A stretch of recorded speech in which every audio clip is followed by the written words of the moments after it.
Hello, this is J.N.S, and I hope you guys are having an excellent day. I want to make sure that my everything's good on my end because we're streaming on multiple services. So happy Friday, by the way. Uh, we got a lot to discuss, and like I said, I hope you guys had a productive week and that you guys are doing amazing, filled with joy, filled with love, and whatnot. Okay, and so we have quite a bit to discuss. I wanted to do more of an occult breakdown on um, part two to uh, the video I covered on Wendy Williams' situation. I meant to actually do this video like a week ago, but I had other distractions rather, and so I wanted to just get some further context and thoughts out as it relates to more of the esoteric occult sciences. And so I do want to preface this video by saying that this is an esoteric video. So if you're not used to um, learning about spiritual topics or even a deeper dive into, um, I would say, hidden knowledge, then this may not be for you. But nonetheless, I think that you guys will enjoy it.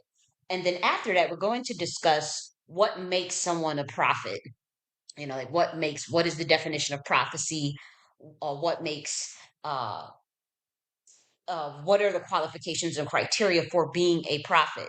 And the reason why I'm asking that question and the reason why we're going to review it is because there was a debate with Andrew Wilson and No Fugazi versus Grilla Hebrew and Captain TAZARYACH. It was a live debate, actually. I'll show you this. I don't want to get like any copyright, so we're not going to play the debate. You can watch that on your own time or not, because again, this is more what I'm going to be covering is not necessarily a review of this particular debate. However, we're just going over um, more so of the philosophical context of what makes someone a prophet. When someone says they prophesy, what is the evidence, or what is the criteria to assess that? And so I mean, I may go. We may use some of the biblical definitions, or just the idea of being a seer, the idea of being a sybil or oracle. I'll approach it more from that lens, but I probably will pull up some because again, the context of the debate, I do have to say, uh, was rooted more so the biblical definition of what is prophecy and what is prophesying and how do you assess that? And so in the debate with Andrew Wilson and Fugazi versus Grilla Hebrew and Captain TAZARYACH, they were asking from the perspective of, like, I guess the Bible. And so I may pull up some verses there, but I also want to just objectively uh, give a definition, as well as even supply my perspective, is as well as like what would be the evidence of that when somebody says that, when somebody says they're a prophet, like what is the simple ways of getting at that? And so again, we're not going to necessarily be reviewing that debate. You guys can do that on your own time. I don't, did it go viral? I mean, I guess there's a smaller group. I'm not sure who Chiefdom is, but it's on his channel, so I don't want to be disrespectful and play other people's content. And so we will just do it from that lens. And then lastly, I want to after we cover that section of the video, I want to discuss, like, as it relates to everyday Black Americans, authenticate Black Americans, just questions that they may want to be asking, or um, information that they may want to dive deep into when they get a chance. I'll break it down as we get into the video, but stuff around, you know, approximating utility and the situation with the DEI stuff, government contracts, as it relates to how Black Americans were affected, uh, and whatnot. And another thing, let's see, yeah, federal contractors. I wanted to break down some numbers because I know people was throwing out this 3.6%. We're only going to Black Americans, anyways. But they're throwing that out there so that Black Americans don't ask questions and feel like that's not important. And so I want to give greater context to that. We got to dive deeper into that, and it's just deep thinking into, like, what is the agenda behind trying to um, get Black Americans to overlook something, or should they pay attention to it, or is it a distraction, or and again, I'm not coming from the lens of fear mongering, because again, I don't think Black Americans should be supporting any of these parties, whether it be the Republicans or the Democrats at this time. I truly think there should be some strategic leverage building on our next move come politically in 4 years. I'm not going to be involved in that stuff, to be honest, but I wanted to, for Black Americans who may just stumble upon an article or stumble upon maybe somebody on Twitter Spaces or YouTube or something, and someone tells them, hey, you didn't need DEI, you didn't need those federal contracts anyways, there's only 3.6%, you didn't need it, you didn't need the DEI. And again, it's not from a lens of fear mongering, but it's more so like a sobering up of, for one, these parties are not for us. And so we don't have to, I want them pretty much to assess of who keeps defending the Republicans and Trump's every move as it relates to things that actually do undermine Black Americans. And it's a small group of people who have to do that because they took a deal or a contract for the next 4 years to literally, like, they have to they have to defend every little thing that, whether it be the executive orders, what's on the table right now, what we don't have on the table right now. Is this something that's going to affect us or impact us? And they're not giving, what I notice, good information. They're not giving the full story. And so, um, I want to I want to do a deep dive on, like, okay, well, what is this number of 3.6%? Who's actually involved? Like, I want to get to an anecdotal case study as well as like actual concrete numbers translated from a percentage. And so, again, the reason why we're doing this is not for fear mongering, as that's the new tactic. Watch this word. Republicans are going to be using that for the next 4 years. They're trying to fear monger Black Americans. And it's not about fear mongering. It's just that, like, there's a group of Black RNC shields that sold the Black community out. That's the point you need to realize, that neither party cares about us. We don't need to support. We don't owe our loyalty to any of these parties. They're Democrats or the Republicans. We don't owe our loyalty to them. We don't have to defend everything Trump does, because this is the thing that these certain RNC shills that were Black that push Trump. That's their job. They have a contract to do that. They have to explain away everything that Trump does as it relates to undermining us, or even things that we're not going to benefit from. And I can make a direct correlation of how things are going to undermine at least 1 million of us, and what that looks like. And so we want to go through that, and we'll do a deep dive on that, to be quite frank. And so we're going to start with Wendy Williams first, because again, I had meant to do this video, like I said. Let me make sure I get this on. I have to turn my other device on. I meant to do this a couple of days ago, honestly. So, when it was more so of a hot story. I don't even know, like, is she still going viral or anything? I haven't checked on it literally, like, since the interviews with Don Lemon and Charlemagne came out. So I don't even know an update. Let me see if I can look to see if there's an update. And so she's better than ever despite Beck's fans. Okay. So they're still working on it. They raised over 30,000 to fight the conservatorship. There's, as of 3 hours ago. Okay, so I guess this fight is still ongoing. But I wanted to do, like I said, the more so the esoteric review. You know what I mean? Like an esoteric breakdown. That's what that is my intentions. And so you have to keep an open mind. I do ask that you keep an open mind, because again, these topics that I'm going to be discussing, they're pretty heavy. It's heavy stuff. It's loaded. And Royal Deluxe is in the building. So also was on Rumble with YouTube to get sniped. Okay. Okay, Royal Deluxe. Thanks for that. Thanks for that. Okay, I see you in the building. Again, I'm not going to be playing any, like, anybody else's copyright stuff anymore, because again, I totally forgot to remove that that movie last time. I was like, how can I be so, like, ditzy? I mean, it was like 3 o'clock in the morning, so I mean, but geez, I'm like, I totally forgot to remove the Ants movie from YouTube, and so obviously that's major copyright, and so, but I was able to upload that video again, thank God. So I be very mindful of that. That's why, like, we're not gonna. I wanted to review the Andrew Wilson and Guerrilla, the Hebrew Israelites their debate, but I just don't want a chance playing their content. Even if they say you stop it and you talk over it, I don't even want to deal with all of that. So I'm just gonna go off the dome when it comes to that. But when it comes to Wendy Williams, you know, I want to talk about, like, the two worlds.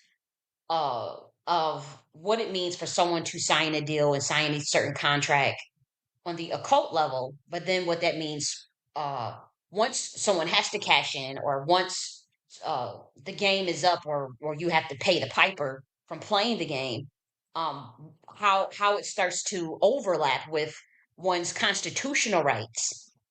So we have activity of us of certain people that will play the, as we quote unquote say, the game. There's like living in two worlds pretty much, and Orlando Brown tried to tell people that, but I don't think they understood what he really meant. I don't know if you guys remember when he was on Real Life Production. He was like, people don't understand that there's literally two worlds going on in this country, in this world, and people are completely oblivious to it. So his perspective of the game and like the situation with, say, for instance, P Diddy, was so different from, but he could like, and he was trying to explain it to us, but like we just couldn't get it. We're like, oh my gosh, just throw the ringer at him. And he was like, yo, people sign up for this. Like, let's be real. People sign deals. Like, people know what they're getting into when they want to play this game. There are some people that are born into it. There are some people that are thrown into it as a kid, you know? So obviously those are different cases completely. Um, but there are two worlds. There's a world in which there's, the civilian world where people have, constitutional rights, you have universal laws and whatnot. And then you have a situation where, you know, uh, people decide to play I would say the murder reality game. You guys want to get a book called Murder of Reality by Pierce Sabec, and it talks about like the serpentine, the game of the fallen angels, where in which people uh take a deal for a certain amount of money, or they join a group of, whether that be a cult, or a secret society, and they carry out certain agendas, or they have to do certain rituals to move up a level and whatnot in those games for fame and fortune. And so people may say, okay, that's selling their soul or whatever, but we're just talking about like the contracts and pacts that people make to get ahead, usually for money. Now, I don't agree with this. I'm not telling people to go do this. I personally don't recommend it.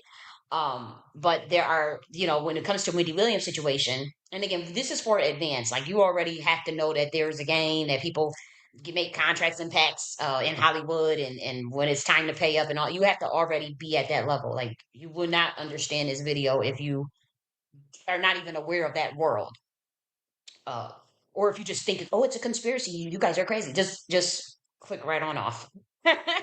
Okay, and so there's two worlds going on. And so what Wendy Williams is dealing with is, on one hand, her constitutional rights are being violated completely. Like, we saw the situation, on a legal level. But then there's another situation where there's obviously some sort of contract, or uh, maybe even a cult or something that she's involved in as it relates to her situation, where they are even able to have that much power to get her committed under false pretense, or even contacting a judge, even paying off a judge. Like, her conservatory guardian had paid off like a judge. Everybody's in on it, the lawyers are in on it, even maybe even some family and friends and whatnot. And so she had been in this situation for 3 years, which she calls the system. And when they refer to the system, they're talking about the Luciferian Babylonian contract system, or it's a Satanist system. And so again, it's just heavy stuff. It's loaded, and there are certain people that know about this, even if they're not involved in it. There are people that have been born in it, and they had to fight their way out of it spiritually. They were literally sold into it. There are people that are born into it, and they had to fight their way out of it spiritually. And there is a group of people who that has happened to. And there's a lot of black women, black men, and that we talk about the childhood stars, or uh children of maybe even a high-ranking occult groups, children that are put into, like, say, the foster care system and whatnot. They get thrown into the game and all this stuff. It's heavy shit. It's heavy duty. And so, um, with that being said, let me check this. With that being said, Wendy Williams. I'll say this. I'm mainly talking to like a group of powerful priestesses of black women that also understand what is going on in her situation.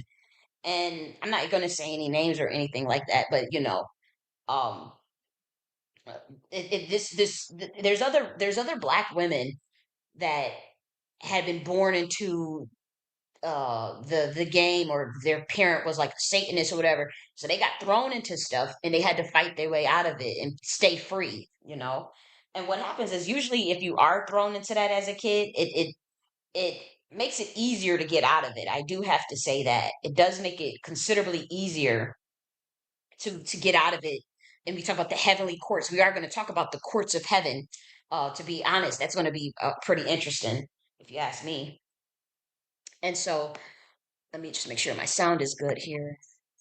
Okay, let's see. Okay, so we'll get into that, but it makes it easier. So what we're dealing with Wendy Williams is that she clearly took the oath, clearly signed some sort of contract and pact with an entity that has come to collect. Because she pissed off, obviously, somebody in the cabal or somebody in her cult that she agreed to be 100% loyal to, in exchange for fame and fortune, in exchange for the platform and the influence. Um, Now she naturally has talent. I'm not saying that, oh, she people just get something because they do. No, I'm not necessarily saying that, but there's an order and there are rules that you have to follow in those contracts. And she broke the rule. And remember in Don Lemon's video when he masterfully crafted out in a high level code where certain people could understand it in higher levels, but the average human just could still understand it as well. uh he did that masterfully, where he started the video off with throwing shade with the in the background with the Wendy Williams, what a mess, and then it said 13 13 22, which is like that also translates to 444, but also translate 1313, which is a code for trying to bring a light to something of the nature of the divine feminine. Well, I'm not going to break down all the codes, but and then he mentioned, Queen's facility. I think it was Creed Moore. You're talking about Creed. This is Royal Bloodline, Queen's Monarch Programming Facility. Because they remember when they said she ran out of, she came up with an escape plan because she had these handlers around her that was watching her 24/7 after her divorce from Kevin, and she had to come up with an escape plan. This is in Don Lemon's interview. He was going through it. And when she ran for her life, she's running all between cars. She ran into Al Roker randomly. And so anybody that knows like how what that feels like when that shit breaks, and where you start to see, it's like literally knowing that this is an illusion, and it's like feeling like you're in a video game, like you're in a simulation, and you become aware of that. That's like heavy. That's so heavy. That's such a heavy feeling. It's of a realization. And so, and to be honest, I wouldn't say that I had like handlers around 24/7 or anything like that. But like as far as that running all around the street and the highway and all that and trying to like I'm telling you, I've been there. It just wasn't documented, or I'm not famous. But like when we talking about like how when that simulation break, when that matrix code break, and you see this reality for what it is, it literally feels like you in a fucking video game. And I know how she felt. And it would be a really strange things because when they turn it on, once it turns on, it's like the computational algorithm changes to try to push you back into like the matrix, right? We're talking about your consciousness, literally your consciousness. And when I say the things that you would see is mighty, mighty, mighty strange. Like, so for instance, her just happenstance to run into El Roker. Now, Don Lemon could have just threw that code out there because everybody knows the famous MK Ultra glitch that El Roker had on the Today Show when the word Holy Spirit was mentioned. So pay attention to these codes. We got 13 13 22. You got to be able to put all this stuff together masterfully. Creedmoor, Queens, Monarch, running all on this street. We clearly know somebody broke their program and trying to get rid of their handlers. This is what he communicated in the high level code. But he communicated it to a council. There's several councils. I have seraphim councils. You have the Kabbalah councils. There's the councils above that. You have the angelic council, and you have the primordial councils. He they have already made their judgment on Wendy Williams, uh, from the seraphim level on down. So like obviously the Khazars that she might have had the contract with have already given the judgment. The judge who literally put her ass in for her to have the conservatorship for trying to break free out of the and run all around and whatnot. Um, because she's a power, she knows powerful things and powerful secrets, even probably esoteric knowledge that, to be quite frank, in their eyes would be dangerous if she has access to talk about it, or if she's not monitored. She knows a lot more than obviously than what I can give, and obviously with other people's business in Hollywood. There, I mean, come on. And so we at that level where the Kabbalah's councils and the occult council that she probably even belongs to, they've made their judgment. But then there's higher councils than that, that it goes really high up. I mean, there's a council of 99 that's even above 125D. That's the realm of the chaos intelligence, which is with the dragon riders. But below that, you do have uh other orders, other councils beneath that. I can only speak on I'm not even going to give all intel about the all of these councils, but I will say there's an angel council. There's how you have the nine choir of angels.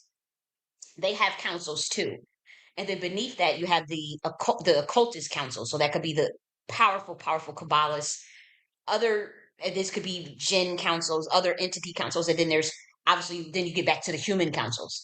So what and I know I'm gonna lose people here, but you got to keep an open mind. This is esoteric sciences, okay? So please, try to keep an open mind. But what Don Lemon was doing in that interview when he was speaking in all that high level code, was trying to obviously go above. I don't even. Let me be very careful. Trying to present a case to the heavenly courts, trying to present a case to the heavenly courts of a higher council than the one that's got her trapped, so that they can make a decision and try to overturn that top down, and so they can go back through and so that she can get released, because this is a stronghold. Obviously she took the oath, she played the game, she signed some sort of contract with, with those contracts are Luciferian Babylonian magic. They have entities on them. But here's the kicker: he also threw out a code, high level code, that her contract was deceptive, that she signed it under coercion. And so her judgment, her case is like, I should be free because the whole contract was presented under coercion. That's what she's trying to present to the heavenly courts.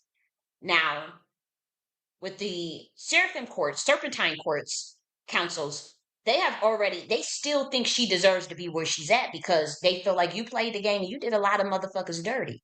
You did a lot of wicked shit. You knew a lot about his shit too, and you turned the other way. You blacklisted a lot of people. You railroaded people. Like, this is what the serpentine council judgment was. So they said leave her ass in there. And then again, we're esoteric sciences, keep an open mind. Then on the next, but then there's a higher council than that can overturn that. They can overturn it. There's a council above that, and then obviously the council of 99. I mean, that's the realm of the primordials. If they give a top down, nobody's getting it, and they say let her out, nobody's going to question it. She's getting the fuck out. The Serpentine Council can't say shit. Seraphim Council can't say nothing. None of the nine choirs of angels, the dragon riders can't say nothing. The Order of Kali can't say nothing. The Atlantic, no council can overturn the Council of 99. Obviously the Kabbalah councils wouldn't be able to do it. They answer to those, to top down. And even if they don't have access, say, to anything above, the council above the those serpentines, those dragons, those reptilians, there's other councils that the humans may be locked out of that, but they have access to the higher councils. And so if the Council of 99 says she is to be let out, we've reviewed it, that contract was deceptive, she will get out. She will absolutely get out. There's just no question about it. And so what's happening now is Don Lemon's like trying to contact the heavenly courts. And again, he spoke in code. And by that code, we're meaning like certain priestesses have access to certain councils or awareness of those dimensions. And so we're able to interpret and read between the lines of things that he said. So the average human, and honestly, the average human can break down those codes too. It ain't nothing really special because you saw it right in front of your screen. You saw the symbols. You saw the 13, 13, 22, which translates to 444. You know how to break down the code queens in Creedmoor. Possibly Creedmoor facility, or is another facility, but if she's in Creedmoor, that's just even more obvious code. That's just obvious code. Like if the facility in Queens that she's in is Creedmoor. There's another one, but I forget the name, but that could also be probably have some code. But if we're talking about Creedmoor, we're talking about Black nobility. We're talking about bloodlines, creed, and Black a royal monarch blood that she is, what she is. Um, and she broke that creed, and there's something that in that contract where she pissed him off and she has to stay in the queen's facility. But then when he said that she ran out the car, she said she needed an escape plan. She had to come up with an escape plan. And when he said she got out the car and was running all on around the street and ran into Al Roker, that's another code. Okay. And so he pretty much is letting people know. But then and then as he proceeded to go within the interview, he mentioned again something about how the contract was deceptive.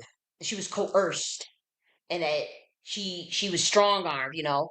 Um, and so that was her case. And so she is like he's interceding for her to ask council that's higher than the Serpentine councils or the Draco councils to see if he can get above them and if they can over appeal in that spiritual realm, in that dimension, to bring it down where you see now with the earth level, and so that she can be released.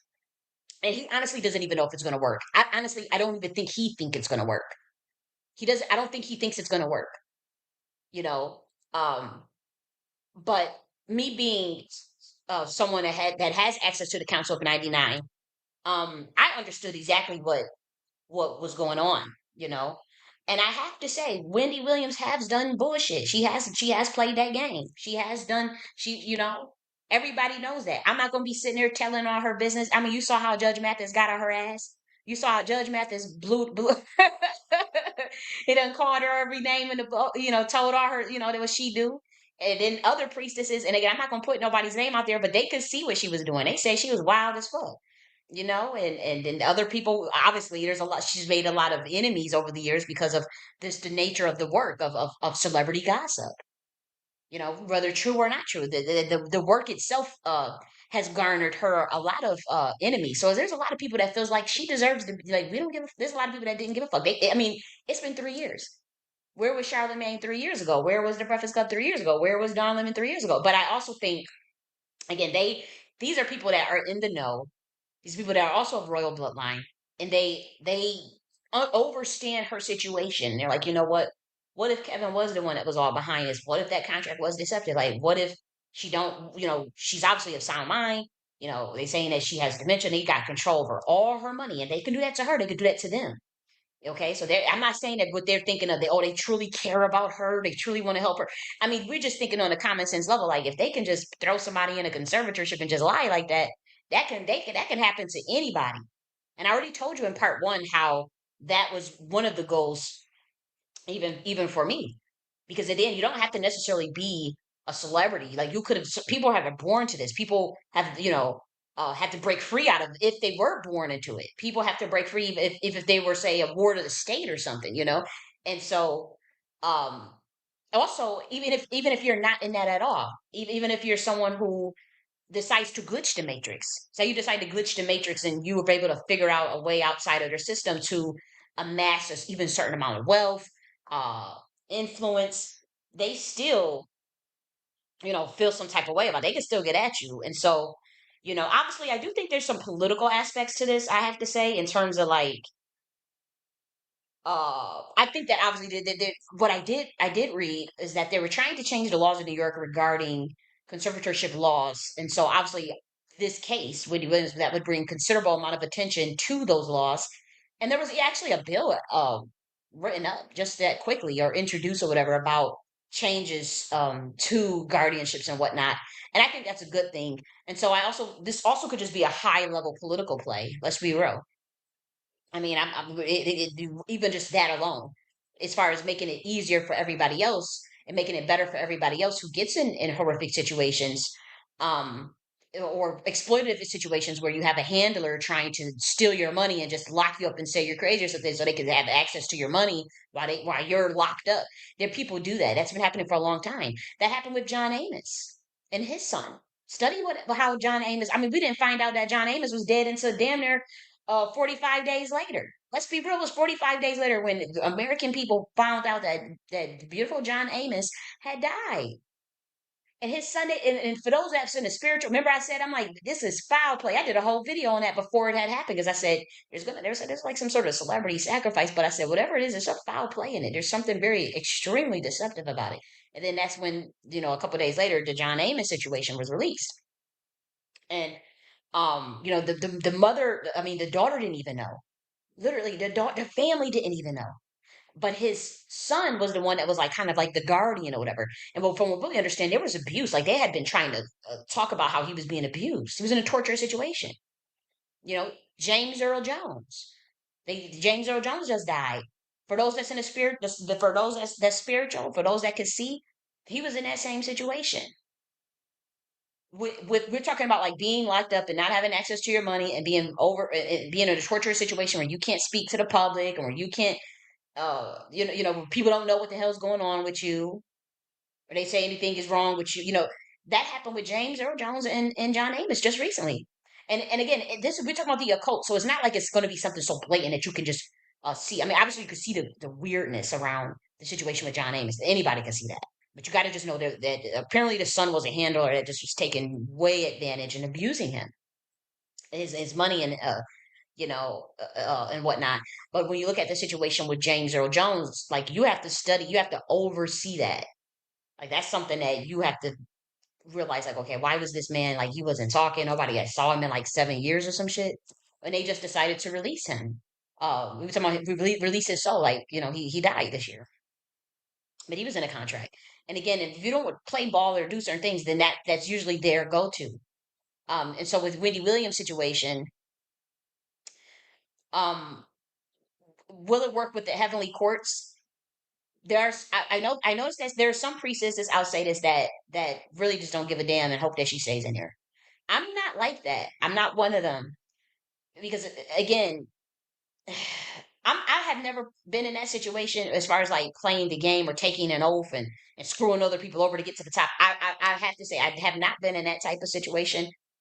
And so the priestesses that say stay or let her stay in there, I think that they have more knowledge of it because they were some of the ones that got railroaded or they had dealt with people doing that to them, and I have dealt with that too. But if that contract is deceptive in terms of like she signed it under coercion, regardless of what she had to do to keep her head above float, because the first law of nature is the law of preservation. There's nuance to that though. That's not the highest law. It's just a law. It's just a law of nature, but it's not the highest law. But if she had signed something under coercion, you do know, just objectively, and when we talk about like the primordial councils, the councils in 99, she will be released. Because if you throw somebody in that game, that's an oath contract that's signed by blood. But it was under coercion and deception, or you didn't know, or your family was also coerced you into that, and you had no choice but to play, or you're dead. And so, if you had to screw over people, you had to screw over people. It will be ruled in her favor. I'm just telling you, above the Dracos, above the Serpentine councils. That's just what it is. The Seraphim councils, the Dragon councils. They're like the Dragon Riders will rule in her favor as well, as far as that final court verdict. As well as the Council of 99. We're just saying is just her as even as a black woman, you know.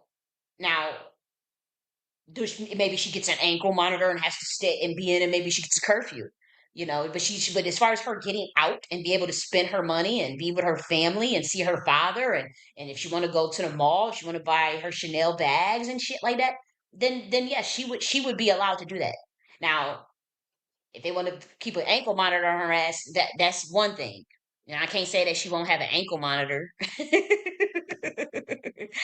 but she would definitely definitely be released. But what I was disappointed in is that the glee that black that some black women had, especially priestesses, like this defeatist attitude. Like, well, one was like, "There's nothing anybody can do. She signed that contract. She played the game. Oh well, aha."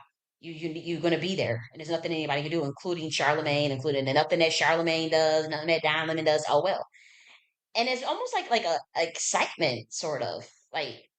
And then when the other priestess is like, well, she's done so much, she played that game and she's done so much dirt herself. And so she needs to stay in there and she needs to be in there. And to that, I say, I understand. But again, if that contract was under the coercion, it's we're talking about the laws of nature and illegal stronghold being placed on somebody where they have no choice but to play a game. Now, if she would have walked away sooner and they would have did it even earlier, it would have still been the same outcome. We're talking about time lag now. Now we're talking about latency and actual time. But then she's in her 60s and she decided to break free and try to get free of her handlers who, we all know that celebrities are like slaves. Like they have handlers around them 24/7. Prince tried to tell you that. Prince had the word slave written on his face. Like Michael Jackson tried to tell you that, Dave Chappelle tried to tell you that, Cat Williams tried to wake a lot of stuff about the industry that they came after his motherfucking ass. Uh, like, let's be real. Like, let's stop playing games. And so, even Jaguar, right? Like, there's even though she's like sensational, like there's some truth to a lot of the things that she's talking about, where she said that they 24/7 monitoring and every move and whatnot, because that's a it's a lot of it's like control. You have to control that person's influence to an extent. So everything is scripted out for them. Everything. I mean, they probably have some creative control over the direction of things they want to talk about, or as it relates to, like, she was a talk show host. So I'm sure she had some creative control over the direction of the show and whatnot, and what she was going to cover. But it's still within the parameters of the cult that she joined, or the game. It's still within the parameters of what's acceptable in terms of the massive influence that the cabal has given her. The mass that's in that contract, that massive influence, that massive amount of money. They can't just have her go out spewing knowledge about, say the universe, or knowledge about trying to wake people out of their matrix. Hey guys, teaching people about, say remote viewing. You think she can go on Wendy Williams show with 30 million, 40 million, and teach other people about remote viewing, of how to actually do it, or even quantum superpositioning? No, they're going to cut her off the fuck off the air.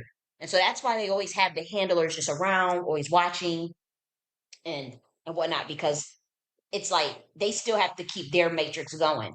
And so there are people that take contract um to sell their influence and their gifts in exchange for fame and fortune. But it comes with a price. It comes with, yeah, you may learn esoteric knowledge, you may even have esoteric gifts, like Wendy Williams herself is a royal bloodline, and she's a priestess herself. And so she knows a lot. She knows a lot. This lady is very psychic, very clairvoyant. She's able to see in different dimensions, and her shit just pop too much. Where she crafted out a plan. She's intelligent, so she was able to try to craft out a plan. They still caught her ass. But the plan was to get rid of the handlers and to shake it off. And then she runs into Al Roker, so it was an MK Ultra glitch. And to be honest, a lot, people don't understand that it's nuance to that, as far as like global programming and social engineering and whatnot, and how that looks, and how that even manifests. So we're not there yet, and I won't get too deep into that. Um, but it is a reality. So let me see what you're saying before I get back into. You said some people got handlers and some people got angels. That's very true. Some people also, some of it is not all a bad thing. Like, some of the monitoring is literally guardian angels. That's very true. And then some of the handlers um are could be exploitative. Could be people that are trying to make sure they always get their cut. They could be obsessed with of money. But I do believe that some people do have guardian angels. I know for a fact that that is absolutely true, and they can come in the flesh. You will see, you will interact with them in the flesh, and they will do things for you and look out for you in ways where it almost seems angelic. So I do have to say that that is totally true. But then there is, like, for those that get into, like, more so of the demonic side of those things, some of that is not all true. Like, obviously the situation with Britney Spears, that is heavy satanic occult strongholds that her parents sacrificed her into, and particularly her father. Her father willingly sacrificed that girl into that lifestyle for fame, for his own money. But it was also as a deal that he made that he had to deliver on. She was the prize. She was the deal. I mean, she was the exchange. As far as harvesting off of her gifts and her light, and forcing her to perform, forcing her to in a conservatorship, forcing her, discrediting her, violating her constitutional rights. you know that has happened to Britney Spears. And so it's horrific. See, with her case, they finally, I believe, she finally won, against her father and whatnot. But that damage has been done for those who were involved. They have to pay for that because, again, she did not willingly walk into that lifestyle. uh she was born into it, she was stressed into it, and her soul was sold by her father. It's illegal in the universal law, in God's law. That kind of shit is illegal, and people do that all the time to get out of their deals and whatnot. Whether you sacrifice your kids gender, you sacrifice your kids um literal life, or you sacrifice them to the entire industry, the system itself, by putting them in a controlled environment and controlled programs where they go through, different handlers around them. Say the child celebrity. We all know Mickey Mouse with the child, all of the star celebrities of the Mickey Mouse stuff. With Britney Spears was Mickey Mouse house, and Justin Timberlake and Christina Aguilera and Orlando Brown. Well, I think Orlando Brown was Disney. Then you have the Disney stuff, and then you had the stuff with Nickelodeon. That documentary that came up with Nickelodeon. It's a real thing, and a lot of times, again, when it comes to interceding on the behalf of the heavenly courts for children that are born into it, it is much much much easier. You see Britney Spears situation, and even like Kesha situation. Britney, I can only speak with her. Um, whew, I mean, she's out now from what I'm understanding, but the blowback of it has not been felt yet, as far as everybody that was involved in that, and as far as everybody that turned a blind eye to it and knew and didn't help that girl. And there was a lot of people that did try to help her. I mean, it was heavy, heavy. I mean, that is so heavy. And we're talking about, like, on levels like whatever that debt was that father had to pay. It was major debt that he had to pay off, and she was the sacrifice. And when we talk about, a lot of the Black women who are happy that she's in there, um, I have to say, I don't think that putting that energy out there is okay. I mean, I understand it. I'm not judging it, but I'm just saying, like, I personally don't want to put that energy out there that, oh, she needs to stay in here, or you play the game. Oh well, it's a new day. You know, people have free will, and even if she signed a contract, but again, like what we're saying is, if it's coercive, and if it's true that she had that there was a coercion, then it is possible that she would get out. And I also want to also just say about just the nature of the laws of the universe itself. When we talk about, like, your will and the human mind and the infinite possibilities of the human mind itself, and your will, your free will. Let's break down Wendy Williams' name. Wendy, will I am.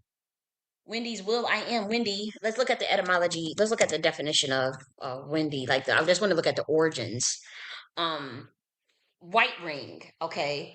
Oh, I want to see. Friend of will. I just want to look at the name of Wendy itself. So it means friend. Bundle of joy. Let's see. But when I think of Wendy, I also think of, like, the play on air as well, like something literally being windy. Even though it's spelled with an E. We're talking about Wendy will I am. The Williams, but it's like, I am my will. I have my will. I am will. Like, will I am. Your will, your free will. Free will I am. If we think about Wendy, we talk about the air principle, the air, the air principality. Let me see if I can get so it also means blessed rings. Rings, okay. Let's see. I definitely know she's of a royal bloodline. That's just obvious. But I was trying to get to see if where's this origin of the name Wendy itself from. I was thinking maybe it was probably Ireland or Britain or America. So I was just trying to get like an origin. Okay, let's see. So we do know that we have, this energy with the wanderer, the wanderland. That's what it means in Germany and even in America. But I do see something where it says blessed rings and friend.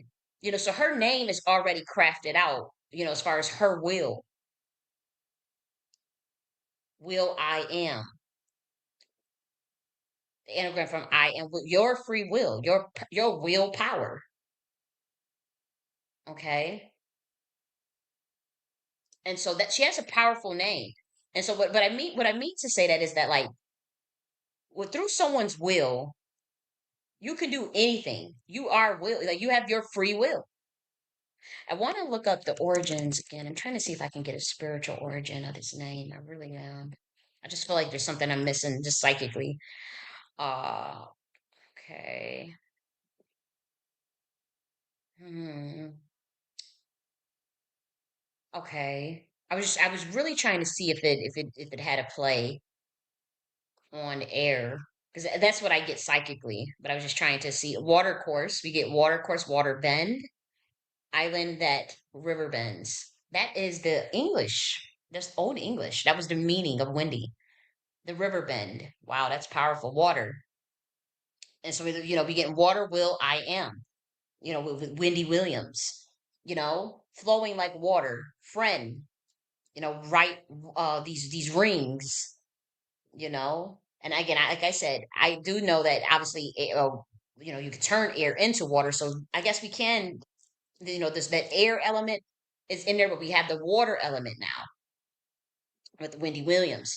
And so with embedded in her name. And so I say that to say, ladies, and again, I'm talking to powerful priestesses that are not a part of the system, that are renegade, that are um that can see, that can overstand things.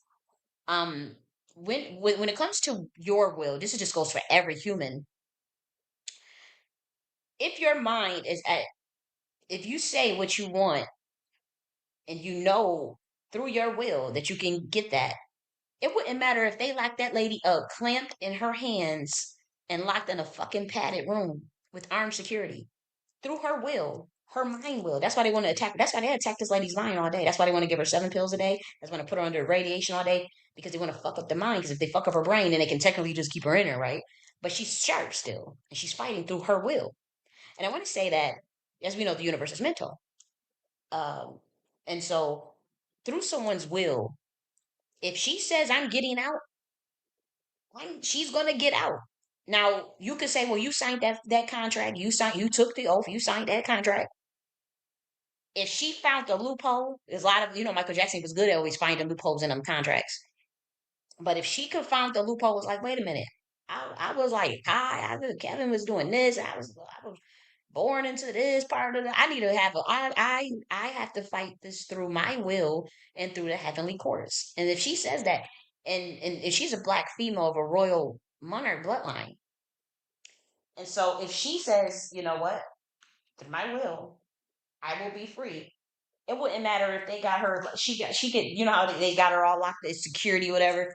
If through her will, through her mind, she will get out. Now she ain't innocent. I'm not saying she doesn't deserve to be locked up or whatever. I mean, they give her an ankle monitor or whatever. But I'm saying, like, even if she was in a padded room with armed security, clamped and locked up, if she, long as her mind is sharp and she focuses on her will, or even if she uses modality, or she do little air mental rituals, or even if she get her hand on, say, even something like a text that she believes has power, whatever that text could be, or whatever the sacred text that's in her bloodlines, that's in her bloodline that she knows, she will get out. And so when I thought it was a little strange when I saw like black women like, well, she ain't gonna get out, ain't nothing she can do. I don't understand, like, when do we start thinking like that? Like, when do we start like putting that kind of energy out for another female? Like, Why would you want another female locked up and fucked up like that in the game? Like, for one, Wendy Williams is talented, and it made me think like, okay, is this shit where obviously this lady is talented as a talk show host and talented with what she does in programming and television, and she got to the level that she got to because she was willing to do whatever she played the game, and then other black women that may not have been as successful, now that she's in that situation, they feel better, or a sense of, okay, she got knocked down a peg, that makes you feel better. And so when now that there's speculation that she can get out, and the free Wendy hashtag, and now people are like, now these same black women are like, well, no, she shouldn't be able to get out, and hopefully they want to put that out there. And these are priestesses, and I was just like, I don't agree with that. I'm not. I mean, again, they're older, and so I have to show my respect and be like, they know this system longer than I do. They've been around longer than I have. They have more experience. So, um, so perhaps they know things that I don't know. And so, but for me, you know, and even and in part one, I talked about my personal situation and dealing with this similar thing of being locked up and being told about I was going to be put in that same situation. So I know what that looks like and how I had to fight through that, and it was spiritual. It was absolutely spiritual. But what I'm saying is, like with Wendy Williams, through her will, if she says, I don't care how much they got me locked up in there, I got my mind, and I'm going to use my mind power and craft out something where I'm going to have a plan. She started that whole media campaign that went viral. With Charlemagne and multiple people. I mean, everybody, TMZ, everybody picked that story up. Hollywood Unlocked, everybody was talking about that. Because again, that could be anybody for one. With the days that we going in, with the technocracy that they trying to usher in, that could be motherfucking anybody if you don't want to play ball. Whether you took an oath or not. Okay? This is what's happening. Especially if you fucking intelligent or you can't be controlled. I'm telling you of what's coming. And so that's why we're going to change the laws on the books regarding that to even it's not going to just impact Wendy. This could help a lot of people going forward, or it's going to help people going forward. And if these laws get passed and she gets released. And so I look at it at that from that angle, but I also look at it from the angle of like I wouldn't wish that on. And again, I know people say that she did this, she was doing this thing, she played the game, she screwed other people over. That's her punishment. That's her judgment. And to be honest, as of now, that is her judgment from the Draco Council and from the Serpentine Councils, and then the Kabbalah Council. That is her judgment. But what they're trying to do is see if they can get it from reach the higher council than the Serpentine Draco councils to see if there can be over an appeal. To be quite frank, to see if there can be an appeal of that decision, and if so, um, I think you know if it checks out, and again, if she reaches a certain dimension, she could push that shit through herself. If she gets up there and is able to, like, if her mind power and she gets and she meditates and she, like, say she do some transcendental meditation herself, and she say, well, look, I don't even need them to contact priestesses or have them priestesses talk to the primordials of the 99 council. I'm gonna try to get up to the at least the order of dragon riders myself. I'm 125D myself. I'm gonna try to at least get up to the council of 99 myself through her mind. And she's like, fuck this shit. I'm just gonna try to do it myself. Now obviously things come play out interdimensionally. And so you'll see the movements. It don't work and I had to learn this myself because like you'll see something in your mind, like, okay, I can do this, I can do this. And then you're at a higher frequency and a higher dimension, and then you still in 3D, and then you have to be careful of your image management. And so she understands that at this level, that lady is in her 60s. She understands how this works. See, I don't still. But she knows that things have to play out with time lag and how things play out interdimensionally, how you can literally time travel or interdimensionally travel. And so the machinations of her, even I would say even the hope that she can get out is because of the mass media campaign, the uproar that it caused, with the going viral and Breakfast Club and Don Lemon. That's how it plays out in a 3D realm. that's how it's playing out. Where it's like, okay, people are speaking up, people are concerned, courts are getting involved, companies are getting involved. Family and friends are speaking out. The media is on it. The public is on it. That's the 3D, 4D, 5D realm. But interdimensionally, you're seeing the machinations of it, of even her will, her mind pushing that shit. Um, even if and I honestly, I mean, I'm hoping that she gets out. I'm not putting that energy in there that, oh, you need to stay in there. You played the game. You took the oath. And there's a lot of wicked motherfuckers. Like, I don't give a damn about these celebrities all like that. It's a couple of them that I do you know listen to, or that I'm like, okay, they cool. But for the most part, I don't pay attention to all that shit. Like, but we hear things. We have been hearing things. Like, we've heard things about motherfucking P Diddy and all that stuff for 20 years and stuff. And so, um you know I saw, I was trying to get some of your message, Chris. I'm just in a thought, and I think you could put a dent in some things. I let's have a meeting after I graduate. Okay, okay, Chris, I see you. No problem. Remember, you're the melanologist. You were in a PhD program, right? Or you're self taught, right? You're the one that created your own subject of you melanology, right? Is that I remember you? I absolutely remember you, of course, because I remember I thought it was brilliant. I thought that was a brilliant idea. I did. But nonetheless, through her will, she will get out. And my thing is, like, y'all know she talented. I feel like y'all low key wanted to see her down bad. Even, like, I don't know, like, it was so weird to see black women just gung ho that she's locked up like that. Like, wouldn't and maybe they know things I don't know. You know, if she did, a lot of people, she probably did screw a lot of people over. And as of now, that has been her judgment. But she's trying to just reach with she's trying to get access to the heavenly courts. I felt that. I felt that. I know that just hands off as a priestess myself. I'm like, she done tapped into that realm, and she's asking. Those of the Council of 99. Those are way higher than the Draco reptilian councils. She's trying to get up higher than that, trying to get into the angel realm. Like, can y'all please look at my situation? Please do a double take. No, like, I was coerced, and and so we will see what's going to happen. And like I said, the system is illegal in the primordial eyes, anyways. They have no connection to the bloodline. Like, the bloodline that took over the Serpentine Murder of Reality game. And again, you have to buy the book by Pierce Beck to even understand what I'm talking about. That bloodline is trying to play that botched out ass game that was created by the fallen angels, by Lucifer, of those Khazars. They're not of that bloodline. That system is totally illegal to play on humans. You can't have humans play that game. That you can't. That's not how that works. And so, because the fallen angels decide to create the game, like, that game, from the primordial's perspective, it's illegal anyways. It's illegal anyways.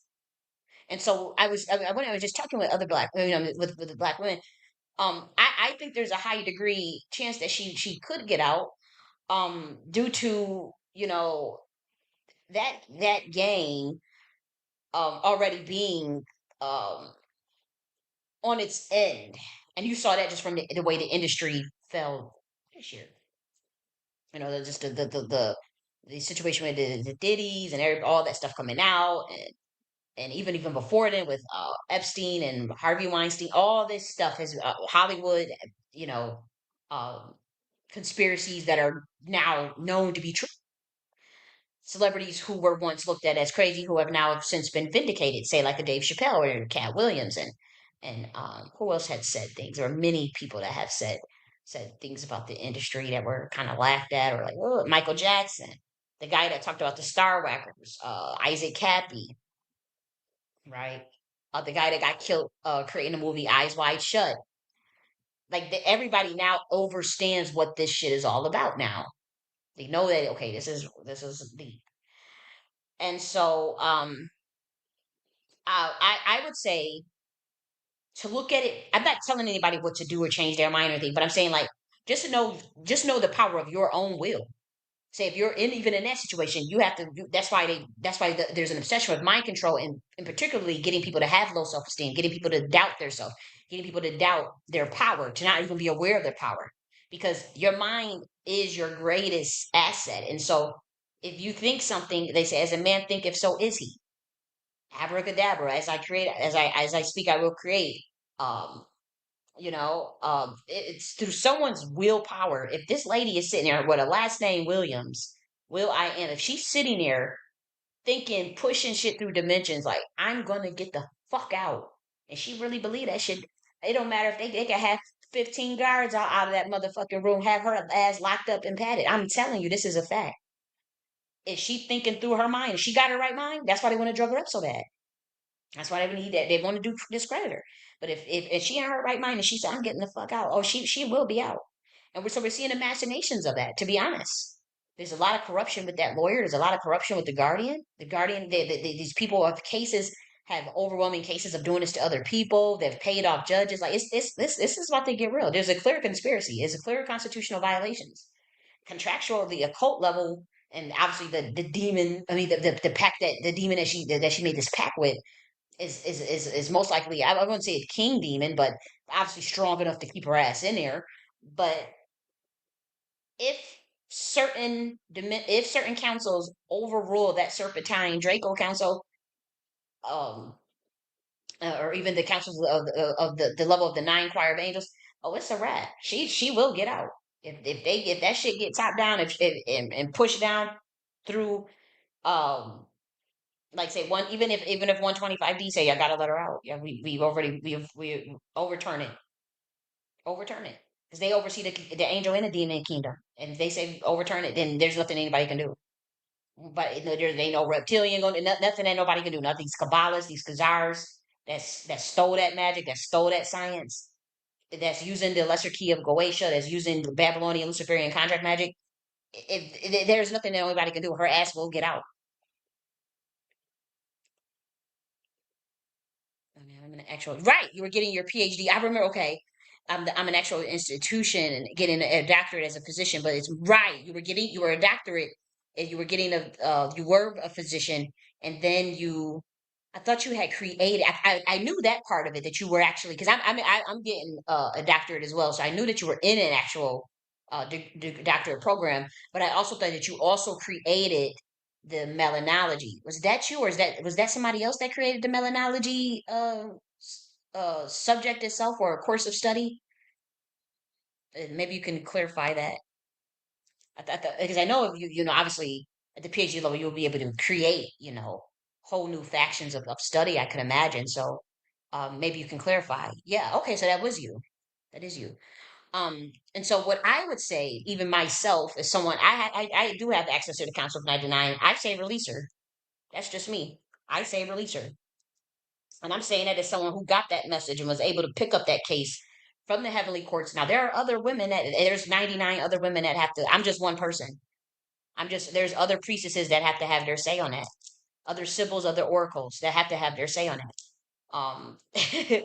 And I'm just one of 99. And so I'm saying, as at for who I am, and for those who know who I am, and again, I'm not trying to promote or say, oh, you gotta do this, you gotta believe in me. I don't give a shit about that. What I'm saying is that I am saying that I say release her.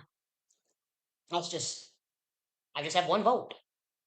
So I mean, but I'm going to talk to. I was talking to the other priestesses that I know that they're not in the Council of 99, but they're very powerful, and they just want this bitch. They like, we don't give a fuck about this bitch.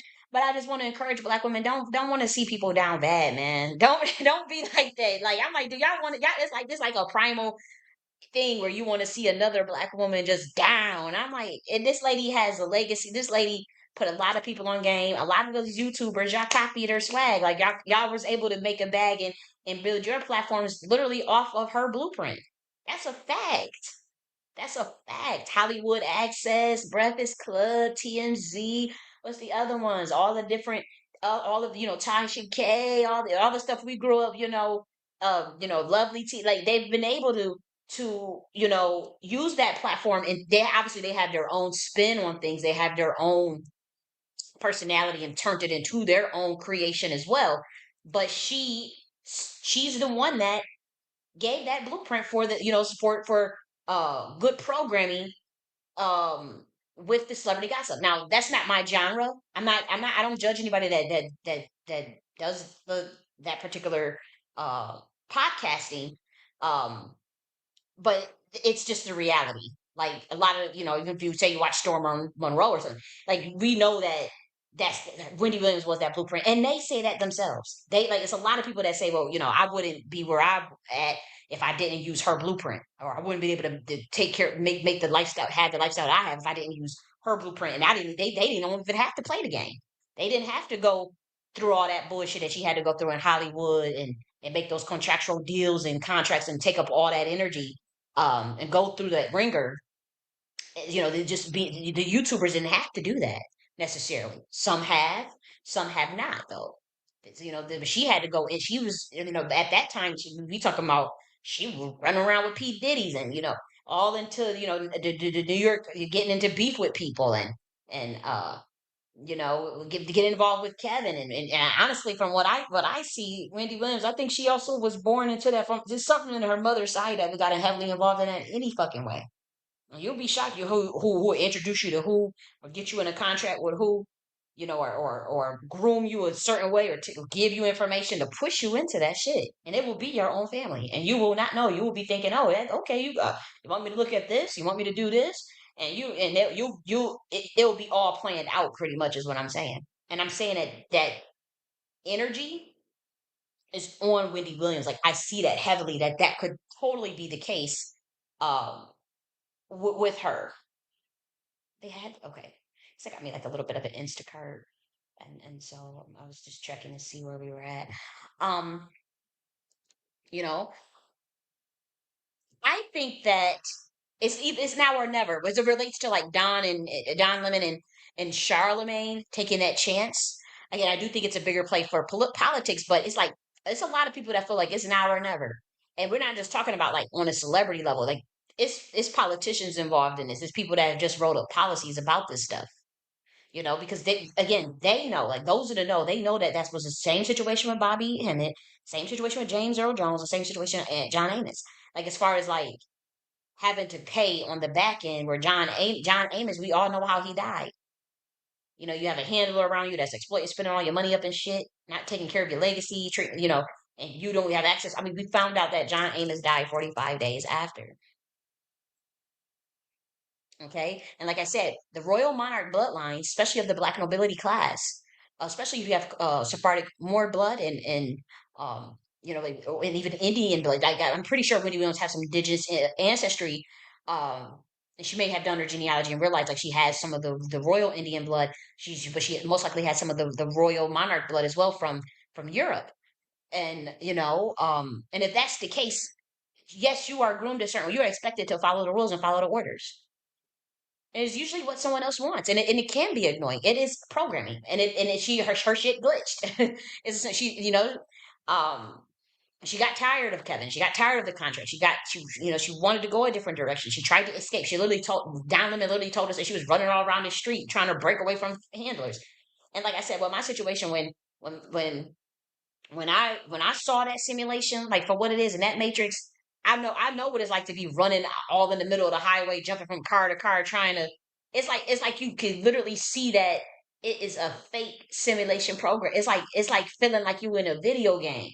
That is a crazy ass feeling. Like when they said Martin Lawrence was running around in the middle of the streets with a gun, say they trying to kill me because they do send. I'm telling you, like once that shit happened, they go on alert. It's not like it gets major. They ain't just when something you could feel it.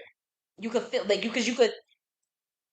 We live in an interdimensional world. We live in multiple planes of existence, and if you get access to like say certain dimensions above 20D, oh, the CIA. Y'all wanna go there? Y'all remember when there was a person that was trying to tell people that the CIAs ran interdimensionally, at least at the fourth astral level. The beings that I'm talking about, I know that they can't get past 20D, but say a human does, just by happenstance, or does happen to get past 20D. And I just told you that the CIA can't get past 20D. Fuck you think is going to happen? They are going to hunt your fucking ass down. Why do you think she was running all around the street? Why do you think Martin was running around the street? You're trying to kill me. You're trying to kill me. And I'm telling you, in July 2023, it is. In fact, I was jumping from car to car. I was literally on a fucking highway because of what happened in Walmart. I was in a Walmart and when my shit popped, I'm like, I mean, when I say like, it's so hard to explain. It's like I don't even want to go down that rabbit hole. But I'm telling you, that's it's like the derma urge turning in on you because again, the universe is mental, and so like you have to be able to control that computational algorithm, that simulation. But once you start to be able to get in control over that simulation, over than what they have access to, they send pretty much a whole army after your ass. And we talking about like it could be a spiritual army, but like that's when you start seeing all these fucking NPCs like go look at that what they call the gang stalking and whatnot. But again, this is esoteric sciences. Be open minded. And you start to see like, whoa, this is the derma urge turning on its head. Now you have to control that. You have the power to control that. But when it just happens, you don't understand it, you can literally go crazy, And so in this situation with Wendy Williams, where she's running around, they say she jumped out of a moving car, was running all around in the middle of the street, and it ran into Al Roker. Okay, what happened with El Roker? Go look up that viral clip of they say the El Roker MK Ultra glitch where when they mentioned the word Holy Spirit, how he just froze like that. That was all code that Don Lemon was communicating in, especially when he was like Queens. And she's in Creedmoor. They let you know she's a royal Moor. She got Moorish blood and Sephardic Moor, and they got her in that motherfucking facility. That's her prison, like she said. And if she has like say Naga's blood, or that's superior to the Khazars, the Khazars that stole that knowledge and is signing and particularly Black Americans, royal Black Americans, into those fucked up ass contracts where they're handlers like the guardian, the uh the guardian. Well, I think her name was like Julian or Julia or something like that. This is a white lady that has control over her money and everything she does. The phone, she can't have access to the internet. She can't receive calls. She can only make calls out like that. Like that don't even look right. Some white female has no relation to you, and you can't see her family. She got a father that's 94 years old. That letting you know what this is all about. And that lady, I believe, is that there's a Kabbalah. Obviously the Kabbalahs, the Kabbalah. I was trying to speak in code, but I'm a little sloppy today, so forgive me. But you see these royal Black bloodlines being controlled by imposters who want to be them and their energy, and so it's horrific. And like I said, you saw the situation with R. Kelly, Britney Spears, Kesha, and whatnot. And so when you look at that occultically, like Don and Charlemagne, they're looking at that occultically, but it's a lot of people that are. And I'm like, you know what, this could be any one of us, and then like I do know some people was like, well, I think that's her judgment, because there's one angle you can look at it like that, but I do see that things would be a little different. From in her situation, and so I would say, like I said, she's not innocent, but at the same time, the Heavenly Court petition may be effective if that contract was deceptive. Deceptive. Like I said, the Kabbalah councils on planet Earth, there are way higher councils than that. There are way higher councils than the Seraphim councils. There are way higher councils than uh, the Draco reptilian councils. And so if they push that down interdimensionally, she will get out. Now I'm gonna say this, and there's a group of Christians. Yeah, oh man. And again, I don't promote any religion.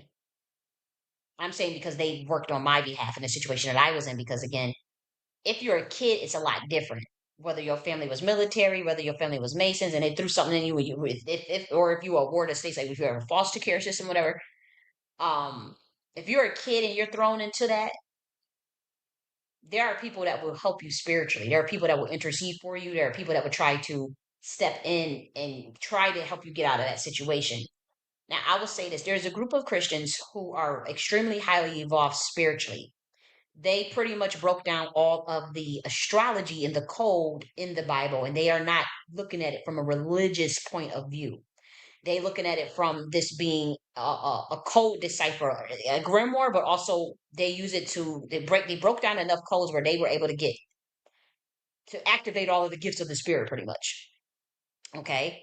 They know about interdimensional travel. They know about telepathy. They are telepathic. They can visit people in dreams. They know how to fight spiritual warfare. They know all the astrology and the calendars of the Bible, even up to, I mean, like they cold motherfuckers. They are highly evolved, and they work astrally. I do have to say, I want to go there. I don't even know if I should. I mean, I know we can, but I'm just saying, like, it's deep. Do you think they push the info out too soon and too fast? In what sense? Be him at York and anybody else? I think that York. I don't think they did push it out too fast. I just think that I think with the situation with. I think they just were under oath and they weren't supposed to give that information out. Period.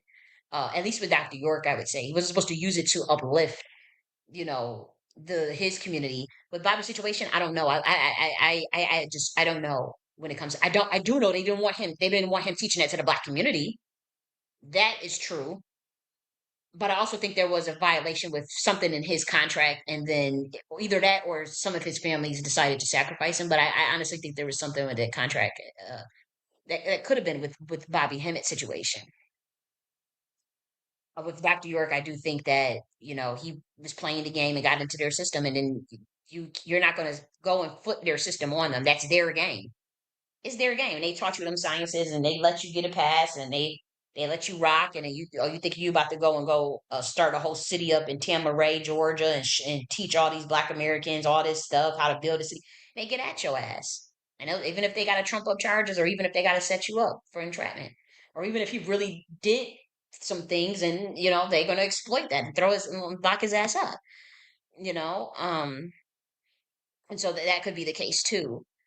But I'm going to get back to the group of the people that I'm talking about, these highly evolved group of Christians who, maybe they don't call themselves Christian. I just know that I saw them on the astral level and they helped me. Um, and I do know that they are strongly, they pretty much, they looked at all of the codes in the New Testament as a way to activate the fruits of the spirit to become interdimensional, because they feel like Jesus was interdimensional, but obviously knowing that they already have the understanding that he was a part of the Dragon Riders from 125B. How did they know this? They were, or they are rather, Draco. I gotta speak in code, but not all of. They're a different branch of the Dracos, and they have dedicated they know what's going on as far as like humans being exploited, people having to sacrifice their first kid to Moloch and Baal and all this stuff, and humans playing the game, and they know that humans don't even have a proper understanding of what it's all about. And say when humans want to sign those contracts for fame and fortune and sell their soul and whatnot, their influence or whatever, into those contracts, like there is a group of highly evolved Dracos that know that Bible in and out. You wouldn't believe the codes that they have cracked in that Bible that no human can. And they fight. They will intercede for. It's like running a spiritual nonprofit, right? But on the astral realm, they intercede for children who get caught up in the system. They intercede for children who get caught up in the game because of their parents has sold them, or their military projects or government projects and all that stuff.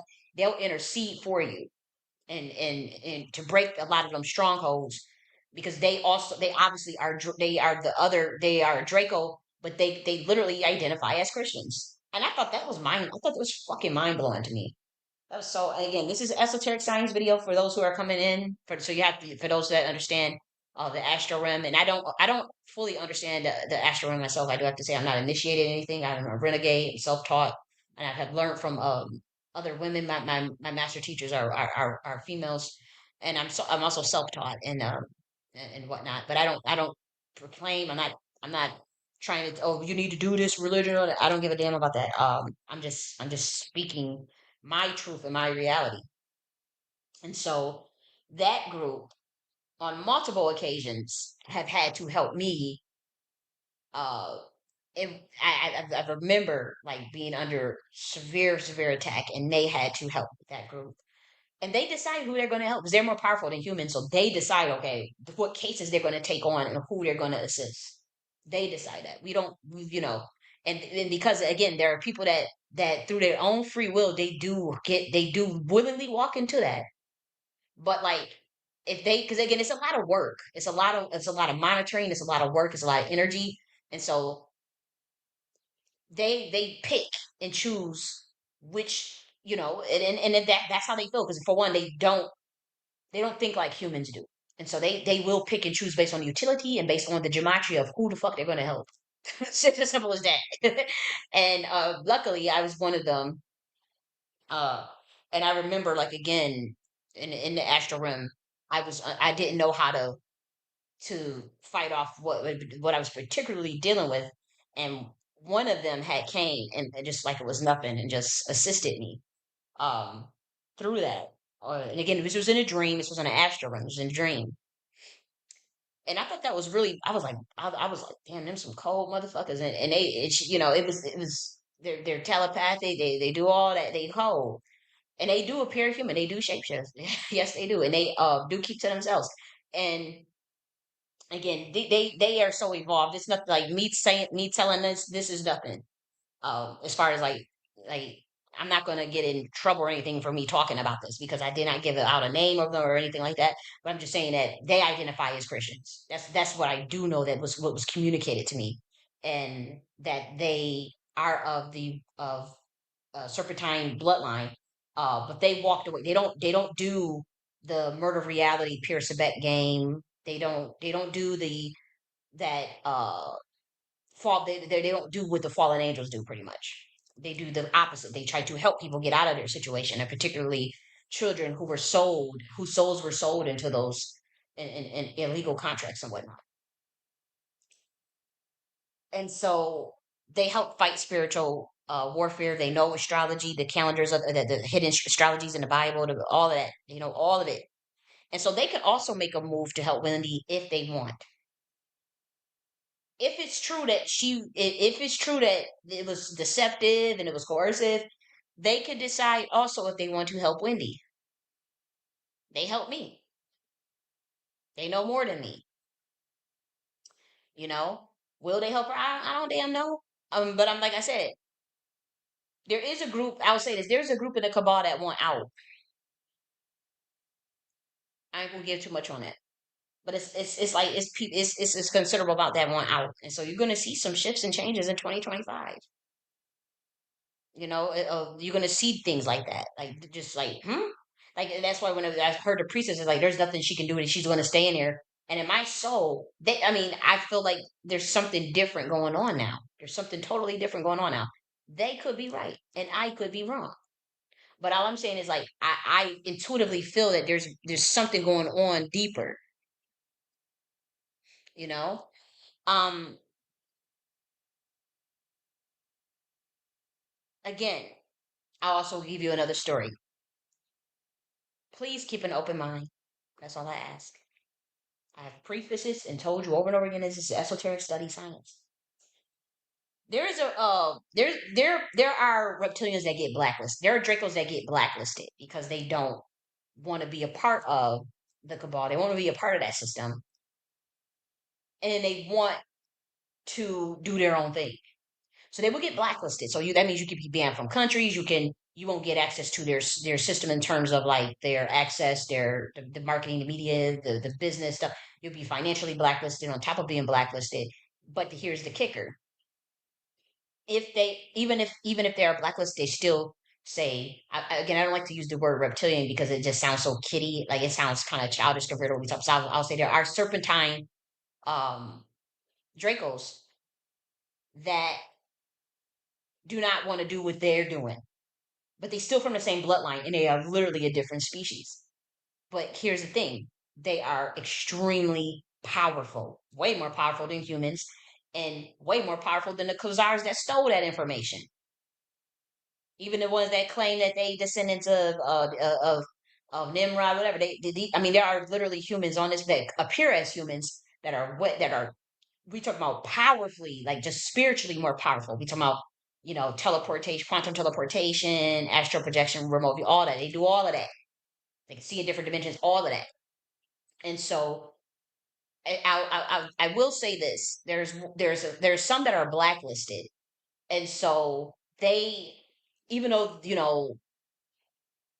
they don't have access to the system, they still are able through their own literal power and just being of a higher intelligence are still able to create their own opportunities. Now, humans can do the same thing, but again, humans have the heart element, but then also humans are prone to having lower self-esteem than the serpentine Dracos. The serpentine Dracos don't necessarily fall prey to a lot of the emotional bullshit that humans deal with. That's what gives humans their strength, but it can also sometimes be a weakness as far as like if someone wants to downplay your mind power or keep you out of the loop of knowledge or lower your self-esteem and lower your willpower, you know then someone could exploit you.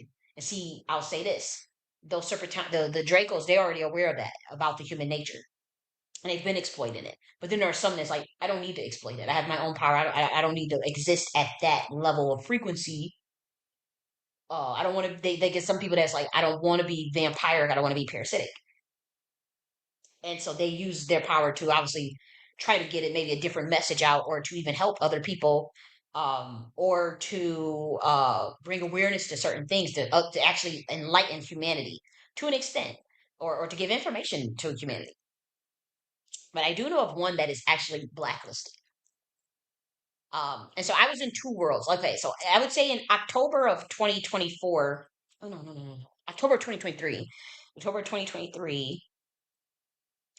I was literally, it took me months to come down from like, a different dimension. And so I was obviously still in 3D, or still on planet Earth, obviously. But when we talk about like your spirit feeling like you in two worlds, that's what it felt like I want to say in like October of 2023. It was like I was literally existing in two planes at once. So I could see literally, and it was just, I was trying to bring myself down, but it was deep. But comes when someone knows that you have cracked maybe a certain dimension or a certain code, they will send, like we say, like these agent Smiths, like these monitoring spirits and whatnot. Um, you will have to deal with certain things. And some of that could be, I would say, no touch psychological warfare that is designed to bring the frequency lower, that is designed to bring the frequency down, or to intimidate, or to use fear. Because if you don't have fear, this matrix has no power over you. And so there'll be, what if you reach a certain dimension, then they will try to introduce the fear to bring down the frequency. And as we know, fear has an emotional range of about 100 hertz, right? Compared to say like enlightenment or love. Love is at 528 hertz. Enlightenment is at 1,000 hertz. So you get a motherfucking human that's at 1,000 hertz running around here, and you don't think that they about to fuck with you? Are you kidding me? Are you kidding me? And it's not just me; it could be anybody. This happens to plenty of humans. And usually, like say, if you start reaching 600, even 400, then that's when you start to realize like the covert harassment. Um, Again, overstand what I'm saying, or just intimidation tactics, I'll say. Uh, and so in October of 2023, and I had been dealing with it for months. I would say it started in July, but even in October of 23, I was moving. I was still moving from Airbnb to Airbnb, trying to get settled. But I was dealing with there was a house across the street, and then one house over. That particular house, I knew just intuitively was doing surveillance. There was a lot of stuff going on in that house. Every time I would come out, it was weird stuff. Like, say, if I need to go get a package, or if I need, we would constantly do gunshots, like boom, boom, boom, like literal gunshots. So I would go out, like say at night or whatever, to maybe go get my Instacart packages, or get my Amazon packages or something. And so if I would walk, a certain direction that was kind of facing that house, I noticed I would just hear gunshots, or just like screams, or just something like that would startle me, like something that would startle, and then I would also notice when I'm gonna come outside, because at that time I was like, I would go outside, and just ponder for like maybe 30 minutes to an hour or so. I would notice that the person, it was like a red truck, and that person would just come outside and sit in their red truck and just watch me. But they was coming from that house. So they were coming from that house, and they were just sitting in this red truck and just staring at me. Oh, and then when I needed to go get a package, you would hear like this boom, boom, boom, or a loud noise campaign. It was just always something with that particular house. So I was like, okay, so this person over here, they're doing some sort of defense contract, or um and we're just talking in human terms. I'm trying to talk in human terms. uh just think of it as like a surveillance defense contract. uh but for those that's spiritual, monitoring spirit, or a spirit that's trying to create some sort of intimidation to lower your frequency. For those that spiritual, that understand what I'm talking about.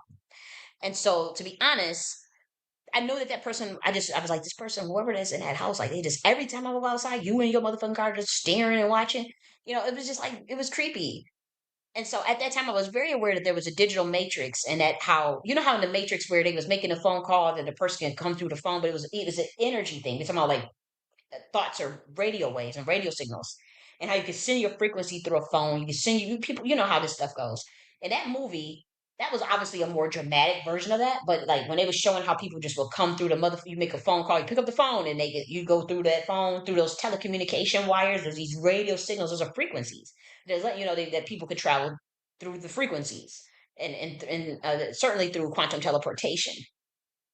And that is true. You could do that with your mind, though. You don't necessarily have to physically do it. You could do that with your mind. Let me make sure I'm good on Rumble. Let me make sure. Look at these. Okay. And so I was able to I was able to just intuitively know that, for one, but two, me being in like two worlds at once, my spirit being in one plane and me being on planet Earth. I I had grew tired because I had been dealing with like the covert no touch site warfare literally since July. And so by the time August came, I was tired of fighting at myself. And then I'm more defensive anyways. I don't sit and do witchcraft on people or curses on people. Like I don't think like that. Like so most of the time I'm just in the defensive mode. But that was creepy, And so I remember I said, because I was like able to communicate in higher dimensions. I'm like, I need one of my henchmen to literally fight this for me, because I'm just tired. And I said I need fire. I remember I said I need fire, and so I said I'm dealing with fire. But when I said I need fire, I literally meant like I just need a fucking candle, you know. And so I just but I remember I clearly had said, like, in my head, I'm like, I really need one of my spiritual henchmen of the higher dimension, particularly. Um, and I knew and I just knew, because again, right now I do say that I feel more grounded on planet Earth. Like I'm completely like I don't feel like I know that I can get access to those dimensions fairly quickly, but like right now I'm not doing that, and that's by design. Because usually when the semester starts back up, as far as the PhD, with schooling, I like to be I had to be just more grounded. But in October 2023, it was like, it was as clear as day. Like I'm just like, but I remember saying, God, I do need one of my spiritual henchmen right now to fight that particular house that is across the street in one door, with the guy with the red truck, who's literally like surveillancing me, and trying to intimidate me with like gunshot sounds. Because again, I had pissed off powerful people, so like the gunshot sounds was like a warning, like boom, boom, boom, like And then of course you're thinking you're gonna get scared. You're in the dark trying to get an Amazon package, and you hear a literal gunshot. Are you kidding me? Like that was really intimidating. I was scared, and so I was like, I don't know how to fight. I don't have the energy right now. 'Cause usually, I mean, I could do some defensive things and be like, So I said, I'm not gonna get dirty. I'm like, I'm not. I don't sit and be like, how people be getting a little, they get a cow's tongue and some nails and some hammers and stick it up their ass and gets a centipede. I don't do. I don't know. I know about it. I'm just saying I don't. That's just not my mode of that's not my modus operandi. That's not, yeah, that's just something I just didn't have the time to do at that time. I think I was about to graduate. I was literally working on my final thesis proposal, my final proposal to the committee to graduate. And so I'm like, there's no way I'm going to be able to like be thinking that hard using my mind power, because I don't really do, I'm not going to get into anything of that nature, but I'm just saying, like, I didn't have the time to just use my mind power to focus on that other person. So I said, God, please send me, one of my henchmen. On this clear as day, it was like, go on your phone right now. Go on your phone and go on this room. And when I say that this person had never, ever, ever, ever, ever done even since that day, they haven't done a Twitter space. It was like that particular day, this person's never done a Twitter space ever, and that was literally the only time that they have done one. And like I'm telling you, it was like, go in there and go in this room. Like, it was, now we're talking about the digital connection that you need to get that quantum teleportation. And they was like, this is your henchman. As he's talking, listen to his codes, and you're gonna be good. And so I click on the Twitter space, and I'm thinking, like, obviously you have to keep these things extremely secret, and you can't just go, blurt out certain things. And I was shocked, and at the same time, I wasn't shocked that who it was. I said, oh, it makes perfect sense. But I was able to literally see, like, this is spiritually, like, spiritual on a spiritual level, that this is one of the spiritual henchmen. Um, and it was interesting because they were talking in code, and so I was able to remote view them. Once I was able to hear their voice and get their cadence, I was like literally able to remote view them as they were talking. So they're speaking in code, mind you. I said earlier that I need fire.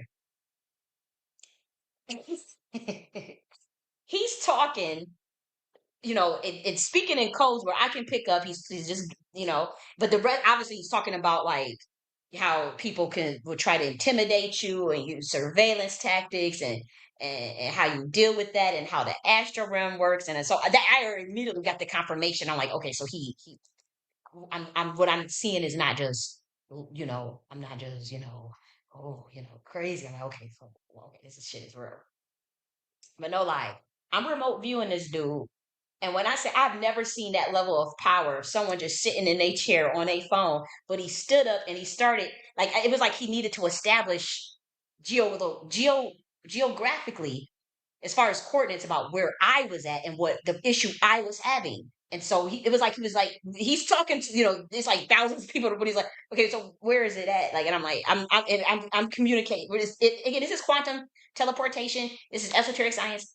Look, it is either you know about this shit or you don't. If you don't, please click off this video. Like, it's as simple as that. Like, we're not arguing about, like, the spiritual world and with none of this stuff. Like, if you're not evolved at this level, then you do not need to be in this, listening to this YouTube. And I'm not trying to be condescending. I'm just trying to say this shit is real. I ain't putting nobody's business out. You ain't gonna never get nobody's business out. If someone was to try to question on me, I would just say, it was for entertainment purposes. It's as simple as that. That's all I got to do is say entertainment purposes, and so you're not gonna get nobody's name. So the fuck. But this shit is I'm just telling you what it is. Overstand and read between the lines of what I'm saying. So I say, again, because with this stuff, it's so easy. All you just need to do is think. You don't gotta say it out loud. You ain't gotta, you just, it's like, it happens within flash of seconds. So it's like, okay, you establish the geographic location, and I'm saying, okay, the house across the street, this house right there with the red truck, they've been the ones doing the covert harassment and their surveillance. Like, they've been doing like gunshots. And I'm literally telling him, like, and it's happening so fast, like within seconds. And he's like, okay, I got you. And like, just to see him talking, having a casual conversation, it's like thousands of people in the room, and how he stood up and was just like, I just never seen, like, he just doing some hand movements and boom, and like, and I'm telling you, as this stuff is, as he's doing whatever and I'm remote viewing it, all you hear is a bunch of motherfucking fire trucks. All these people start running through my backyard. Like a bunch of Black Americans started running through my backyard. A bunch of kids. It was crazy. They were running through my backyard because I guess what? That house that I said was doing it caught on a massive fire. Massive fire. We're talking about like completely demolished, like roof caved in, a bunch of fire trucks outside. It was uninhabitable. It was a massive fire. And mind you, I'm sitting there and I remember I just had to, I need fire. I need a, and just this into remote view and see him stand up and like I don't know if he was opening a I don't know what the fuck he was whatever he was doing with that portal and point and be and just like it was like somebody taking a hand and just slamming something down and then all you hear is a bunch of fire trucks banging sound boom like an explosion boom and that whole house was on motherfucking fire like it was nothing that shit was fucked up.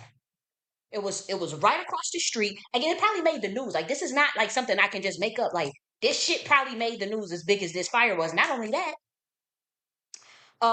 them little fire marshals that come knock on your door, they was knocking on everybody's door the day after to have conversation. I turned it down. I said no. They asked, "Can we speak to you?" I said no. Either that fight, like I can most likely pull up a report of that house that was that and the timestamp that I was living across the street, one house down, like that. Like I'm not going to go in through all that because that's not important. But I'm just saying, like that house totally caught on fire because they used to intimidate me with gunshot wounds every time I tried to get my package with gunshot sounds and be surveilling to me in a red truck all day. Every time I tried to go outside, every time I wanted to just sit outside in the sun or stand outside in the sun rather, because that was I ain't gonna get into all of that, but like it was just it was annoying, and I didn't know because I'm like, look, I don't know how to quite fight that off. I'm not initiating anything. I'm not trained. I don't know ceremonial magic. I'm not trained in anything. So I'm like, I don't know, like that. That was creepy to me.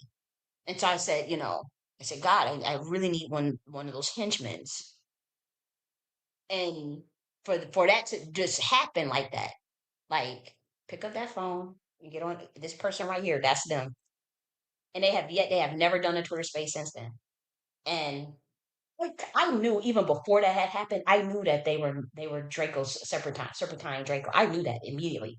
But I also knew they were blacklisted, and I also knew they were kicked out the club. They were out, as far as like, you know.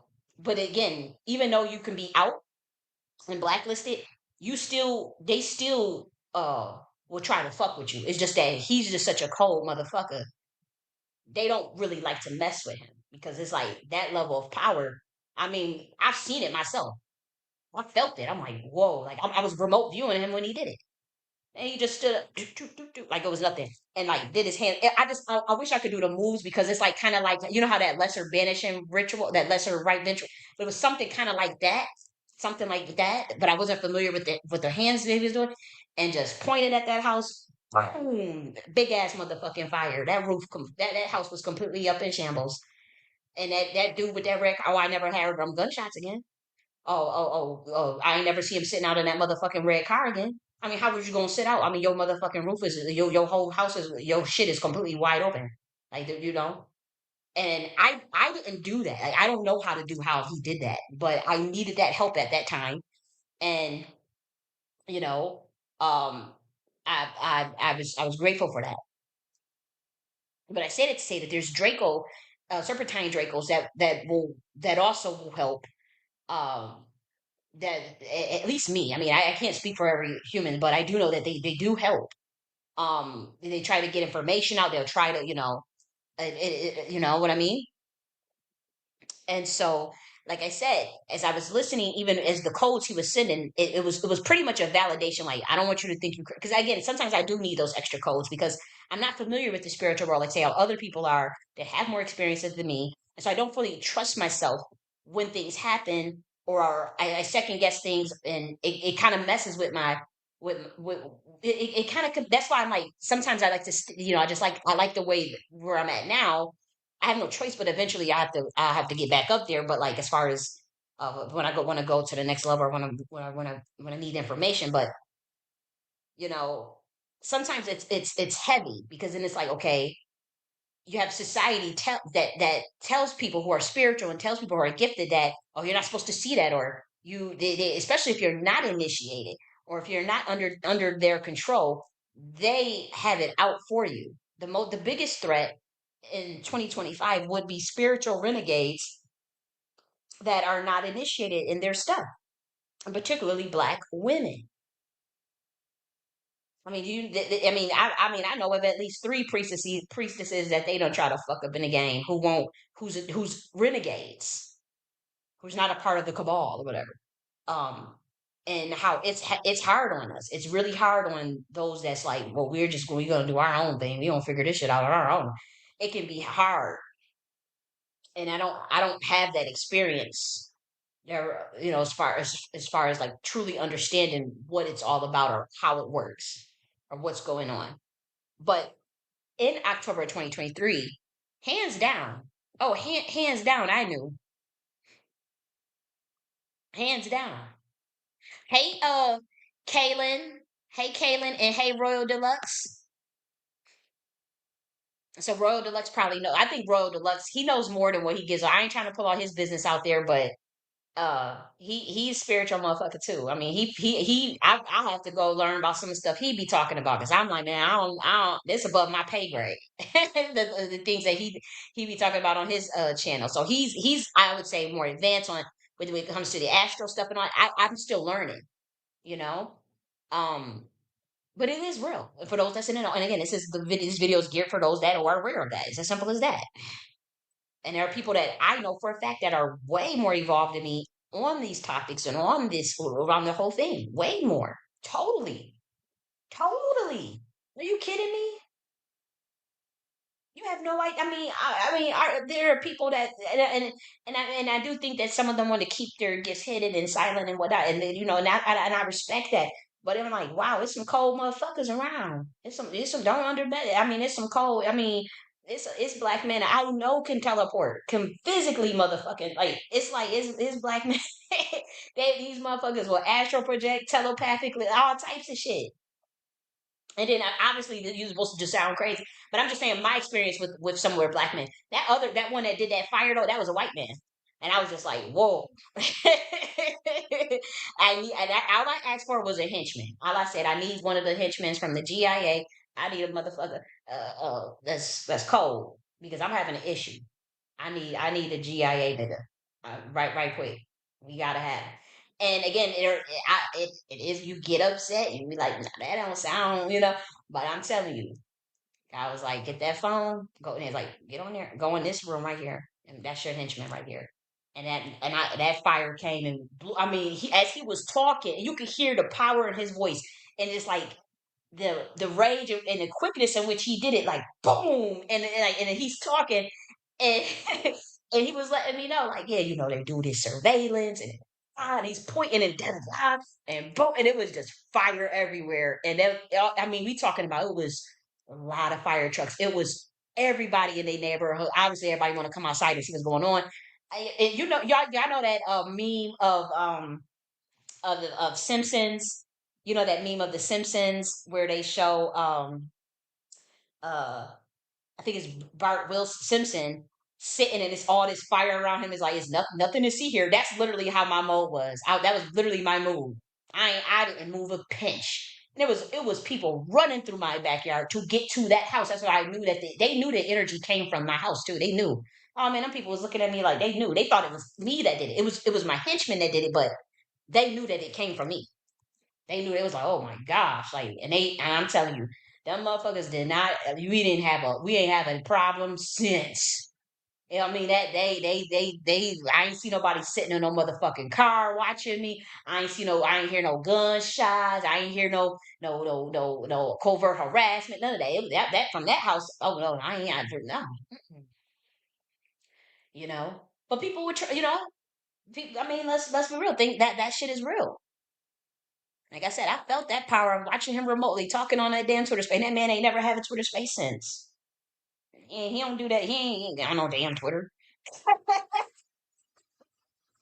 We ain't hear from him since. That's why I was like, whoa, that shit is real than a motherfucker. You know? Big ass fire. And they people kept walking through my backyard and they was looking at me too, like, you little bitch. Like, really? Like, really, bitch? but it wasn't me. And I'm like, yeah, I mean, maybe that was kind of an overreaction to someone just intimidating someone with gunshot wounds and watching them. But like, what else was I supposed to do? I had no choice of that. Once you get a henchman from the GIA, they have clearance to do whatever they want the fuck to do. Like, just so you all know that, like, they have clearance to do whatever they want to do. I just have a team that handles that because I do more defense. I don't sit up there and I do more defense. That's just me. It has to be personal for me to be, but other than that, there's a team that handles that for me. It's as simple as that. Um, you know, I'll say this. Sometimes, like when you see how, like, you know how certain people be getting banned, they get banned, they can't go here, they can't go there, they can't do this, they can't. Sometimes it's because, say, those the governments of the orders of certain governments know who certain people are as far as esoterically and astrally, and they don't want that kind of motherfucking problems. They just don't want them type of problems. So they'll say they'll oh, you can't go to this country, you can't go to that country, you can't get this country, you're banned from all these motherfucking countries and shit. You can't travel, you can't do that. A lot of times, like, it be a spiritual reason too. Sometimes it's not just because someone is so controversial or someone is so. Sometimes it's like, we know who you are. We know you a serpentine motherfucking Draco reptilian, and you ain't about to come over here moving shit around and bringing shit our way. It's people that be thinking of, I want to protest tomorrow, and I need these amount of people to go and protest. And next day, motherfuckers is out protesting all in the streets, fighting and shit. And so they know humans be sitting around doing shit like that with their mind. They know that Draco Serpentines be sitting around doing plotting shit with their mind, and they will ban your motherfucking ass from their country. You ain't coming over here doing all of that. No, you go somewhere else with all of that. That's why a lot of people like to travel to Africa and get power. Remember, Dave Chappelle had to go and get some power from Africa when he was dealing with the shit that he was dealing with. You know, and then a lot of times, certain cultures will sell out the power. That's always a crime. You don't want to do that. The indigenous. You have to be careful with that. And that's why I want to shout out Cote Vaudon. Like, you know, even some of there's I'll be careful, but like, even this stuff is so powerful, and I don't have full understanding of it, is what I'm saying. I don't quite um I can't quite articulate what it is that I've been dealing with as far as the revelations that I've received and the epiphanies. But I do remember there was a team, and the reason why I know that it happened because I was really like this was like literally this week. I was literally like in a state of mind that needed to be peace, that needed to, whew, like I was in a state of mind that just, and I needed to bring it on down. And no lie, uh, and I don't even know who these people were, but I received a message at that exact moment from and we do know that they are powerful priestess in Benin. They're powerful. They have a name.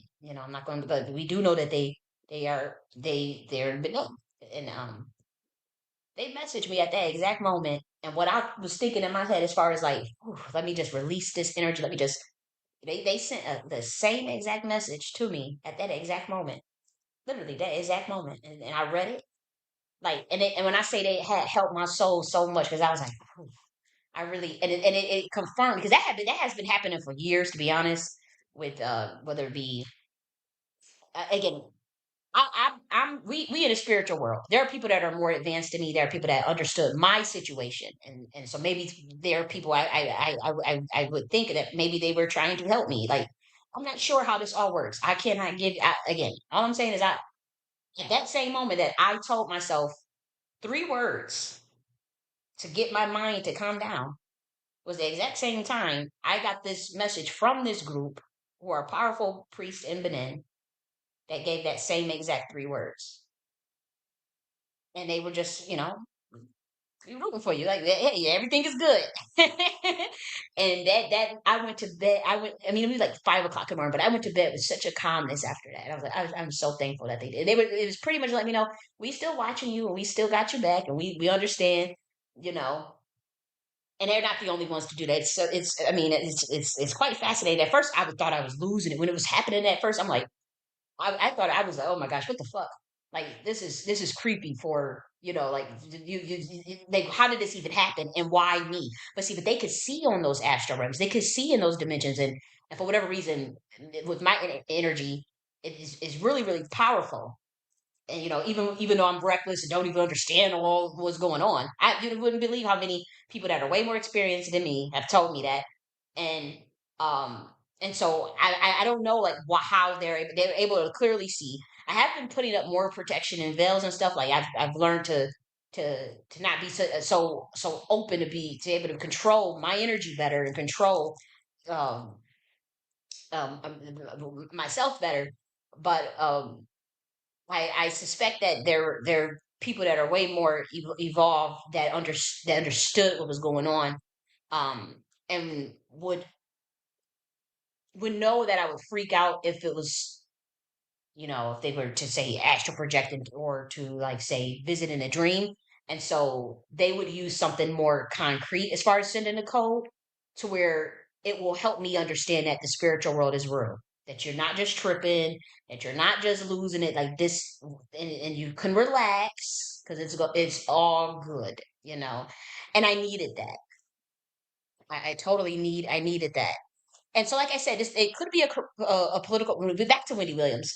You know, um, as far as her situation, I do think that if she reached those higher councils of the heavenly court and her case gets appealed, I think she can get out. I'm hoping for that. But even if they have to put a ankle bracelet on her ass, and maybe a house, maybe a curfew, she still needs to be in Miami with her family. You know what I mean? She still needs to be in Miami with her family. She still should be able to see her father. She still should be able to communicate with her loved ones and her kid rather. Um, and maybe maybe she wants to go to a mall and buy Chanel or something. Maybe she wants to go to the beach. Maybe she wants to go hang with Don Lemon or something. I do think she should be able to do that. And so my vote is for her release as someone who sits on the council of 99. And so we'll see top down interdimensionally what takes place on that. And again, this could all just be motherfucking political. Let's be real. Like this could all just be a political play to just change conservatorship laws. It could be both. But if it helps everyone change the laws, and that would personally help priestesses and black women. That would personally, them changing them laws will personally help black women. Hey, DW. Okay, so we got DW in the building. Just saying hello, my basketball team at halftime. Enjoy your Friday. Oh, so you're at a basketball game, or what's that? You do you play you do are you at the basketball game, or you just watching it on TV? And then we got Wreak Havoc in the building. Hey, Wreak Havoc, I hope you are doing amazing. I truly do. I hope you are in great spirits. And then um we got Royal Deluxe still in the building with us, and we got Kaylin in the building with us. That's baby girl. And then we got Chris. We appreciate him stopping by too. And so, like I said, I appreciate all of you guys. And you said just watching. Okay, I do some Oracle work through my Grizz team. Oh, cool. That's dope. Okay, DW. And so, it is good just be a political play. But like I said, them changing the laws is gonna help black women because they've been getting black women for motherfucking decades with that shit, with that conservatory shit. They've been locking up powerful as renegade priestesses or black women who come into knowledge who got natural shit in their bloodline. They've been locking y'all motherfucking asses up the most. So they almost did it to me. And I'm telling you, there was another priestesses who's like probably she's way older. She was old enough to be my mom. She's top 5 in the world. When that shit happened with me, I think that they suspected that she had something to do with trying to help me. They got her daughter. Like we were both locked up at her. They literally had grabbed her daughter, literally at the same time. They locked up her daughter, and the way her and the reason why I know it was similar because I was locked. I was at the same time, but when we got out, she was still in. Like she stayed. It wasn't at the same place I was at, but it was still in Georgia. And she stayed, I want to say like maybe probably 3 to 5 days a little were detained longer than when I was detained. But that was her daughter. They weren't gonna get her, but they got at her daughter to send a message like they knew that like what y'all doing, y'all better chill the fuck out. better chill the fuck out. And so, I remember I was watching, her daughter had called, and the way that the girl was talking in the background, I said, she got enlightened, her shit cracked. Just the way she was talking about humanity and unconditional love, and this is this world we have infinite. The way she was talking, I said, same thing happened to her, happened to me at the same. I thought that was amazing because I was like, okay, I know I wasn't tripping because I ain't gonna say nothing else about it. But that lady, that priestess, she was so pissed because they had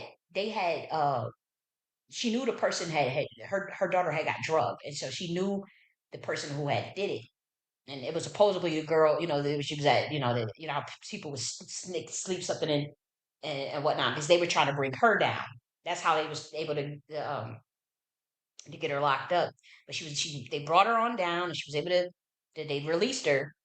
But I remember that priestess said, "I'm going to go after the person that did that to my daughter that got her locked up." And when she said, "I'm going to kill him," and by that I mean spirit. She did it spiritually. She didn't have to. There's no proof for this. And again, if somebody was to say, "Oh, what you talking about?" and ask me about it, I'll just say it was for entertainment purposes. That's literally gonna be my answer. But uh, she literally said, she was like, "Oh, I have to go into spiritual warfare and take that person off this planet because that was ridiculous." Because you fucking with, obviously if someone's fucked with your kid, what else are you gonna do? And yeah, within 24 hours of her saying that dude that did that got her daughter locked up, oh, he was dead. He was totally dead. And so I'm just saying, I know this shit is real. And a lot of people, they probably feel like I'm reckless. A lot of people don't fuck with me. That's fine. I'm cool being alone with. I'm so cool being alone with. But I also know that there are spiritual guides and spiritual beings that look out, and so I'm also grateful for that as well. Clearly, just throughout my life, I've always felt it, and we all have protections. We all have certain things, certain beings and angels and seraphim and serpentines and dragon. You got multiple things assigned to you. It's not just like, people say, oh, you have your angel assigned to you, you have a demon assigned to you, but it's like it goes way deeper than that for certain people. Like some people have they have to have they have to have spiritual paramilitaries backing them. They have to have like literal platoon. They have to have like military bases that they can have access to have to protect them. Humans, a regular human. Now they may lose, people may lose their protection, especially that's why it's so, you don't want to get into that Luciferian Babylonian contract magic, because I do have to say, once you sign them contracts, you lose a lot of that protection that was put on you before you came down here, before you descended into a soul. I mean, your soul descended into human flesh. Whatever was on you, a lot of people that's powerful, like bam, like whoo. And when they get into those deals, say a Prince already had it. He didn't need them people. But it was an accident, He didn't know, but he was aware that what he was doing and what he was signing was lifelong. Make no mistake about it. And Prince knew, and he said, I'll sign. But he was young and naive, so he didn't know who he was. Now when he died, he knew who he was. He knew he was this otherworldly being. By the time he had died, and had part Atlantean DNA and shit. But um, when he was young like that and first got into industry, he didn't know. So obviously, if he could turn back to, of course he wouldn't have signed that contract. He was in battle with them people for decades, like. And as soon as they gave him back his bastards, they were upset because he already knew he was already working on his evolution and spiritual power. They decided they concoct something to take him on out. But what I'm saying is, humans come in with like a lot of natural protections and gifts and everything already. But when say you go to use that contract magic, or want to want to sell your influence for fame and fortune, or join certain organizations and the cults and whatnot, uh, through the contracts themselves, like that's why you have to read all the fine print. There's certain things where they can take, when they say we own this energy marker or your likeness throughout all times and space and principalities throughout all the universes and dimensions and of all time throughout infinity and perpetuity. You got to read all that shit. Like that's spiritual. That ain't nothing but Luciferian Babylonian contract law. And that's heavy shit. You don't just go and sign shit. And so, um, Prince, he fought to get out, and he was able to get out. But as far as like what he had already had, he never needed them people, is what I'm saying. He never needed them. Like most humans, you already was this dude played 22 instruments. He loved music for the sake of the craft of music. He was good at it. Um, he liked producing, he liked writing, he liked performing. He didn't need that whole machine. He didn't need that because a lot of times you don't even need the fame and the fortune, right? You look at a situation where Andre 3000, he's now playing the flute, and he said, I don't really care for the fame. There's a lot of people that get addicted to it. It's extremely addictive. But then there's people that's just like, I don't feel like that's natural, or I don't care for that for my soul's evolution or the path that I want to take or evolve from. Like some people like music for music's sake. Some people want to express their music in an intimate way with just a certain amount of people. So they don't even really want the fame, and that's why Michael Jackson kept B. Was it what that boy name is? B. Was it B. Howard? We all know the situation. I'm not going to be all in their family's business. Out of respect for them, I respected. I like Michael Jackson and Janet Jackson, so I'm not going to be. But we all know. I believe his name is B. Howard. Could be. Don't quote me on that. But you see how he hit like nobody knew. And remember how when as the young man got older, he said, "My father gave me a gift. Like it was a gift to keep me away from that, and to keep me away from all of that." But the dude is the do music for music's sake, and to keep you away from the propaganda, the Hollywood, the paparazzi, all of that shit. That shit is not normal. It could really fuck with your head, and so he made sure that the kid was able to have an extremely peaceful, normal fucking life. Extremely peaceful, normal life. And if you express your gifts, express your talent, and keep them away from that industry. And so he did that by design. And when people were like, "Well, hey, were you ever sad because nobody knew, nobody knows it?" And he was like, "No, hell no." Like now that because he understands, like I have freedom. I just want to be free. I want freedom. My father gave me freedom. You know, and I'm pretty sure there's more to that story, but I'm just saying, just from the interviews that I watched, just from the interviews, um, I just thought that was interesting, and I could at the time I was like, man, I would be so upset if my father just wouldn't. But now that I see things too, and that I get it, I'm like that was the best thing that Michael Jackson did for that boy. That was totally, that was he really, wanted to set him up for success, but also have a strong mind and stay out of the damn industry. That's what it. Not if you do music, you do it naturally, whatnot. But a lot of times the through your own gifts and merits, you can be you like let's say with Prince. And like I said, some people deserve to be famous. Some people are just so fucking talented. They don't need this. They don't need a contract to be passed around and go through the Diddy party. Some people, I truly believe, they're gifted. They deserve that, and they will have that. And Prince was like one of those people. Obviously, Michael Jackson. I mean, motherfuckers, they had ambulances outside of Michael Jackson's concert. I mean, that's just fucking talent. You listen to James Brown's voice. You hear that screaming. I'm like, it's hard. We don't. It's really hard to sing James Brown songs, but I feel good. Like he has an amazing, beautiful voice, but it's like, really, like like that level of talent is that's like a supernova. You know, um, obviously, Beyonce. You have talented female artists. You have like geniuses like Twinkie Clark that can compose and produce. Like I would say, like her at the level like that's like Sun Ra type talent. And we all like Sun Ra is cold. Thelonious Monk is cold. Charles Mingus, these some cold motherfuckers. I'm telling you, Twinkie is up there. She just in a different genre. See, Sun Ra does jazz, but Twinkie does gospel. But as far as that composing and that piano skills and her ability to harmonize, to not only just play that piano, to write, to sing, and to teach to all the girls their harmony like that. That's otherworldly. She don't get the credit like that's other fucking worldly.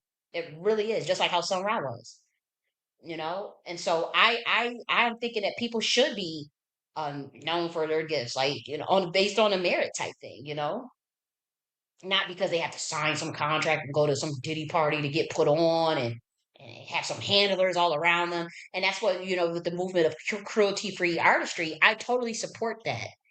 I totally support cruelty free artistry, you know? And like Royal Deluxe is saying, never sell your likeness. That's right. That's right. I have walked away from stuff like And when I was down bad because the weird ass contract said your likeness and the fuck, this is a regular ass. This ain't no what the fuck. What this is a regular ass little job, independent contract work. Why would an independent contractor need to sign something with likeness and perpetuity and image? And no, man, I'm like, you can kick rocks. I don't care if I only got two cent to my name. I will not be signing no shit like that. I don't give a fuck. Like, no. And there are people that will do that. There are people that have been driven into homelessness because, they don't want to be dealing with that system. They don't want to, and they get locked out, and they will try to coerce you and put you in a situation where you be kind of like forced to sign that kind of stuff. Like they'll do certain things to facilitate like a desperation. That's why you never want to be desperate. You have to know the value of your soul. That is priceless. And you have to know the value of your human ingenuity, your gifts, your infinite potential. Like you gotta really walk in that and be that at all times because motherfuckers will test you. I've been tested. I was like literally this, you wouldn't believe this whole year, this shit, like motherfuckers would try to drive you into homelessness, financially blacklist you. You won't have nothing. And they just because they want to get you desperate enough to where you sign some sort of contract or you go back to situations that are not good for you, or they go back to the abuse. And I'm strong. I'm telling you, you would one of the patriarchs in my family is probably the only one to go like, oh, man, we talking about walking away from power, walking away from motherfucking power. Like it's very because what comes with that, like say if you at the top of the top, you at the top of you from a royal bloodline, you purposely walk away from. That's why we talk about like certain like so Dr. Katama out on the streets homeless and saw the ascetic, but that's like the same thing with other descendants of Chaldean Magi's or Nagas bloodlines, where they just end up homeless and they become prophets, and because a lot of times they not playing ball, especially if they're from royal bloodlines. I'm talking about like clearly a situation with like the Yeshua, not the mythical stuff that's all in the Bible, but the Chaldean Magi, I'm not getting into all of that with the Dragon Rider. When you don't want to play ball, you want to, that's what it comes with. Your ass out on the streets homeless, talking about you're a prophet and doing it because you still keep your power. You will keep your power. You don't go from in Egypt studying their mystery schools, Commission science. Then you're able to go to the monasteries in the east to learn the Advaita Vedanta and Agori Tantra and Shakti school of thought, and then bring your ass back to Jerusalem and all this stuff and learn the Kabbalah, you don't go through, there's a royal bloodlines that go through those sciences. And that's just since been like that since the beginning of the time. And you don't get to have access to all that information and you think you're not going to play ball of the royal bloodlines. And when you say no, your ass will get locked out. And if you decide to run away and be out on the streets homeless, and that's what it is. Now I'm telling you, I've known humans that have been through this very same thing that I'm telling you about. But you could find it and multiple even just stories like Mahadevara. I want perhaps Guru Nanak, as far as his situation, Mahadevara, don't quote me, but I certainly know Siddhartha Gautama, and I know similar situation with Ramana Maharshi. It happens, and then there's some that do the opposite, like say like an Osho that completely was like, I know that I can manifest 365 Rolls Royces because money is nothing. I can master that. And he did that. He was like, you humans are obsessed with money. Okay, and he did. He had 365 Rolls Royces. And he was saying like, money is nothing. But, he was working more so through Tantra. And I listened to some things and he said some things that have truly, truly helped me along my path. But he was trying to just teach humans like, I'm giving you the codes to not be materialistic, to not be obsessed with the markets, to not be obsessed with consumerism. But if you want to know like the power of your mind and just even your capabilities, look at what we can do here. They deported that motherfucker, but I'm just saying like, it was like he knew like, okay, I gotta have 365 Rolls Royces, one for every day of the fucking year. Like it's nothing. Like it's nothing. That was the level of his magi skills. I'll say that. So what we are gonna do now, because we are gonna switch the topic to uh once again this one, uh what is a prophet, and this is based on Andrew Wilson's and No Fugazi and GRLA's and Captain Zarziak debate. And so I want to give a deep dive, a philosophical dive on what is a prophet. I'm actually going to pull up. Let me do that now because we are going to take a little intermission. Let's what? How do I want to Bible? Because they were using the Bible to. So I'm just going to be based on that, but I'm going to also talk about from the point of view of the Sibyls and oracles in 125D and priestesses and Atlantean science as well. So we'll get that Bible verses about prophecy. We'll just do that and we'll because I can scam through this stuff like in my head.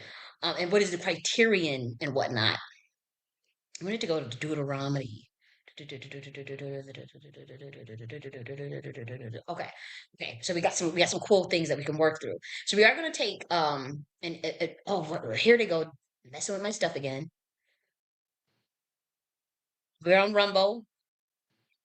We are on Rumble, um, and Twitter Spaces and YouTube. But my Rumble they always mess with my Rumble. Let me see. Let me share it again. Okay. I just want to make sure that we're good on Rumble. Okay. Road Deluxe, are you able to see the live on Rumble by any chance? I don't mean to like ask you to put you to work or anything, but I would appreciate because my bandwidth is a little funny acting. If not, it's okay. But I just wanted to know if I'm still on the air on Rumble. If not, oh well. But let me just check the Twitter as well. I mean, I'm sorry, not Twitter, YouTube as well. But we are going to go on a brief intermission, and then we will be back. Now let me.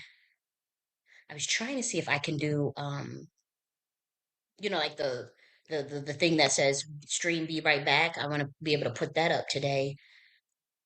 Just in case someone comes in and they wonder like why is there no sound? What is going on? Let's see. Video file. See if I can play that. Does it work? Okay. So we'll do that and hold on, I'm gonna pause this and make this bigger. Okay. So we got this on Rumble. If you're on Rumble, I'm just gonna play the uh the Knocked University enroll now, so that's just the intermission. We'll be back though. I'm gonna mute this. And so just give me some moments to get my uh groceries and go to the powder room. So I'll be back.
Okay, so I am back. Okay, so I'm back now, and let me get this for my screen off Rumble. Okay, just want to check my sound before we go into the second topic. How do I take? Okay, here we go. Now let me put, to be honest, let me, do I have the share screen already? Oh, already? Okay. So I just want to give context before we get into, I'm not going to play their debate, because I just don't want to get into like the copyright stuff, but this was a debate with Andrew Wilson.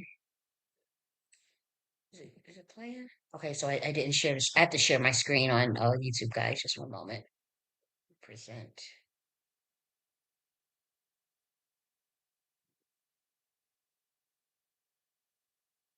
Okay, so let's do this.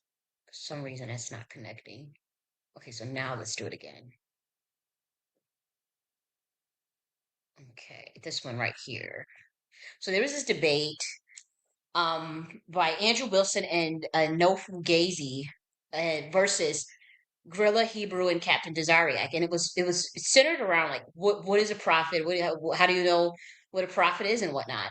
And I thought it was incredibly interesting. Unfortunately, I was quite disappointed uh with the performance of Captain Zarziak in this what's his name, Gorilla Hebrew, and in my estimation these are not prophets, they're teachers probably, um but from what I watched this whole thing, I watched a review of it, but somebody did a 5-hour review of the entire debate, the whole 3 hours and 28 minutes. And so I do have to say that from what I gathered, and from listening to the rebuttals of, and the white guy in particular, and the black man with the black one with the, like, I think that he has like braids in his head with the headphones on. I think that they won the debate for one, and um just based on sound, objective, and even biblical, or even esoteric definitions of what prophecy is. uh Captain Zarziak and Gru Hebrew, I felt like they lost that debate, and I personally would not consider these people prophets. I guess that was the case. They were trying to make that they were prophets. This was 8 days ago. You know, I see. I would give teacher. I would say teacher, sure, but prophet, no. And so they were going over that. What is the definition of prophecy? How do you prove it? What is, what is the basis for one even making the claim that they are a prophet? And so, and for what I would say, I do think that there is obviously a biblical standard, and scientific standard perhaps, or even spiritual standard, but I'm approaching this more so from the stance of the orders of the Sibyls, the of from the high, from the female side, from the divine feminine aspect of things. I think that people realize that we're in a day and age in which there's a lot of revelations going on about things, about the world, and the things that we thought we knew. I can only speak on things through my light codes and my epigenetics and my cell memory consciousness and my epigenetics and in my soul and in my lineage, well, rather my genealogy and bloodline. I cannot juxtapose or transpose my shit onto you or anybody else listening. I'm only coming it from my lens. And so when I'm coming from the lens of prophecy, from my perspective, I'm rooting it in the the work of, say, 125D, and those orders that are inherently matriarchal, as far as the women that are given the role of oracle. Now obviously males can prophesy too, right? Males can be prophets. It's not what I'm saying. I'm talking about like the familiarity or the expectation of the divine feminine having aspects to, or being rather a walking portal of that have easier time accessing different dimensions than men. This is something that melanated people always knew. Certain tribes more than others. I'm not saying every tribe was matriarchal, but there are a lot of melanated people that are familiar with what I'm talking about. who are familiar with the original melanated symbols, not the ones that the Greeks modeled. The Greek symbols, they literally had like males dressed as women. Like, this how twisted these people was when they stole certain sciences. Um, even the Hebrew, the stuff like what you see now in my eyes looks foreign. That's why I don't consider myself a Hebrew Israelite. I don't go join no Hebrew group or nothing like that. I practice my shit from what my bloodline, the way I know it from 125D. The Dragon Riders, the same bloodline that created the Hebrew bloodline and the Atlanteans. That is an order that is inherently matriarchal. I can only speak for me. You ain't gotta believe it. You ain't gotta accept it. I don't care. Like, so when I see like, people say they're Hebrew, and I'm looking at like what did they do to this book? Like, what the fuck did they do? Like, what are you guys doing? Like, that's just that to me. I'm like, whoa. Some clearly there was a lot of uh uh migrational patterns that necessitated perhaps the mixing of different cultures and beliefs. As what I from what I'm seeing, there's a lot of hodgepodge stuff that will go there that I just don't remember. I won't say I don't remember. It just wasn't there. It's certainly not at 125D, the Dragon Riders. But this stuff is what I'm saying. Is like somebody reversed engineered a lot of the things. Is what I'm saying. Not all of it, but enough of it to where it's like some of it is foreign. It's like, this is not what was originally in this. Like, that's not what we do, but we created. Like, let me not talk too much. But it's like, what? So we're always familiar with like the oracles and our symbols. That is something that we know. With the idea of the queen mothership and nobility, or royal bloodlines, uh, are expected to have the an idea of a queen mothership council that gives advisory to the king. That was traditionally a governance setup. It's no longer in practice now, but it was. Even the idea of having sibyls. There are even presidents to this day that they'll have 13 motherfucking women on a payroll of cold motherfucking priestesses. Bad bitches. They moving shit with their mind. They control the motherfucking weather and all types of shit. Like, this is how it goes. If you guys didn't know, for those of the royal bloodline, that's just something that's well known. Is this not sharing? I want to make sure that it's sharing. I mean, not sharing, but like the sound is good.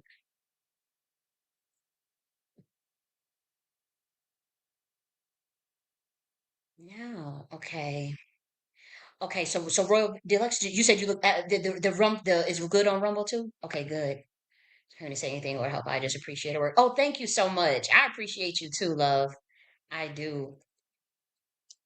Let me actually, I'm so nervous about like copyright stuff. I'm actually just gonna play my stuff right here. I don't even want, even though I'm not even playing an interview.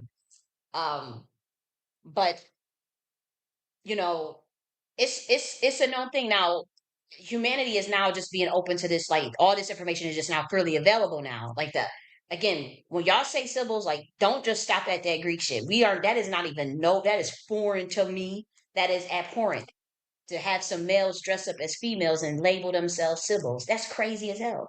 And then you just gonna start there and forget about the Sibyls of melanated tribes, and all throughout the Americas, throughout Africa, throughout the Caribbean. Is like, so there was no Sibyls that were melanated? Are you fucking kidding me? Those are our sciences that we started. How dare you? And so that there was a systematic, and I wrote about this in my first book, The Queen Mothership. There was a systematic overthrow of that governance system. Even when you look at the stories of this dragon beast, the fighting with Enlil, Marduk, and Tiamat, and then you see the juxtaposition of the things they twisted in the Bible as it relates to the Leviathan and the dragon and the water, the water kingdom, the marine kingdom, and the beef. They ran them bitches all down in the, and I'm not coming at the marine kingdom female. I'm just saying how they ran their ass underground too. But this was something that was worldwide. It was interdimensional, and it affected a lot of female bloodlines that were extremely, extremely powerful. Mine being one of them. Um, but it was a mess, and it's still a mess. And as you can see, but you see the state of your planet now. but there's always been a knowing of like the Black Madonna and baby at the top, like where the Jesuits are secretly worshiping a Black Madonna, and as well as the Catholic Church and the Masons and all that, where they secretly know of this knowledge. Or even you see like the changes that was made in even Ifa and Palo Mayombe, like it's a lot of stuff that just got botched. I mean, this was a full blown war of like, look, we're not doing this matriarchal shit. We ain't doing nothing about no goddess iconography, iconoclast, none of that. We getting rid of all this shit. It's about to be what we usher in. And men are stronger than females. Men are stronger than women generally, unless a woman is trained in, some of the arts where body weight and mass doesn't matter, say like the martial arts and karate and whatnot like that, and things like that nature. For the most part, if a male decides to get at a female, she's going to lose in physical combat. That's just common sense. And so when it comes to the nobility class and that systematic over, like we're not doing these councils anymore with these females and with these oracles and with these symbols, like we're not doing that no more. And it's time to kill these bitches, whether that be Mamiwata priestess, Ifa priest, whatever it was. Like this is documented history. It's obscured, it's hidden, and a lot of it is oral history too. But it happened in the Americas as well. Like there were a lot of women who've done their genealogy who will write out to me or email me about their oral histories and things that their say great grandmas went through, that their say their indigenous tribes, as far as their how they were overthrown by chiefs and how the men ganged up on them to beat their ass and to overthrow their power and to work with Europeans and make deals with them. There are women that have told me this, and the same thing happened in Africa. And so obviously we don't want to get on them, them Black Europeans. And even though there's female orders that have ties to those Moors still to this day, that are still bopping around, and they vowed to never, ever, ever let it happen again. As far as let themselves be what happened over there with them Black Europeans, um, with the in Ireland and Spain. Okay, what they was doing, so that's where the pimping and help. Look, we ain't even gonna go that damn deep. But when I'll say this, when I talk about prophecy, I'm speaking from the level of that the 125D Dragon Rider matriarchal order that created the Hebrew bloodline. And so obviously when things come down here, the planet Earth has free will. Humans have free will. They can do it. So y'all get into a war, and somebody don't like this, or you try to change this, or hide this, or get rid of this. These are things that happen. But when primordials visit back, or when humans reincarnate back and whatnot, and they look and come back, and they like, what the fuck did y'all do down here? We don't remember that the last time we was here. What the fuck did y'all do? What the hell? What? Like, and that's honestly how I felt when I was reading the Bible. I'm like, what the hell did you guys do? Why are you saying that these are men? Or what? Why did you change this around? Why did you? And so it's like, whoa. And then obviously if you come out and say those type of things, oh, you're crazy, or you're not supposed to say those things, so you have to be quiet about it. I'm not the only female that's in it that literally is also that I'm not going to get all into that, but she's a part of this 125D thing. She has connections to it, clear as day. And she said the same thing too. She's like, I'm reading this, and I'm like, what the heck? We don't remember all of this. Who tampered with this shit? And I found the nigga that tampered with it, of course. Of course. Of course. We found his motherfucking ass. It was a group of them. But these were royal black blood, melanated blood, and we know exactly who did it. That's all I gotta say, because we had to get down to the bottom of it. But when we say prophecy, as it relates to an earth level with humans, we're talking about someone who has a message who God speaks through, and those who can also access dimensions to also get that information. If you want to, like, say, if you wanted to more on a scientific level, like quantum teleport, and can access realms to also be able to see things, the kind of like time traveling, kind of like quantum entanglement. That's but in a human way, you can understand it was God gives someone a message, and God also speaks through them and works through them. Okay, and and when I was so disappointed in that fucking debate because I mean it's Thursday. These people, it's like they want the role of being a prophet, but couldn't prove that they were a prophet.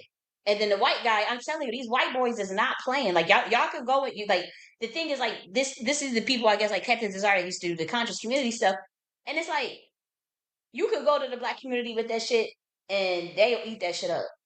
But I'm telling you, it's people that really study this stuff. Like there are really people that are about this stuff. And you go to them white boys and they looking like, nah, they ain't gonna cut it. That's what happened with, we saw with Wes Huff and Billy Carson. You saw with Lord Jamar and Professor Day. Like these motherfuckers will smack your ass up and they don't care that you're not credentialed or that you're from the hood or no, you come in this arena and you better you have to know that you have to know what the fuck you're talking about. Or even if you have your own frame of thinking, your own mode of thinking and way of doing it, that's fine, but you still got to be able to prove, on some level an argument or enough evidence or even support your claim. And so what I felt like the definitions that Captain Tazaryak and Grill, whatever guy other guy's name is for prophecy, it did not make the cut. I don't know anybody that would buy that shit. And I was not convinced that they were prophets at the end of that damn 3 hour debate. I was not convinced that real Hebrew and Captain Zariak was is prophets. I saw Captain Zariak more as a teacher. Like, okay, you teach and you know how to interpret the Bible. And here's the thing, like I guess one of the arguments was like only prophets can interpret the Bible. I don't think that's true. I think that the Bible can be revealed through to whoever. That for those who believe that. I'm not saying you have to. I'm just saying like that was one of the arguments in the debate. And so in that regard, I think that uh God chooses, the people do the studies. People take meditate on things. And I think in that sense it can be revealed. And you don't have to be a prophet for it to be revealed. And so um in that sense, I do think that there are people like there are people that can interpret that without having to be a prophet. But a prophet is absolutely someone who has a message that God speaks through. And how do you know that? Because there's an element of outside verification and supernatural activity. And so you have to demonstrate that God works through you, which requires outside verification. It doesn't mean that you have someone says hey, they want to test you and say show me the proof. That's not quite how that works either. And so when the white guy was in the debate, when he kept saying you have to show me some sort of objective criteria or how do we measure this or how do you prove it, and then for someone to just say well because in the Bible Jesus when they asked Jesus to test, Jesus didn't test it. Jesus said he don't need to show a test. Here's the thing, if you show a miracle and there's other people around, and when someone asks for proof, that's the outsiders are the proof. They testify. That is this. If someone is blind as fuck, and if somebody is able to open a do use high level psychotronics and radionics and open their motherfucking eyes again, and other people around see it, and they like, oh, I can see it. Somebody coming, their motherfucking leg is hanging broke, and I've seen motherfuckers heal legs and shit. I've seen some shit. And your leg is motherfucking broken, and someone put their hands on it, and you weren't able to walk before, and then you're able to walk afterwards. And again, I've seen other humans do this stuff in my fucking lifetime. Uh, yeah, that's a miracle. That's like okay. Now we all know about for those that's in the know, it's psychotronics, radionics, But for the average human, that would look like a miracle. Oh my gosh! And it does take a high level of connection with your higher self, with what you guys would call God. You have to be connected to God at that level. Like you have to, the level of frequency that you got to be able to hold to be able to do those type of things, to move motherfucking objects with your motherfucking mind, and so and all types of shit, and be able to heal or move like it get real, or even predict the future and have it come to pass multiple times to say certain things that's going to happen and for it to happen because you have to be able to see in that dimension and get that quantum teleportation for the scientific level, or talk with God or be able to see into the future. Time travel is real. um and then you have to have proof of that. Either you're going to say something out loud on a public platform or where somebody else can hear it, multiple people can hear it. Because remember, and you have to have multiple people testify, you know, um, generally. Or you got some sort of empirical proof. You don't wrote something down like Nostradamus, you don't wrote something down. And like with me, all of my prophecies are published. I have 136 prophecies that are published right on my YouTube channel. Like stuff that I said was going to happen, and it happened, and we did a public review. Like I remember, I said there's going to be some sort of government benefit glitch this week. I look this is the it's literally documented. um, weekly privacy review of privacy like I was doing these videos weekly. Tarot Joe Biden was stepped down that same week that I said he was stepped down. He stepped down. New military technology prediction came true. Revolution, like all the stuff that I would say, it was coming to pass on a weekly. I was able to do this for 8 months straight on a weekly basis, publicly. I get to obviously still do this. I do this for a living, but I just don't publicly put it out there anymore. I just prefer to do the weekly, the once a year, or just shit on my, even on my Twitter page. I've set things as, oh, this was going to happen. Like I call that bait and switch, that the RNC was going to do with Elon Musk. I already saw that coming 3 weeks before the election. That's why I was trying to hurry up and switch it. And like as far as like what I saw, and then it took a while for everybody else to see it because I didn't have any evidence. I just saw it. It was like I time traveled. It just came back, and I'm like, holy shit! I said, oh, they're gonna do this. They're baiting. And at the time, I had no evidence, so people were just like, this bitch is fucking really. And then people started to see it, like with the H-1B1 visas, the comments that he made about the H-1B1 visas and all this stuff. Then all of it came up in terms of when I kept saying bait and switch. At that time, I had no evidence of a bait and switch. It's documented on my Twitter. I remember I said, oh, it's going to be a bunch of whistleblowers that come past. Like I would say, like when the 7 days for whistleblowers, all of that's documented on Twitter. But even without Twitter, just my prophecies playlist, like it's bananas. And we talk about like we give the prophecies, say, oh, this is going to happen next week. This is going to happen next week. This is going to happen next week, and then the following week we cover and see if it happened, and we go and pull it up. Okay, it happened. And we did this, and I'm telling you, I did this 136 times just in 1 year alone. That's just, and again, some of these videos, they have like 5 or 6 prophecies in one video. So it's more than 136 times. It's probably close to 200 times.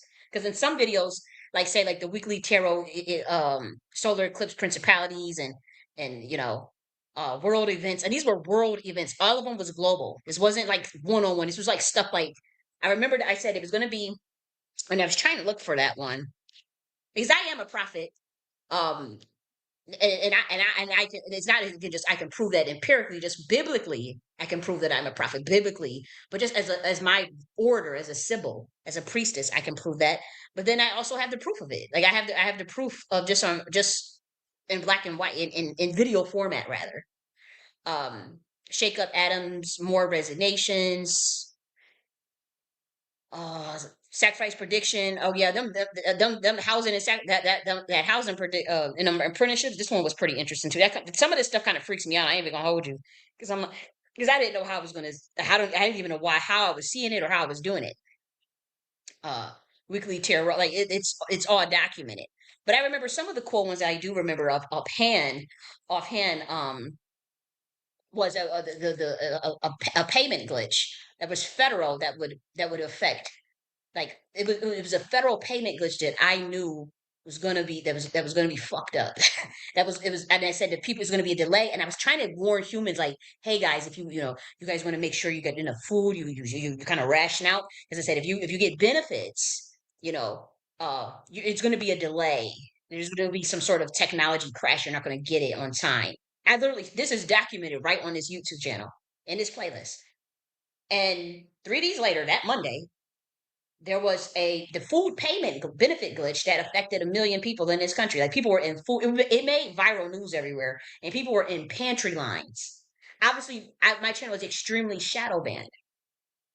But I put it out there to help people. We were doing the weekly tarots, not so I can look like some, oh my gosh, I was trying to mold algorithm and computational algorithm through probability distribution science, which is what I would say, sort of like predictive programming. It's a little bit different. So it's like foreseeing the future, but also crafting the future. because I was experimenting with that, but I also wanted to help people. So like when I would say like, hey, there's going to be a plane crash from plane delay right here, da, da, da, make sure you do, you plan ahead, and then like I would literally that whole week it would be a massive, the FAA will go down, and it's all documented. But another one that I thought it was pretty cool is when, and I still try, I'm still kind of creeped out with that one, where there was I knew that there would be a president or some religious figure that would die in a plane crash, and literally that Monday the president of Iran, who was a religious clergy, the highest religious clergy in his country, because he's imam, but I know he was the highest clergy member. He died in a plane crash. Just that Monday, and so I was able to do this consistently, and I'm still able to do this. Like I just do it with one on one now. I don't do global. I just do it with one on one. And again, I admit that one on one is harder for me than global events for some reason. Like there's a lot of global events that I know what's coming that I don't talk about. We all like, and I know that there's some confirmation because there's at least 5 other Black priestesses that said they saw the same thing, and I said, damn, that shit's really gonna go down. Because I like we all just randomly we talking about motherfuckers. I'm like, we all just getting that same vision like that. Ooh, we. Mm. I'm not saying that. Me personally, I'm not saying that. I let them say it. Mm. But I'm not giving out no global games so motherfuckers can prepare and all this shit. Hell no, I ain't getting nothing for this year except for like stuff because it's getting real, and so I have to move a different way. But at that time also, like I remember I knew something with apprenticeships, like that one was pretty cool too with the apprenticeships where that same week, that next week, all these like every state, like their governors had like developed these apprenticeship programs, and I thought that was pretty dope. And so then I started saying like, "Ooh, well, what if I start to mold the predictive probability, um, I mean the probability distribution rather, and just cause some of these events myself." So that's when I was like, you know what? I want some housing programs. Oh, I want some. It got really cool. And it's like, look, how about we just help get some child care programs? And it was doing. This is documented weekly, and people could say, "Oh, like that's demonic, or that's this, or that's not of God." A melanated female is not of God. Wake up. But again, there's this is proof. There's proof, you know, when it comes to me. Even my yearly prediction, predicting the fall of the music industry, the shipping cargoes that would take the shipping stuff that would be messed up, shit with the CIA. I mean, everything that I predicted in this particular video for the year 2024 came to pass. Every prediction, every single last one. And I'm just sounding like, just the old lady in the well. And so, the people say them crazy ladies be rambling and all that stuff. And I'm just going in, looking in different dimensions. And, oh, this is going to happen. And they going to do this. And they going to have this out. And they going to do this to us. And it all came to pass. Same thing with Leave the World Behind, this video. But when we talk about, you know, prophecy, and not only that, like I have a message. Like I've created philosophy systems. I don't push my systems on anyone. I don't care what anybody else believes. But as far as like message, power, like you have a message and God works through you. And then that's not even, I'm not trying here to brag or build myself up because there's other people that can do the exact same thing that I do. There's a bunch of female prophets. I know at least 5 female prophets right now that's walking around.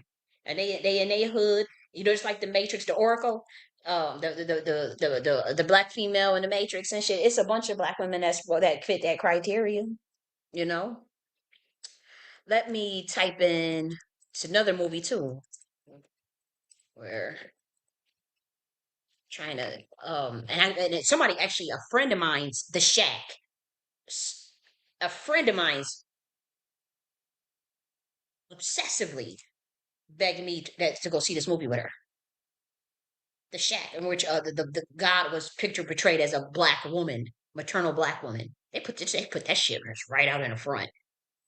And and I honestly, I thought, I did not like the movie, but like for her to she kept saying it. She's like, you gotta, and she said, pay attention to the black female, pay attention to the black female. And I'm just looking like, okay, what about it? Like at that time, I ain't gonna hold you. I was not thinking like about esoteric stuff and whatnot. I was interested in it, and understanding. Everybody knows about we grew up hearing a black woman is God and stuff. Like I grew up hearing that. Um, I would say by at the time of 18, though. I guess not, I wouldn't say I heard it in my household necessarily because I grew up in a church, in a Baptist church. But I would say when I was 18 and went to college and stuff, yeah, I had heard that the black woman is God, like for a whole decade of my life in my 20s. And so again, this is not for everybody. You go, y'all niggas always like to judge and fight and about what somebody else motherfucking believe. This is my channel. I'm not talking to those that's listening. I'm just saying, like, how people that will hate watch. We know it's a lot of hate watchers, and they watching and "Well, yo, that is wrong. That is wrong. Look, this is my motherfucking shit. This is my motherfucking opinion." But anyways, that's the shack, and you see it right here. Let's actually take a look at it. They always have the same, and she kept looking at me. We see the shack. This was the woman that was portrayed as God. Then you see uh the Matrix Oracle. You know, somebody's in their kitchen smoking a motherfucking cigarette, and so you know when I think of Oracle and prophecy and whatnot, this is just the lens through which I see the world. And I also aligned that biblically when we talk about like the ability to prophesy. There is absolutely outside verification, empirical verification. Whether that be you perform some miracles, you got a message, you performing some miracles, you're saying certain things. And like I'm telling you, it's some cold shit out there. When people would say, whew, you know, you bring up the miracles in the Bible because that also came up in the debate. Let's see what's happening is there's a revelation that there's a matriarchal version of what we know to be it's maybe even Hebrew adjacent, but we know it's 125D Dragon Riders. And so we do know that there's a connection to that. And what's happening is that there's revelation in today's time that was originally matriarchal. And so we see now, with the tribe of Judah and whatnot, we see like from my estimation, and again, this is just my lens, and a lot of people don't fuck with me because of it. But I see what the way the Hebrew Israelites, I see that as a huge distortion. The way they treat the women, I find it abhorrent, and to us, it's very foreign. It's very foreign. That's why I'm like, wait a minute. I know that I've known that for years, but I always kept it hidden in private. Like, and so, like, say a couple of friends, we would talk about like the Hebrew bloodline in secret, and the tribe of Judah in secret. um one of my friends in particular for years. But what they was doing, like with like say like the way even ISUPK and all that stuff, that was always weird. I never I that was always I knew something wasn't right about that. I said they twisted something with it. Well, and I didn't have any issue. I'm not saying I have an issue with Captain TAZARYACH. I don't know this man, but I'm just saying, like, I always saw him more so as a teacher and even a little more level headed than the rest of them that was standing on the corner in the wizard costume, the Harry Potter, but the wizard costume. I personally, again, I never got close to that stuff because I knew instantly that, like, this is a distortion of 125D information. This was stuff was created by females, and so I just intuitively knew that. So I was trying to find other females and other women that knew about that. So I was like, okay, let me study. Is there other women? And the women I would come upon, they were more familiar with the marine aspect of things. So maybe mommy water priestesses, and I said, well, that's not quite my bloodline. Like I have ties to that. I would find other women who had ties to Pele, more of the Hawaiian energy, that fire Petua feminine goddess energy, the fire goddess energy. That's also something that's in my bloodline very heavily, but that still wasn't what I was thinking of. I mean, again, I'm familiar with most of the bloodlines that are on this planet, whether it be the Lemurians, whatever. I'm totally, and there's women that get busy with that. They know that they overstand that, and that is their bloodline, and that is where that is as far as like their understanding of prophecy and all that. But there's different dimensions, rather, or uh or even epigenetics that are light codes within someone's epigenetics that people have access to. Some humans have access to multiple. And so you get very lucky because you get access, you learn a lot more. You'll know about Lemurians, you'll know about some of the Petra of feminine energies, you know about some of the more the water based, some of the marine kingdom. You have access to it all. So if you, especially if you're a primordial. And dragon riders, that's the one that I'm most familiar with, and that is the more that is the chaos intelligence, more of it's dark. Not dark doesn't mean evil, and when I say dark, we're talking about light. So it's so hard to explain this stuff because it's an aspect of light. Darkness becomes before light, but we're even talking deeper than carbon and deeper than melanin. So we're talking about chaos, like we're talking about entropy, rather entropy and dark matter, universal cosmic. That it is in that sense. So it's extremely primordial. It's extremely primal as far as when I talk about aspects of the this matriarchal, the divine feminine aspect. And so in that sense, when it comes to the dragon riders of 125D that created the Hebrew bloodline and Atlantean bloodline, they are familiar with that aspect of it. But given their time on planet Earth and being on planet Earth for a long, long time, they've been able to be familiarize themselves with other, with say the energies of the Marine Kingdom, the females, the priestesses, the orders of the Marine Kingdom, Mami Wata priestesses, some of the Pleiades priestesses that are in America, uh, say even Hawaii with Pele, Califia. I mean, the California, that energy, um, of the divine feminine that exists there as well. And so, um, when we see like what's happening today, is it's like there's a revelation of that, and it's like this as far as this symbols coming back online, these primordial beings coming back online, humans, females tapping into their divine feminine, but in a level where the connection to their spiritual sense is higher. So they're able to prophesy, they're able to move things with their motherfucking mind, they telepathic, they're doing all types of shit. And it's a lot of females that's having these phenomenons.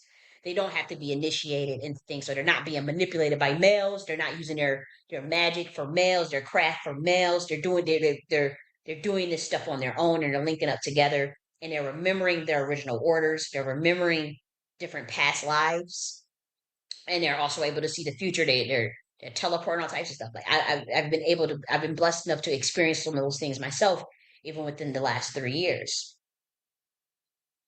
as it relates to. So it's very powerful information and very powerful access, and I thank God for that. I'm not saying I take credit for that. Um I'm just a vessel of God. Like I'm happy to be chosen for that. But what happens is like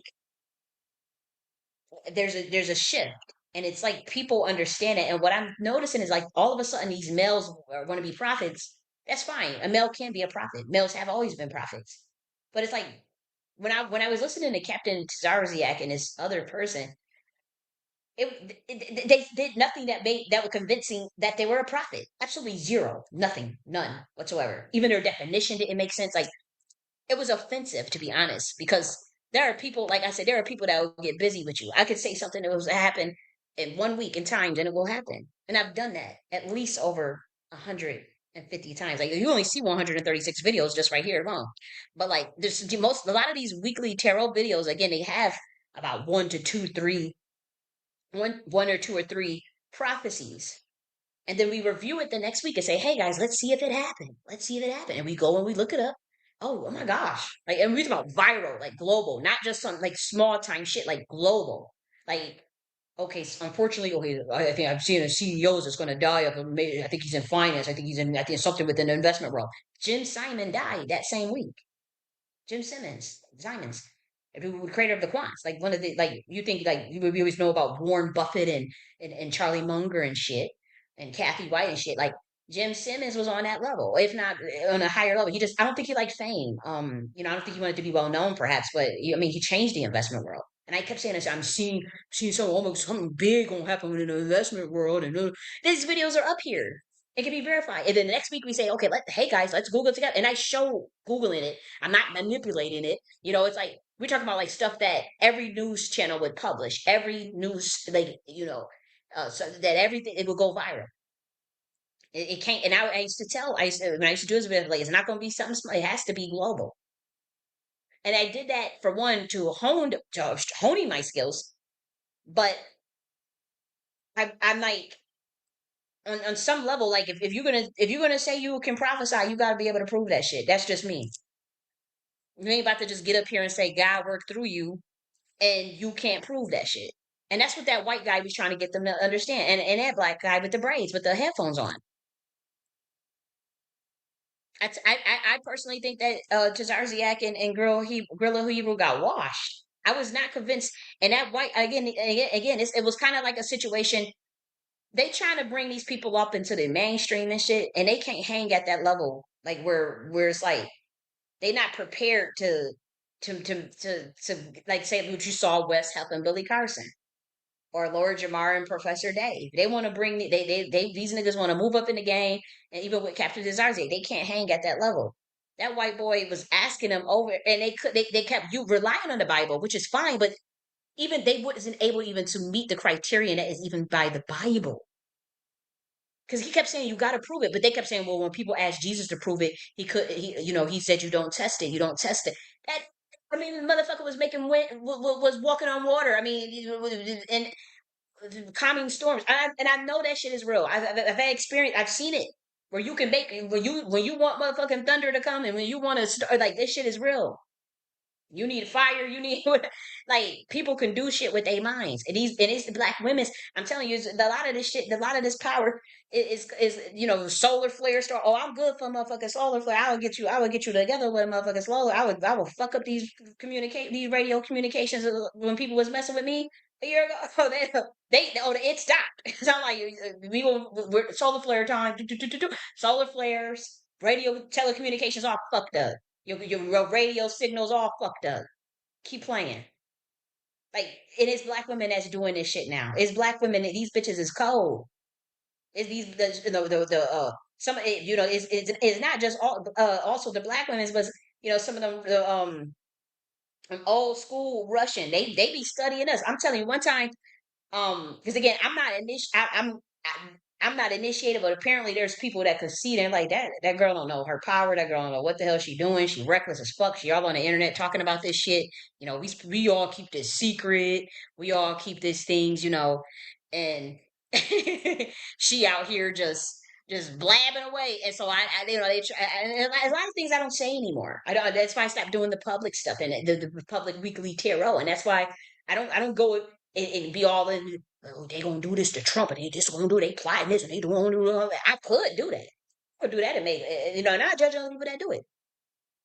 But the celebrities, I mean, I did a little bit with Wendy Williams. You see how I was going, looking at the with Wendy Williams. I did look into it a little bit on the spiritual realm. But for the most part, I've been, chilling. You know, I know they did not. It's like some sort of smoke, and these vents, and whatever. Um, but yeah, I be chilling. I don't be going all out like that no more. But I remember one time I was sleeping in my bed, and it was a very, very, very, very, extremely powerful black woman, and she's extremely famous, and I will not say her name. Extremely, and she wanted to know. She's like, I want to know her methods. Like her shit everything is so light. There ain't no rituals, ain't no ceremonial magic. Everything is just so motherfucking light. And see, I don't know what she did, but for whatever reason, it was like she was able to open a portal. She was just watching, and I woke up, and I'm thinking like I'm like, okay, is it my spiritual warfare? We got to fight this bitch. What is this? What are you doing? What are you doing? And she was looking, and she did, she's like, I'm just curious, I'm just studying, like, how the fuck are you doing what you like? What the fuck? Like, she was really, and it wasn't like no beef or anything. She was just studying, like, she was just looking like, this is interesting. This is interesting, and it was clear as day. I just, and and obviously I ain't gonna say nobody's name or nothing like that, but I was just like, wow. this shit is real. And she opened up that portal and was, and I'm thinking like, I didn't feel like no hatred from her, but I ain't feel no love from her either. I just felt like, wow, that old school, it's that old school uh, ceremonial energy that you feel like that old school Rosicrucian, that Eastern star, that type of energy was what she had on her. That was clear as day. That's what she was like. That was clear as day. Like she was that old school, like she that's what she knows. Like she's a part of. She's definitely in the cabal. Like she's definitely does more of the cult, aspect of that. And so there's a lot of us, the black women, that are rejecting that. We renegades out here. We just do what the fuck we want to do. We're chaos. When we say we chaos intelligence, we chaos esotericists. Everything is fucking chaotic. We make up shit. We'll do whatever, Um, and all of this, a lot of the times we're doing it with our mind. We're doing it and so I think she was just looking like, what the fuck are you doing?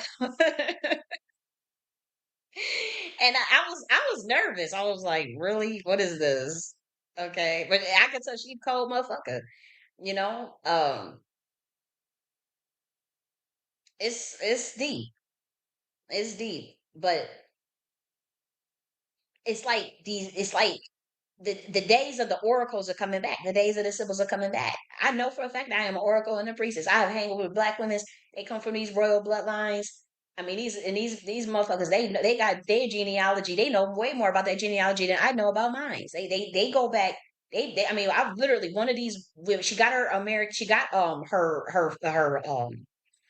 all of her genealogy for her Indian side, so she was able to get her what's it called, recognition from her tribe. She was able to get that, but she also had all of the history of her Moorish bloodline, and then there was also an African king that came over as a slave fucking trader. Uh, that came over here, or maybe she was a traveler. I don't know, but like she had these records. Like this is not just somebody. This is not a Joe Schmo. Like this is a person that is heavily clicked in, but she knew all of her, like she was teach me these things, like she would show me these things, and that's what got me interested. I'm like, wow.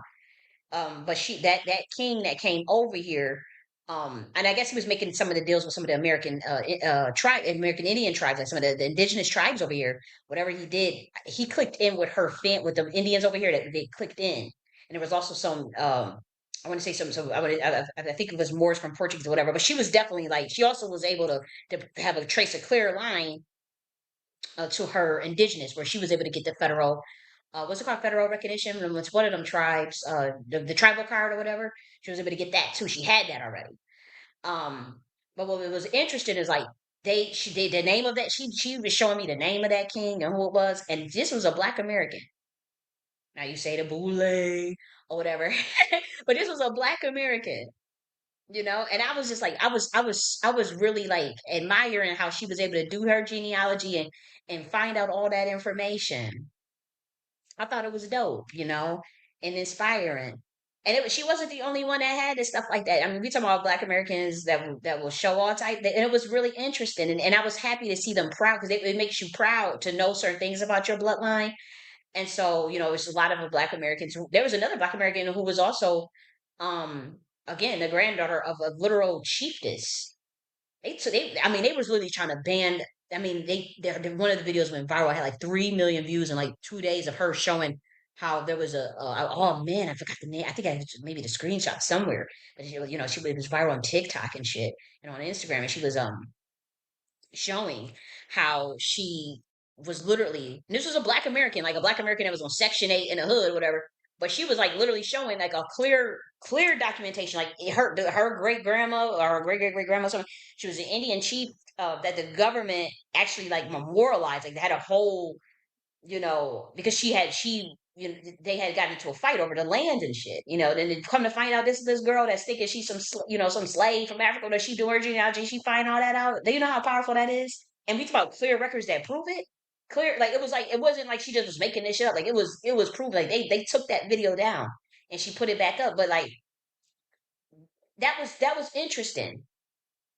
That was interesting. You see some Black Americans, they able to pull stuff from Europe. Obviously, it's a bunch of Black Americans related to King James. Obviously, it's a bunch of Black Americans related to King Charles and shit, and Charlemagne, all that shit. and Henry the Louis the all them motherfuckers over in Europe. It's a bunch of Black Americans that's related to George Washington and Thomas Jefferson and all them niggas. The white presenting Moors. They have Moorish blood but look white and are the colonizer. There's a bunch of Black Americans that are related to them too. Like literally. Like even Claude Anderson is related to a president. Y'all can look this up. I forgot the name of the president. It wasn't Jimmy Carter. Maybe it was. Is it Jimmy Carter or was it Dave Chappelle's that was related to? Was one of them presidents. One of them damn presidents. But yeah. And so it is a real thing. And there is even a rank, but the symbols are coming back online. These oracles, they're coming back online.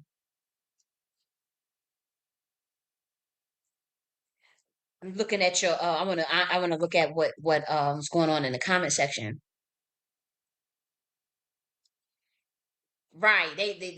Yeah, I saw that one with Lord Jamar and Professor David. You said signs and symbols, synchronicity, a science of this, all of it as coincidence. I know that's the sad part, and they lying. They know that all that shit is real. They know, like the people that start them, those frameworks of how you assess science and empirical methods and all that. Them people, they all do this shit behind the scenes. They know all that shit is real behind the scenes. They know it. They just have to keep it quiet. And you said always messing with women. The Wachowski brothers even stole the script from a Black woman, Sophia Storr. Right. We all familiar Sophia Storr. I actually talked with her. We had a room with her and we were able to interview her. That was a minute ago, and I forgot the app. It wasn't Clubhouse. It was another app, and she talked to us. I was able to ask her some questions and interview her. And Sophia's story is quite ingenious. Like when we say like when people be thinking that priests, there's some random Black woman wouldn't be on the radar of Department of Homeland Security and the CIA. That is so not fucking true. Y'all have no idea. Them people monitor that lady like a hawk because they know that she's tapped in at a higher level than them, and so they monitor you to see what do you know, like how she was able to, how she gave more prophecies outside of the Matrix, when she was telling us about like the prison systems it's going to have with the where it's yeah, I forgot what it wasn't a prison system, but it was like a different type of a way of monitoring crime and stuff, and how the Department of Homeland Security, they were studying what she was talking about. Make no mistake about it. Just like how they do that same thing to me. Like you ain't just like I never gotten phone calls like no, you don't understand what is all this shit. Like that's obvious. That's this with any these Black women. Is this a Black woman on YouTube that you be thinking that she go off ranting and all in these different dimensions, and people be thinking this girl is cat batshit crazy. And even everything this lady be saying be coming true. Like and that she like people be like, wow, like you said this was gonna happen and it happened, and then you said and she be saying how the different she be seeing in different dimensions and seeing them talking with each other. It sounds like if you don't believe in that shit or if you're not at that level, you are going to be like, oh my gosh, this person is just out there. We talk about somebody that I'll never forget. And I wanted to make this into a cartoon because I think it was so. I mean, I say if I want a good laugh, I just go and play that part of her video over and over again when she was like when O.J. Simpson had died, and she was saying that Steve Coakley had came and John Singleton had came, I think it was King Von or Randolph. Oh, was it Randolph? I don't want to. Was it King Von? It was another rapper though that had just got killed. You know, and when she was with the way she was saying how Steve Coakley was talking to OJ Simpson. I mean, she could have just been making that shit up, but somebody being that far going in a trance, I know how quantum qubits. I know how that looks. I can do the same thing. I just don't go on the internet with it because then it's just like. But also I'm not a medium though. But as far as like being able with me, it's more so like it's the events. It's not the actual people. Whereas where she could see the people, whereas like I it's like I can see like events like oh my gosh that's gonna happen this gonna and if I was to just really go there all on the internet and be like hey guys you'd be like what in the hell, but it will all come true like that's what I did in my weekly tarot videos. I remember Road Alexis and what I remember I was looking at different dimensions on a weekly one of the weekly tarot videos and I'm talking about you know what's gonna happen in the next week. And I remember Royal Deluxe was like, "This sounds personal. What's going on? What's like what is the context of all of this?" Because if you just click on it, you're like, "What?" But then we review it the next week, and it comes to pass. But I'm telling you, when she was saying that the OJ since when she was a Steve Coakley that took a blade out and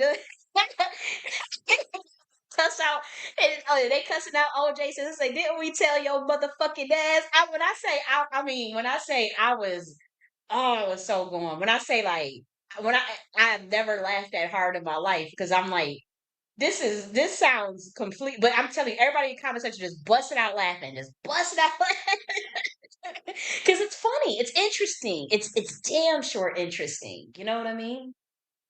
And it's real, you know. And so these women are they do it. They coming back online, able to prophesy. Absolutely.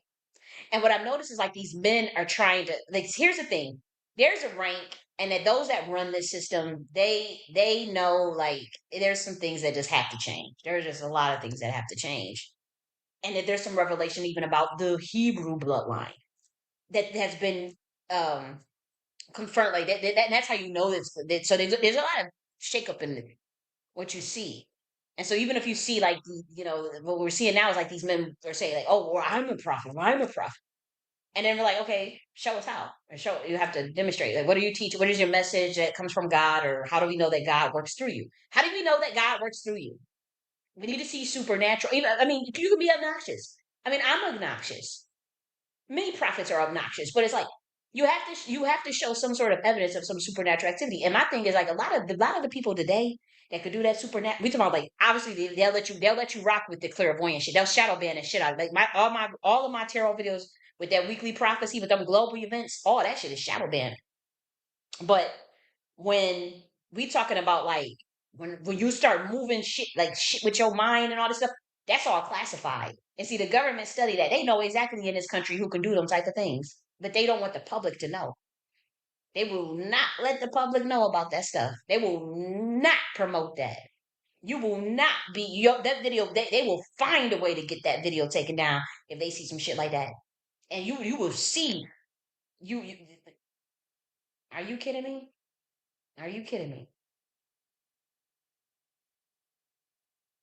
But it's possible. Now I mean, you say you just sitting in your chair, if you talking about a paper on a glass of cup, and you just move your little eyes and the paper move or do a little move. No, we talking about um a motherfucker saying, "I'm about to make this shit rain. I'm about to make some shit," and that shit happened. And it's just boom. Look, hey, look at guys. I'm gonna point at that sun, right? I'm gonna point at. You ain't gonna record. You could put it up there, but they gonna take that shit down. They gonna find a way to take it, or your whole shit you shadow ban like a motherfucker. You get 2 views, 5 views. And so this is what happens with certain people. And then again, they like anybody that has some type of gifts, they like to hurry up and usher you into a secret society. They like to hurry up and usher you into a cult. So you ain't giving out nothing. And you said the extinct native Tibet went, yup, they got the sauce too. Oh yeah, they cold. Them Asian women, oh, they cold. Them motherfuckers, they be doing all types of those energy works with the chi and the prana and all that. With those things. Oh man, they'll cold. They cold. You know, they moving, they doing all types of stuff. I was watching Love and Redemption. That's an excellent show, by the way, for those that's but them Asians, Love and Redemption, Alchemy of Souls, they put you on game. If you want to know a free history lessons and free occult lessons where you ain't got to be in it, you better watch Alchemy of Souls and Love and Redemption. Alchemy of Souls is on Netflix. Love and Redemption is on Prime. That shit is absolutely real. Just like how you watch Avatar, the cartoon, that shit, yeah, that's real. That ain't fake. And you learn a lot just from that little cartoon Avatar. Quiet as it is kept. You learn the basics about earth, water, fire, and air elements, and then you learn that chakra system. Remember when Aang had to activate his chakras and all that stuff? You'll see that. You'll know about meditation and monastery and whatnot, and even some powerful lessons throughout the. I mean, that's just a little cartoon. But we talking, you want some big league shit? That alchemy of souls, that love and redemption. you could actually understand some of them Draco, the way the Draco reptilian thinks. If you watch Love and Redemption, they ain't put all that in there. But as far as they talk about the heartless and you know the heartless way and the other and heaven, uh, they got dragons, all types of shit in there. The dragons, oh man, it's popping. Love and Redemption. It's a Asian show, and when they was showing how that girl Mr. Sefong, Sefong, Sefong. Oh, I forgot her name. Yeah, how do I? Because she say Sefong so much, I just remember motherfucking Sefong. I done damn forgot her name. Chung Wee or some shit. That like that girl. Like I'm like I see myself in that girl so much because it's like it's certain things that the way she wasn't from this dimension, but she was on planet Earth. And she couldn't relate. She didn't. She, as far as the five senses, she was developing her senses. But as she was developing her senses, it means that she was descending lower from the realm she was in, but like she couldn't understand the contrast or she didn't understand duality. She didn't understand taxonomy. She didn't understand like the emotion of love. She didn't understand like what is that because she was such in a bliss state of consciousness because she had came from heaven. And she also understood war. She understood she was they were calling her the god of war. Um and so she was purposely was trying to descend into she was in human flesh and she was trying to understand humans. And so, you know, she couldn't understand like the reactions and the emotional the cues and social cues of other people. And I'm like, I totally sometimes I understand certain things, of course, whether I'm a human, but I'm just saying like certain things like the way humans think, I totally don't get it. I'm totally what the fuck?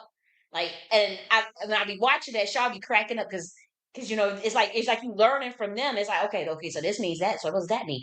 And she's trying to develop those senses. Like okay, well, what is the sense of feeling and love? Like what is this sense of anger? Okay, what does that mean? Where you know, so she watching her sister, and her father had thought the girl was you know because that you know everybody else was normal. Every other human was normal. I mean, in her family. And so they was looking at her some type of way, but they also knew that she was special and clearly had some sort of gifts. But they were just looking at her some type of way because it's like, yo, like so she was always learning from her sister and always trying to depend on her sister, you know. And it was interesting. It's a really good show, Love and Redemption. And I'm telling you, I'd be cracking up at some of them parts because they try to make she's so naive about the planet Earth and just humanity itself. She was so totally naive. It is some of the parts I just thought it was funny. I just thought it was comical because I'm like, I totally see myself, and I have elf ears. Like I have naturally like you know how people are getting surgery to have my ears now. But when I was a little fucking kid, like oh. I had them elf ears and I got picked on. I still have elf. I think they're so cute now. But when I was really like, I wanted my ears to look like the rest of the Black Americans. I wanted my ears to look like everyone else in my family, everybody else that I came in contact with. And I was really, even if you notice, I never really have any pictures of showing my ears, even to this day, because they're naturally pointy. And so people were saying, okay, you must be a fairy. Are you a demon? Are you Irish? Or you're an elf? And I really like my ears now because I'm like they fit my energy and my rambunctiousness as West Side say, oh you're a Yu-Gi-Oh! You sounded like a Yu-Gi-Oh! Demon. Straight up like because sometimes I'm by myself, but it's like okay, you're just like you know I have to be careful, you know, because I mean I could go in, you know. Um but I'm not a demon or anything like that. But it's just funny because like I'm like, my ears look like, you know, very few people. Other people that have naturally pointy ears, right? But it's like extremely rare. And so, like growing up, I was looking at every other Black American's ears. I remember I was at a church. I grew up in a church, and I remember like literally feeling so sad because I was studying. I'm like, why am I the only one that has to have pointy ears? Why? Why? Like an elf, like a fairy. I mean, they're really pretty. And the thing is, like, I'm like, people are getting surgery to have them type of ears now. These white folks. I'm like, are you kidding me? Why would you want that? But it's like, it's so unique, I guess. And I guess people want to look like a fairy or some shit. I don't know. Um, but and I'm telling you, I was I remember going to every Black American student examining their ears. Like everybody be in class, right? Let's say it's book time, it's story time, you know, and all the students are in a circle, you know, listening to the stories. And when I say I will be studying them ears, I would be like looking at, I'm like, nobody else has pointed ears. And I would go to church and look at everybody in the congregation, every single Black American, I'm like, nobody has motherfucking pointed ears. And it was to really frustrate me. Frustrate me. Man. I'm like, I'm kind of going back to my childhood, but I would just be like, why can't I find somebody else like that? And I used to just get so in, I wanted to cover them up and because I'm telling you, once if I don't wear no ponytail and no, thankfully the kids, some kids you could okay whatever them ears is you got pointed ears but shit you cool whatever shit fuck it, but some of the kids will be looking. Especially don't if you don't you're in sixth grade and say you're with a younger kid. Oh, their younger kids say what's on their mind. Let's be real. A 6-year old, a 5-year old, they're gonna say what the fuck is on their mind. So I remember like being 11 and 12, and like say I remember I would hang with my friend, and she had two sisters. And my friend Lakita, she had two beautiful younger sisters. And I remember they would. I mean, when I say both of them stopped, it was like staring, and I got really. I'm like, why are they looking at me like that? And they just smiled. You an L?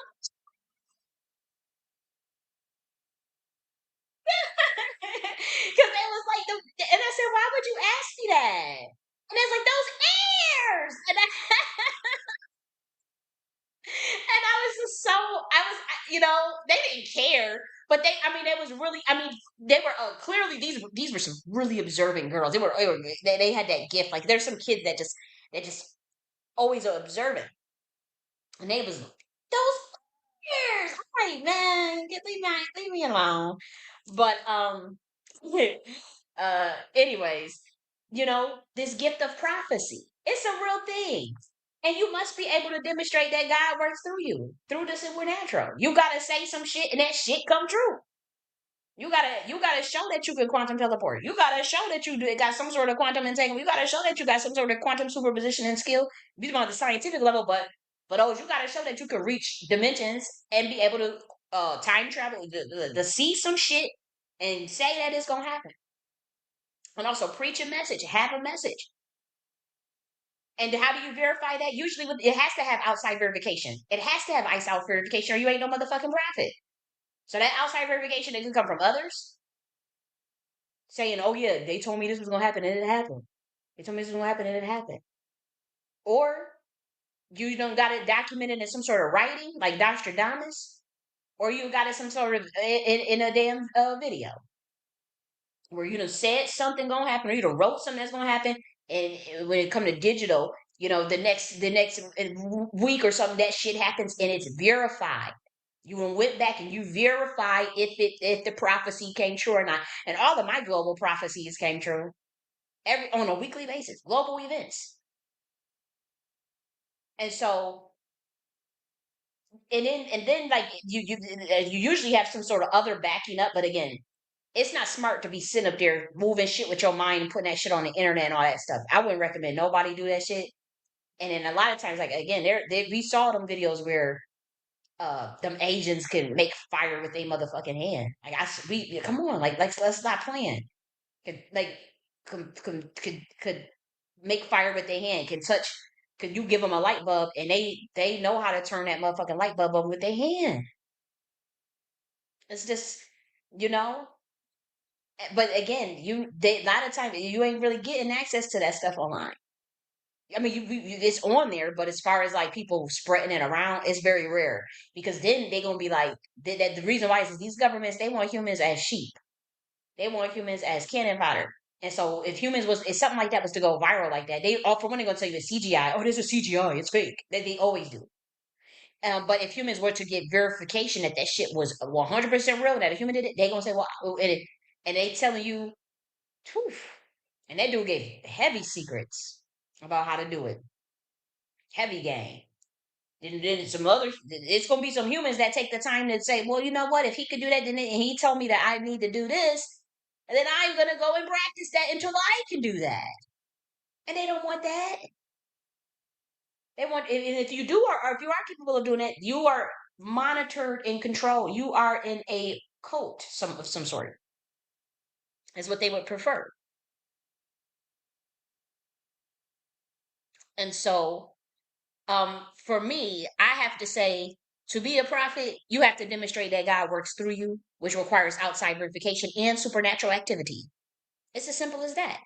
The miracles can require, outside verification. And then again, and those who do those type of miracles that Jesus was doing, the government already has you on a list, and they know, and that shit will be classified. It will not go viral.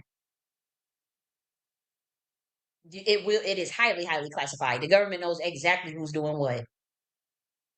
At least when it comes to the renegade chaos esotericists that end up getting on a list. Like my motherfucking ass got into the activist space, so that was obvious, And then once they started fighting me, I had no choice but to fight back. Spirit, I didn't know what none of that stuff was, so I'm like, I guess we'll go war for it. But that shit was supposed to take me out because they got some black magic for your motherfucking ass.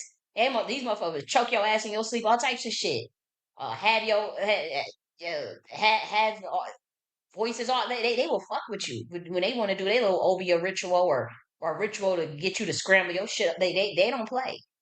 You better have some power to fight that. You better. And see, I remember there were times where I did not know what none of that stuff was, had no idea, and that when that shit attacked me, it was heavy. Like and again, if you're sensitive, like certain women are very sensitive. Like I can feel spiritual attacks. I was under spiritual attack all day yesterday, all day. It was really bad. I just was like, I knew what it was, and I knew who it was coming from. And it's okay, whatever. What the fuck? I guess they're pissed off at me. I don't give a fuck. The truth is the truth.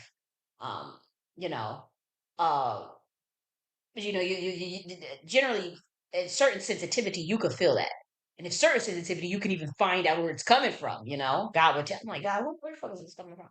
Yeah, I saw I said that story earlier when I said, God, I need my henchmen because I'm not strong enough, or I don't even have the time to go and fight what this fucker is doing across the street. And I told you that story. For those who come in there earlier, probably and what I was told to do to go and have establish that connection, and that dude burnt that motherfucking house down. So that person who was doing that thought they was going to do that covert harassment, burnt that motherfucking house down with his motherfucking mind, like it was nothing. Big ass fire. So bad. What's it called? The marshals, whatever, the fire marshals. They was knocking on motherfucking doors. They knocked on my door. They was knocking on motherfucking doors. And is it a coincidence that earlier I said I need fire? I need fire, and that shit happened like that. Mm, mm, mm, mm, mm. I was shocked myself. I ain't even gonna hold you because again, I'm like, damn, the fuck. But you gotta have some sort of when I saw that debate with Andrew Wilson on Tazaryak, no, you a teacher, but you not no prophet. I just don't get that. A lot of today in today's last days, that shit is coming through females. And y'all can get mad at it. And these men, they just want to assert themselves and shit and center themselves. It ain't no good in hell well that the most powerful prophets have always been women, but in today's last days, oh, I can guarantee you. I'm telling you, I see it. I know these women out here. There was a woman that said, they gonna crack. They go. She gives certain prophecies, and people think it sound crazy at the time, and then it fucking happened. I didn't want to give out the prophecy because then people probably. I don't want to put people on a radar and throw no smoke nobody way unless they give me permission to talk about things. So it's not because I'm trying to. I ain't no hater. I big up motherfuckers, but I don't like I don't want to put nobody in no line of fire either. Um, but it's these women. And so to see this debate with Captain Desire, because again, a lot of it's the Hebrew women that's melanated, and see they know that, and so now they trying to hurry up and center theyself, and they this in this video, and they were talking about they prophets, but had no. And when I say this white boy, like, and even this black man with the braids, it was I mean, he was. I'm telling you, like, you're not about to get up at that level and bullshit these people. If you say you're a prophet, you got to demonstrate that. You got to have some outsider verification. And we talk about outside verification with people giving testimony, or you don't you don't record it yourself because now we're in a digital age, obviously. So obviously you get records of the digital format. But I was totally flabbergasted. I'm like, how could they say that ain't no damn prophecies? When we talk about prophecy, we talk about the X, through the prophet Joel. And in the last days it shall be, God declares, or whatever it is. I know one of the big ones is Deuteronomy. How will we know that the word that the Lord has not spoken? When the prophet speaks in the name of the Lord, if the word does not come to pass or come true, then that word has not been spoken. The prophet has spoken and presumptuously. You need not be afraid of him. I said multiple things globally that have come to pass. When I said that music industry was gonna fall, and I sent that email, and I put that out there in 2023, and that shit happened. I said, there's gonna be some exposure to that motherfucking music industry. I'm gonna let you know that now. I got the email, and and I did a whole video on it in 2023, and then it happened all throughout 2024. My video came out before the Cat Williams on Shannon Sharp thing. I honestly think they based that whole thing around my video because it came out a week later. I did my video, and then that Cat Williams thing came out the very next week, and it was the prophecies that he was seeing in that video was all the stuff that I was saying in my video, and it wasn't just it was other people. I guess maybe I don't know. But he could be just be a prophet too, He could just be a prophet that saw the same thing because that shit. If something gonna happen, and you connected to God, you're gonna see it. So I don't have no doubt that he probably did see that. I mean, I don't know. But I know that I put it's documented. It's like on this channel can be verified. I think in the video, yeah, this one right here. Tarot reading for the year 2024, Deep Outlook, 1 year ago. But here's the thing, it was published in December 31st, 2023. And it's just 3 hours of me just in a quantum, and what people would think I'm just, probably some loony just on there, and all this shit came true.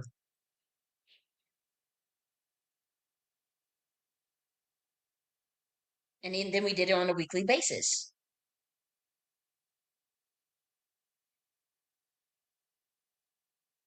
And again, some of these prophecies have not played out yet, but all the weekly tarot ones have, all of them.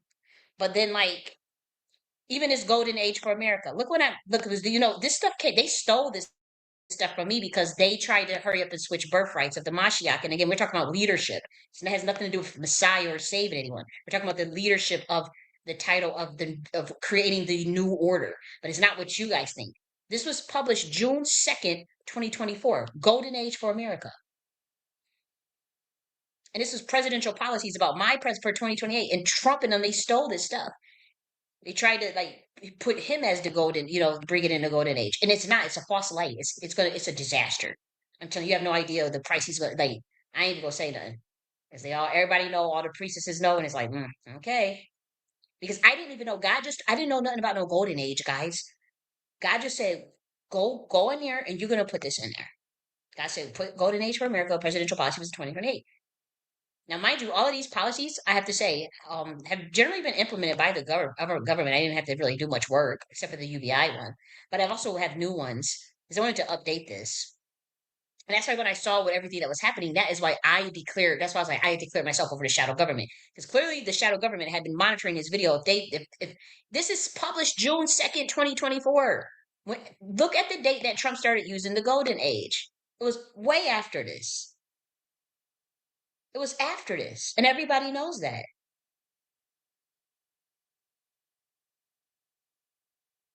It's just like that week that Joe Biden had stepped down for president. Before he had did that, I said this week. I said I see a president stepping down. I said I think Joe Biden is going to step down this week. I think he stepped down the next day, and it was literally the next day, or even 2 days later. But I don't know nobody that's going to give me that motherfucking intel. It's going to like nobody, and that's the thing. Like it's a black male that I know is he's going around trying to brand himself as a prophet because again, this is like the new thing that these men are going to try to jump on, and they're not prophets. Because they can't do this consistent. They can't do this on a weekly basis. Like there's no one that will just sit on a weekly basis and predict global events like that. You know how bold you gotta be to do that shit, and then review it the next week and that shit come to pass. Or even like these other black women out here that's out here just you think they just motherfucking rambling because they in a different dimension, but everything they say motherfucking coming past within 2 days later or 2 weeks later and shit. Like this is what's happening. And so I saw that one of the guys he wanted to do these prediction video for 2025. And I was looking into like it's something like opened up. And I'm like, he was trying to do like, the, giving these predictions, and I'm like, the Masons gave you a list of shit that they carved, they planned out. Like I could just feel it clear as day that it was like a list of things that they're gonna actually manufacture and cause. And he was like, he studied that document or whatever they gave him, and then to try to brand him as a prophet. I'm like, that's some sick ass shit. Because I'm like, he don't have that gift naturally. He doesn't have.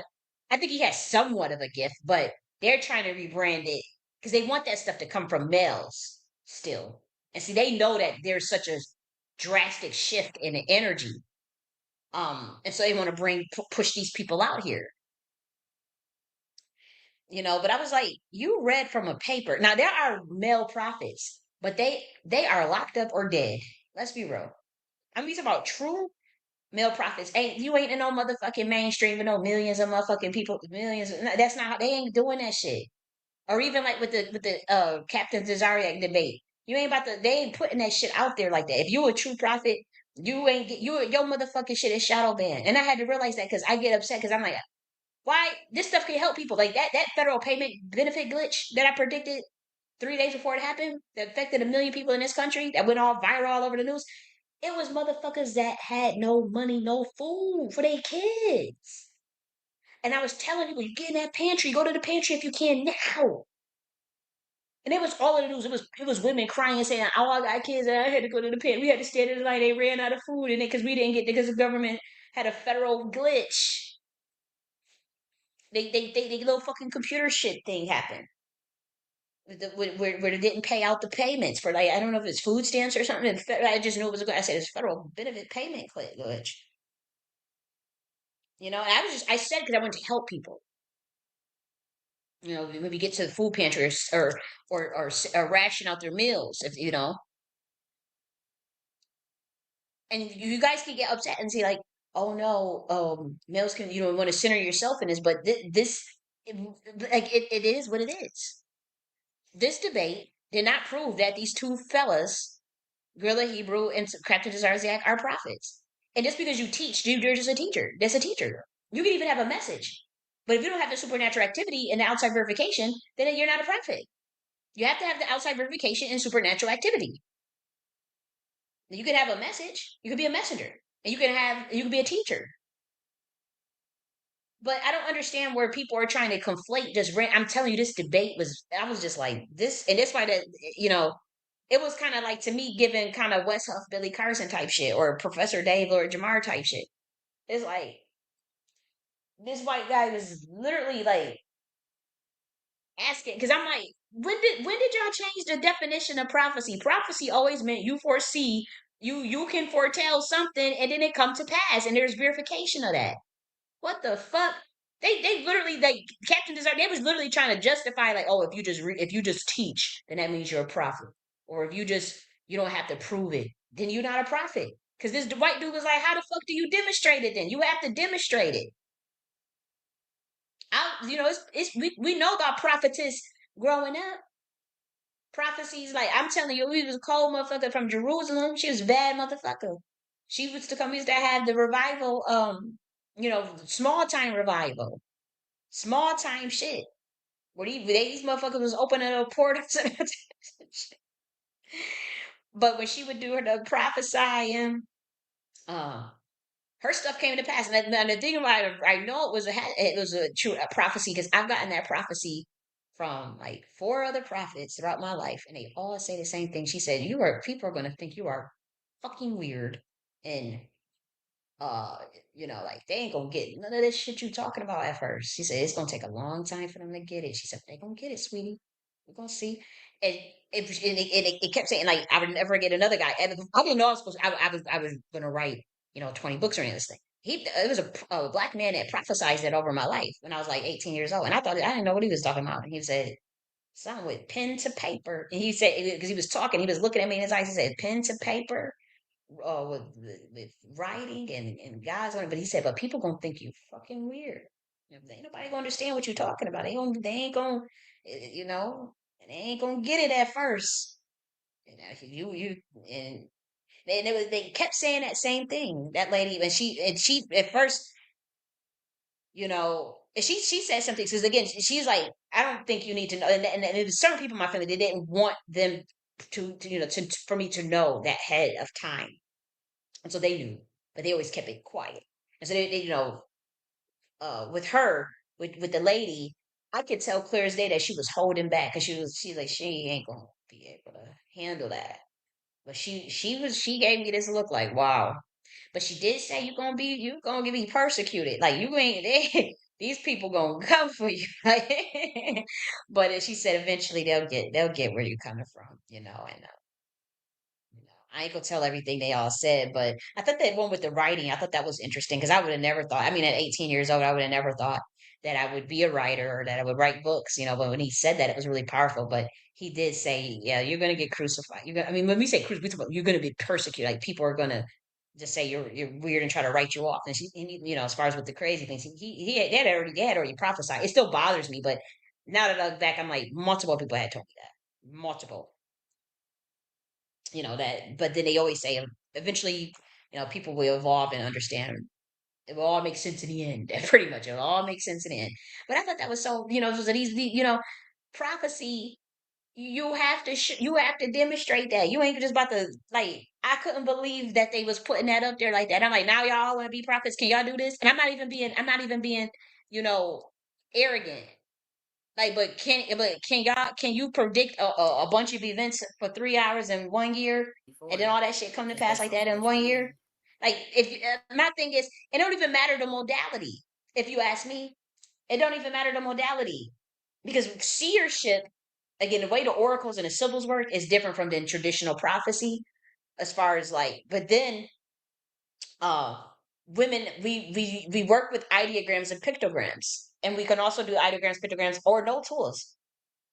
There are times where I don't need a lot of if the quantum entanglement shit, I don't be needing no tools for that at all. That's that I can't even control that. That's just like, okay, I could just see.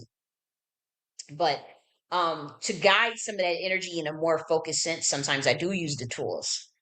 And that relates again to more so of the oracle aspect of the original way that symbols did things. And we use multiple modalities. I Ching, we know um multiple modalities, whether it be the I Ching, whether it be uh, uh, the cowrie shells, whatever. And people who don't understand it, you don't have to. It doesn't matter. But that means as far as people that condemn it, but there are people that can do that, like that don't need that. I've been doing that. I have been able to do that since I was a very young kid without no tools. Like I said, the day that my adopted mother died, I call her Granny. I think I told you guys that when my adopted mom had passed. I saw that the day before it happened. I went in a quantum entanglement session during breakfast talking about heart attacks, talking about somebody gonna have a heart attack, and talking about how I said, Granny, I saw you going to a van. You went up into the sky, like you said that it's your time, and you going up in that sky. The next day it happened. She died of a massive heart attack at night. I didn't wish that on her. I literally just saw it. I saw it. And maybe I wish I would have said like, okay, should you go to the hospital? Do you feel good? I was a fucking kid though, of course. I was 8 years old, so I didn't know, that type of thinking of like maybe, if I was probably like 13, I would have been able to to to uh to help out or whatever. But that's not how that works. Um, and again, and then it's sporadic. Like it's sporadic. Like that earthquake in Haiti, I saw that before it happened. That was sporadic. That was random. And then the situation with the nuclear. And so again, I don't get all the information right, and I don't care to. Like I don't let people guilt me because like I know people. Again, I'm not. And I don't. The thing is, if you're prophesying in the name of the Lord, that's very specific. So you do gotta that shit do have to come to pass. But if someone just saying like oracles and symbols, like that's a skill you have to craft as far as the translation of that qubit information, that quantum teleportation. You got to be able to read that shit right, and it takes skill. It does. It can take the skill, and then eventually you don't need the tools. You don't need anything. It's a sight. It's phenomenon. You're just connected. But if you're gonna say, okay, God said this and God said, then that in that sense it does have to pass. And I've done that too, and it has come to pass where I've said, oh, God said, And it's come to pass. Sometimes it's just the ancestors too. But you know, I know people say like, "Oh, it's a demon telling people the events, and it's a demon doing this." Not for me. I mean, not not for me. Um, but again, I would say that it has to have supernatural activity with outsider verification or proof of concept or proof of prophecy, usually foreseeing the future, or having a message that comes from God and having that machinations of things come true. Like when I was waking up MK Ultra in 2022, then all that stuff about it started coming out. All these people started teaching about it. All these people started coming forward because as far as writing Nazi philosophy in 2020, and I wrote Nazi philosophy in 2020. The CIA let me know that I was on their motherfucking radar because they know about that. They still do covert psychotronics and radionics. I didn't know that. I didn't know what I was writing. I just thought it was fun. I just thought, okay. But oh yeah, they made it very clear. I actually have the proof of that still. I was able to get that manuscript where they inserted pages in my motherfucking book, The Noctia Philosophy, in my book about the CIA, and and then they apologized. They just put random pages in my book, and I said, "Why did you guys do that?" And they said they hurried up and said, "Send it back so we can destroy it." I did not. I'm like, I'm not sending it back because y'all did this on purpose and y'all trying to send me a message. And I was very upset. I was like, I cussed them out. I'm like, you guys are trying to intimidate me. That was in 2020. And so, you know, that it didn't make sense even to me at the time. It didn't make sense to me in 2022 when I was seeing stuff about what was going on with, with the state of, I ain't gonna go all there. But now it's all starting to make sense. Like, I'm like, oh my gosh, like other people's dealt with this. Like when we were talking about, the stuff that was going viral on TikTok and stuff with people with the damn gateway. It's the thing that they put on kids' heads and shit. And I'm like, yo, this is really pervasive. This is massively global. And I said, wow, how wonderful is that? I ain't pushing nothing on nobody else. This is my life. This is my soul's journey. Rather understanding that, and I can't try to force someone else to see those revelations, or they gonna have them revelations. That's everybody got their unique journey that they don't had them moments where like they get that clarity on why they so mission and why they here, or what they supposed to be doing or what they not supposed to be doing. And so everybody had them epiphanies, right? Like I know somebody, a black man that said, and I could tell he's a motherfucking pro. He a cold motherfucker. Cold motherfucker be fucking, what's that called? Teleporting, physically teleporting, telepathic, all types of shit. And I used to think I was controlling him when I was a young ass kid, because I used to be like, "You gonna call me tomorrow at 7 a.m. You gonna call me? You gonna call me, nigga?" The next day, he would call at 7 a.m.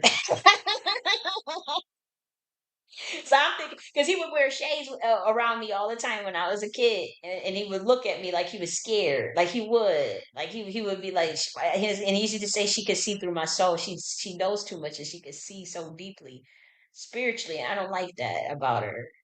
He said that before, and I was a little ass kid, and he used to wear shades. He wouldn't look me in my eyes.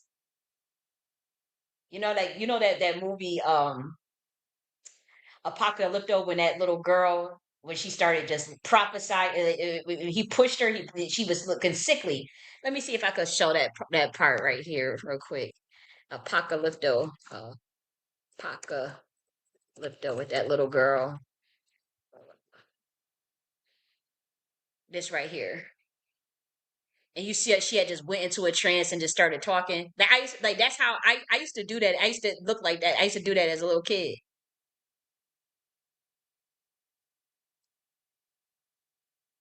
And I remember, like, that's how I used to. I remember that because that's how I used to look, as far as like the look in those eyes, and the way that guy was looking at her, and when he pushed her back like that. I'm telling you, that's how that other guy used to look at me. That guy in my family. That's how like how he put like scare of her. That's how he used to look at me. I was trying to get the look on his face. I was trying to get that look on his face.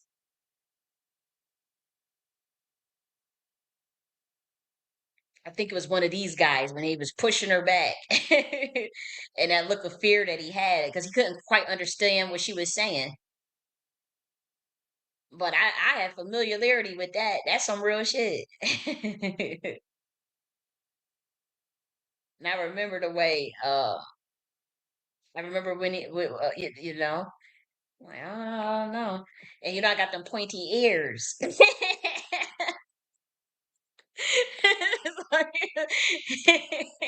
so he was really looking like, oh, hell no. This motherfucking child. I think he said, I want no part of the sell her ass to the CIA. What the fuck is this shit? I don't know. I'm just playing. I'm kidding with that last part. But sometimes I wonder, like, you have to laugh to keep from crying, boy.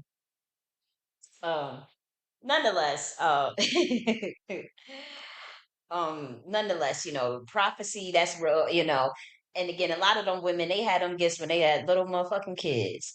And I just found it offensive. I found it offensive the way they presented that, knowing that there are true prophets among us in these last days.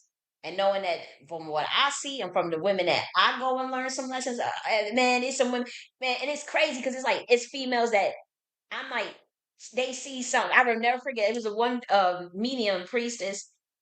She said she's going to do a video on Nicki Minaj, and she said that Nicki, it was a prophecy about Nicki Minaj. And her being in the cabal. And the first thing I said, she not in the cabal. I said, literally before I clicked the video, I said, hold up. And I was wanting to see if she saw this. And it's not about testing nothing, because, I'm not going to try to one up or who the baddest. I ain't them type of bitch, you know. But I remember I like to, learn, from other people. And the first thing I said when I saw the title, I said, they didn't accept her. She talked too much. They said hell no when it came to her. They thought about it. They got really upset at her. But I saw that spiritually. I'm like, she's not a part of that. And she actually got some. They her ancestors would have blocked that anyways. But she ended up running her mouth too much anyways. Um, or giving out. They just didn't want her. They wanted her, but then it was like. But when I clicked on the video, it was so powerful because she was like the title was clickbait. Because she was like, just so y'all know, they ain't want her ass. Like they wouldn't allow her. And I just thought that was so crazy because I said that same thing. And I would never forget, she was given also a prophecy on Aaliyah. And it was funny because I'm like, I've had that same dream of Aaliyah. And that's how I know this shit is real because I'm like, I had that same exact motherfucking dream. And see, what thing is Aaliyah, I think Aaliyah was going to certain powerful women, black women, but like, I could see it, but she went to her because she could that lady she can talk back and forth. Like she go back and forth. Where me it's like if you just come in a dream, and I could see something, and I can't really help much. And at that time, I really couldn't help much. Um, what Aaliyah was trying to get out. Same with Kim Porter was going around to a lot of people too, to a lot of women, priestess women. Um, but she went to this black woman, and and the thing is I knew I'm like this girl is the real deal because I said I had that exact same dream. I had that I had same thing with Aliyah, same thing with the Kim Porter thing too. So it's this shit is and all of them have been women, whether they white, whether they black, Asian. Because there's also an Indian girl, East Indian girl on lady woman rather, sorry, East Indian woman on here that's cold too. And I'm like, they know that now. These men, they like this brotherhood, these Masons, it's like they know that they trying to get control over that shit. I'm telling you, they trying to force women into this to join it so they can control them. They watching women, they shadow banning the fuck out of these women, trying to throw them in fucking nut houses and stuff. I mean, it's getting real. And then to have these niggas out here coming around talking about some Mason profit when you know that the Masons is planning events out in psyops and you just reading off some paper what's gonna happen. Or a situation like this with these debate where these men did not demonstrate that they were prophets. And this what this white man was trying to get them to understand. And it's like the thing is, I'm gonna say this. They go so far. They have all of these people have disrespected the divine feminine and the oracles and the primordial mother and the sibyls. All of them have done that. There's only one group that is trying to atone for that. And I'm quite shocked that they can't get out of they shit they do. They still gonna pay. But it means something. They're trying. And they say, like, what do we have to do to get some, Because let's be real, they don't make a move without without knowing where Saturn's ass is at. They don't make a move without they on Saturn's ass like white on rice. Like it's obsession, but they just now found out that that's a black female energy. They thought it was Chronos and all that shit, and all that, and all this. They obviously knew about Kali Ma, but we talking about it's more primordial than that. Kali Ma, and but it's like they they found out some things. They found out some of this, so it was like, okay, we got to switch up some of these playbooks or whatever. And so the white boys is trying to hone in and jump on that. And they know they've been worshiping the Black Madonna behind the scenes, but they was doing it from a very crazy perspective. Like, what the fuck? Like, look at your planet. What makes you think you can run around carrying around like that and you sacrifice women? These people be sacrificing women. And it's like, how could you possibly think that that's honoring Black Madonna and Saturn? What the fuck? It's like angering to the gods. And so, there's a lot of the change book. And so, see, they knew that. They know that. And so, what they doing is they keeping this shit from black men. Why do you think all them black men died? All them black men celebrities died like that in 2020? I always read that list off like that. That was very abnormal. That was very abnormal. I have that whole list. And then, like, they started having these humiliation rituals with, like, Denzel Washington and, having to kiss a man and Mike Tyson getting beat up by Jake Paul and what was the other one? It was quite a bit like these debates with embarrassing black like Laura Jamar and Professor Dave and Wes Huff and Billy Carson and now this white guy with captured his this they doing rituals on these people and not long again that whole list of all them black men that died like that all them celebrities that was not normal. I don't care what you tell me that has never happened. That all happened in 2024. And so they doing stuff to try to keep things from them so that they can get favor in their primordial eyes and they can get favor and it's like they trying to swipe some sort of role. And the thing is they not telling black men about it. They trying to keep that away from them because they trying to hurry up and grab more power behind their back. Because if they know to change a guard. The thing is that if someone is screaming since 2020 about this fucking Queen Mothership and all this stuff about the tribe of Judah and stuff, and then it goes ignored, it just goes ignored. And so if somebody else, if another group of people that are at the top and that they are at the highest levels and they take that shit serious. If you want to sit up there and try to kill that woman or kill them, lock those women up and snatch their daughters up and threaten them and do it, and it's these black masons that's doing it, okay, we gonna protect them, but it's like they gonna take that shit dead ass serious. They gonna take that shit dead ass serious and do some energy harvesting rituals on your ass at the same time. And they can't see that. And so it's been enough evidence of it. I have warned and warned and warned, and it was not just me. But I'm just saying, just even me with the Night the Queen Mothership, that book that came out like that, and that Nazi philosophy came. We've been came trying to tell motherfuckers what time it was. We've been. And it's just now being revealed. Like this shit is absolutely real, and for some people, this is too late. You know, it ain't got nothing to just do with me. We talking about a moment in time. We talking about this energy that's floodgated this planet. That the return of the primordial and the revelation of information that was never been. With especially the revelation of the Dragon Riders in 125D, the military bases of Saturn, the GIA, like all this stuff is now just being revealed. The Dragon Riders of who created what the Atlantis was, who created the Atlantean bloodline, how did that relate to the human species? What is the human made up of? And so, it's a lot. It's a lot of shit. To take in, to be honest. But these are the days that we are in. But I will say, like a lot of people, what they want with the powers that be, what they want is for everybody to write that shit off as this. Oh, we gonna tell everybody this motherfucking everybody.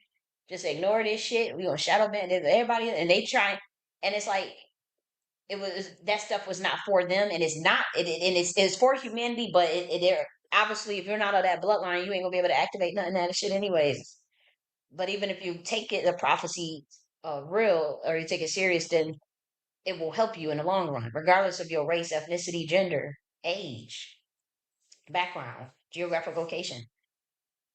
And so it doesn't matter who gets it in this lifetime or not. That's not the point. Prophets are often persecuted. Look how, I mean, I told y'all saw them videos after my last video that I did, right? How them people talk to me, and how people been treating me for a long time.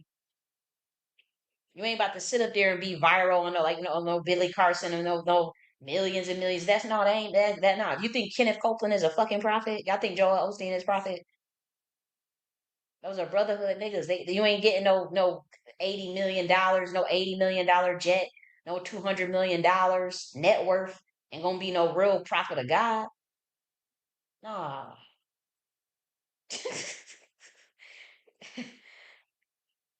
You could probably have you perhaps I'm not saying they ain't gonna have no spiritual gifts. I don't doubt that they don't need you would have you got some spiritual gifts. I ain't saying that. We talking about prophet of God with a message for the people. Cause you too ahead of your time usually. So people ain't gonna fucking listen anyways. You ain't gonna have no millions and millions and millions of people in your congregation because they got a whole matrix down here. They want motherfuckers sheeples. And so if anything that's mainstream, to me that's already suspicious to an extent. Cause some stuff, it glitches. People know how to glitch shit. So it can happen. So I'm not saying that, but like I was just shocked. I'm like, how can anybody sit and believe this? Like, see, that shit will work in the black community. You ain't gonna go to them white folks and tell them that shit.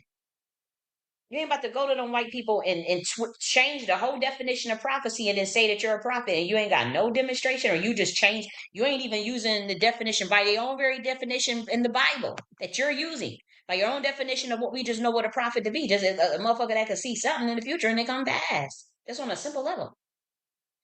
On a simple level. Not you because you teaching because I'm reading the Bible and teaching. That ain't no that so what anybody can do that. That ain't prophecy. We need to see the supernatural. We need to see God working through you. Does God work through you or does God not work through? What the fuck? And so that's what it is.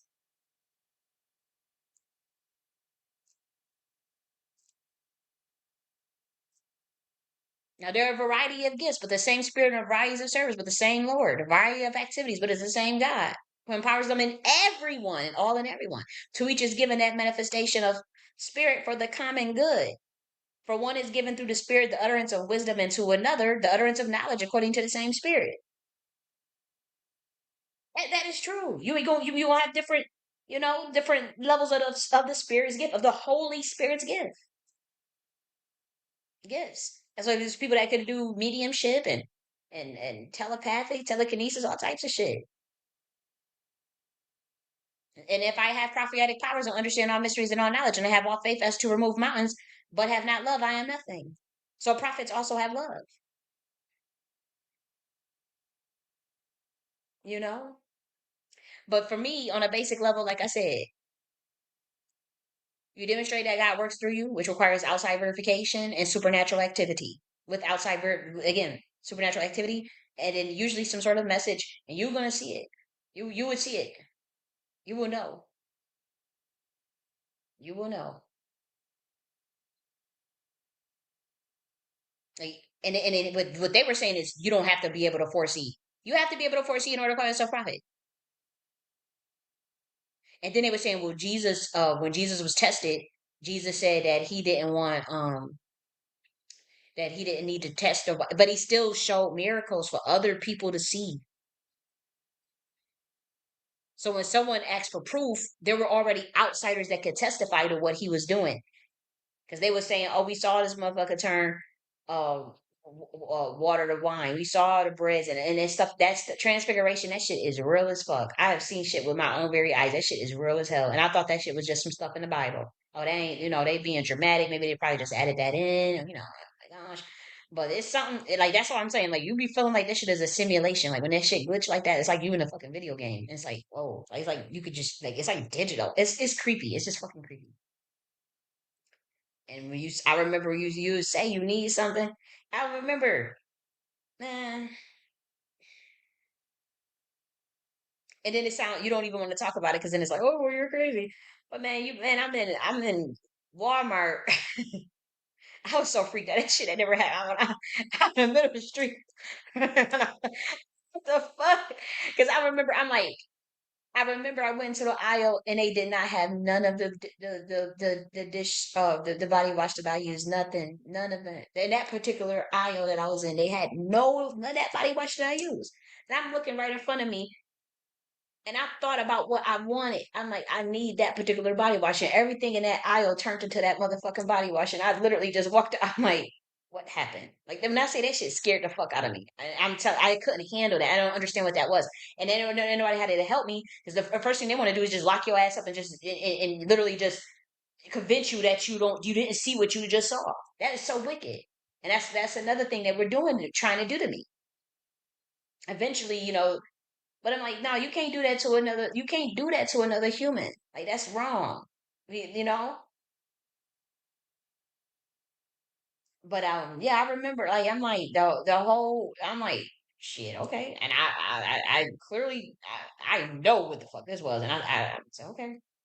And so when they talk about like when that stuff happens with other people, like again for one, don't talk about it too much. If you don't be don't talk about it. And again, like if somebody was to call try to hit me up on this particular video, I will literally just say, oh, it was all for entertainment purposes. It was all for entertainment purposes. Read between the fucking lines. It was all for entertainment purposes. Look, seriously. But I'm like, I couldn't believe that shit. And if fear is the mind killer. So when all that stuff started happening like that, that bred fear. That I was fearful. I panicked. You know, I literally panicked. But just seeing stuff like that, and that shit freaked me out at Walmart. I have not been to a Walmart since that shit happened. I have not been to a Walmart in like over a year and a half since that shit had happened because it happened so many times in that store, and it made me. It's like the Matrix just melting before your motherfucking eyes. I haven't even been in certain airports because literally saw the Matrix like it's like the whole illusion just crashing out like that. Man, you can't ever explain that shit to nobody. And they know, people know, like them high level fucking Draco ass motherfucking serpentines and what y'all call them reptilians and shit. Them motherfuckers know what the hell was going on because I don't understand and totally. And the reason why I know that because when I got on that airplane and the lady she said a message to me about butterflies and she had good guy. And I could tell that was a lizard. I said, this was not, she looked human, but I could tell in her eye, I said, she's not. And she sure did show me a sign. Like, yep, we know, we on to you. That she was, serpentine. She did show a code, but she showed mentioned and they they know humans don't be knowing their power. They be doing heavy psychotronics and radionics on your motherfucking asses. That should be working. It don't work on me no more because like I realized what it was them doing it. I said, oh really? But man, they'll fuck you up in the game because they have they know and they hide it from us. And so man, I was like, wow. And it's humans that could do that too. But I'm just saying, like, you ain't about to change the definition of prophecy to fit your will so that you can make yourself into a prophet. That is not how that works. Now y'all want to be prophets? No. That comes with the actual gift, the actual demonstration of God. And so, yes, there are obviously many prophets, and there are males that are prophets, but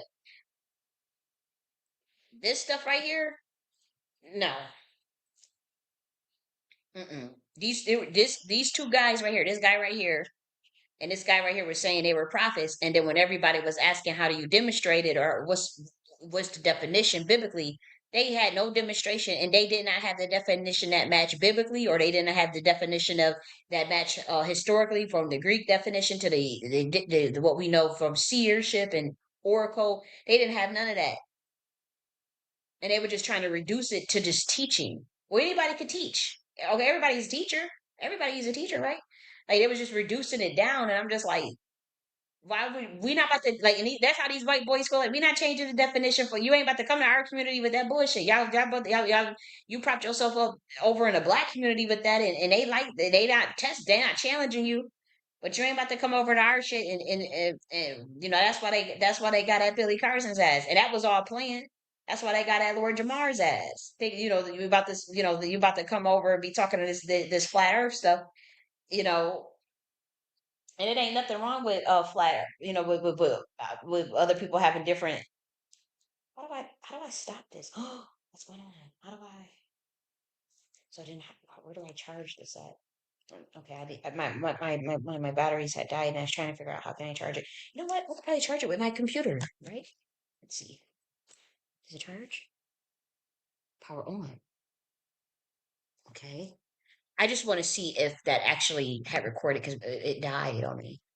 Another device, 124, 1140. Let me see how long that is. So I guess it recorded some things. So we're not too bad. But I just wanted to charge at the least. Maybe it is charging. I don't know.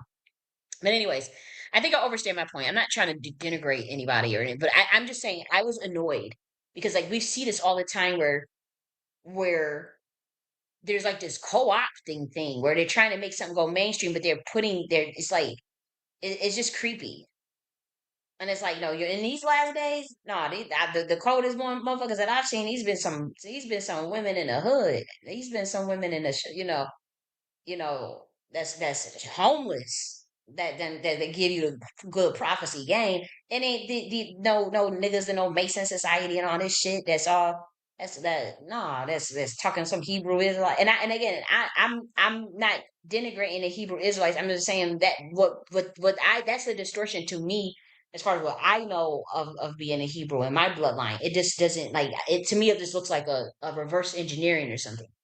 But people have whatever they have, so I'm not knocking it. But I'm just saying I can only practice what I know from my order, from the dragon riders. So that's that. So now we're gonna go to the last topic, which is the DEI and federal contracts and whatnot. And I wanted to merely just prep Black Americans for like what kind of questions you want to ask when people try to explain away some of the things that as it relates to Trump policies and whatnot. I'm telling you, there is a group of people that have totally sold the Black community out, and they have to pretty much explain away and justify every little thing that the rollbacks that is happening right before our very eyes, and they're not being truthful because they got paid, and then they again, we warned them that it was a bait and switch. We warned them it was a trap. I did it 3 weeks before election. It was too late, but they had used a magic. It's a form of necromancy. It's a very dark magic they were able to cloak themselves so incredibly well up until 3 weeks before the election. It was like one of the coldest spells that was supposed to literally last 50 years, and for me, it was supposed to last the rest of my life. Uh, I mean, it was cold. It was. I mean, we talking about how like Homeboy was trying to break down MAGA. The fifth, one of the highest ranks of Satanism. And MAGA, that's what it means. But like, it's a. I mean, it obviously translates into magi and magic in certain languages, but it's literally a rank in the Church of Satan. But in addition to that, it's a form. It's a magic system. It's a form of magic itself in terms of a combination of necromancy and scavenger magic. It's very dark magic, and it is always some blowback. But usually, you have some time to try to get things balanced out. But that it's powerful enough where that was supposed to work for a long time. And I felt an energetic pull. I felt the energy harvested, and I eventually realized that something just wasn't right, and so I had to tap into it. My ancestors really heavy, really really really really heavy, and that's when I realized like I literally listened to a Black American gospel song, order my I ain't gonna shut up. And for 24 hours straight. And that's when I realized, like, as far as breaking that strongholds of that MAGA spell, that's what broke it. Black American gospel music, as usual. And I'm just saying, like, it broke that stronghold, and I was literally able to see in all these different dimensions and saw like they want to bait and switch on our people. They lying about what their true intentions. I said, and that's when I was talking about the sellouts and who was behind it and who it was directed towards and how they trying to vary switch birthright, crown right, masonry, and all that stuff. And but more importantly, I did know there was going to be a bait and switch, and I did know that they had a whole nother agenda coming, and I put it out there 3 weeks before the election, looking crazy as hell, with no evidence. And now all of the evidence have come out. But I did try to, even the people that took that contract or that deal the black people that took the contract and the deal to promote Trump. I tried to warn them not to do it and don't go near that stuff because I did and again, it's not about fear mongering.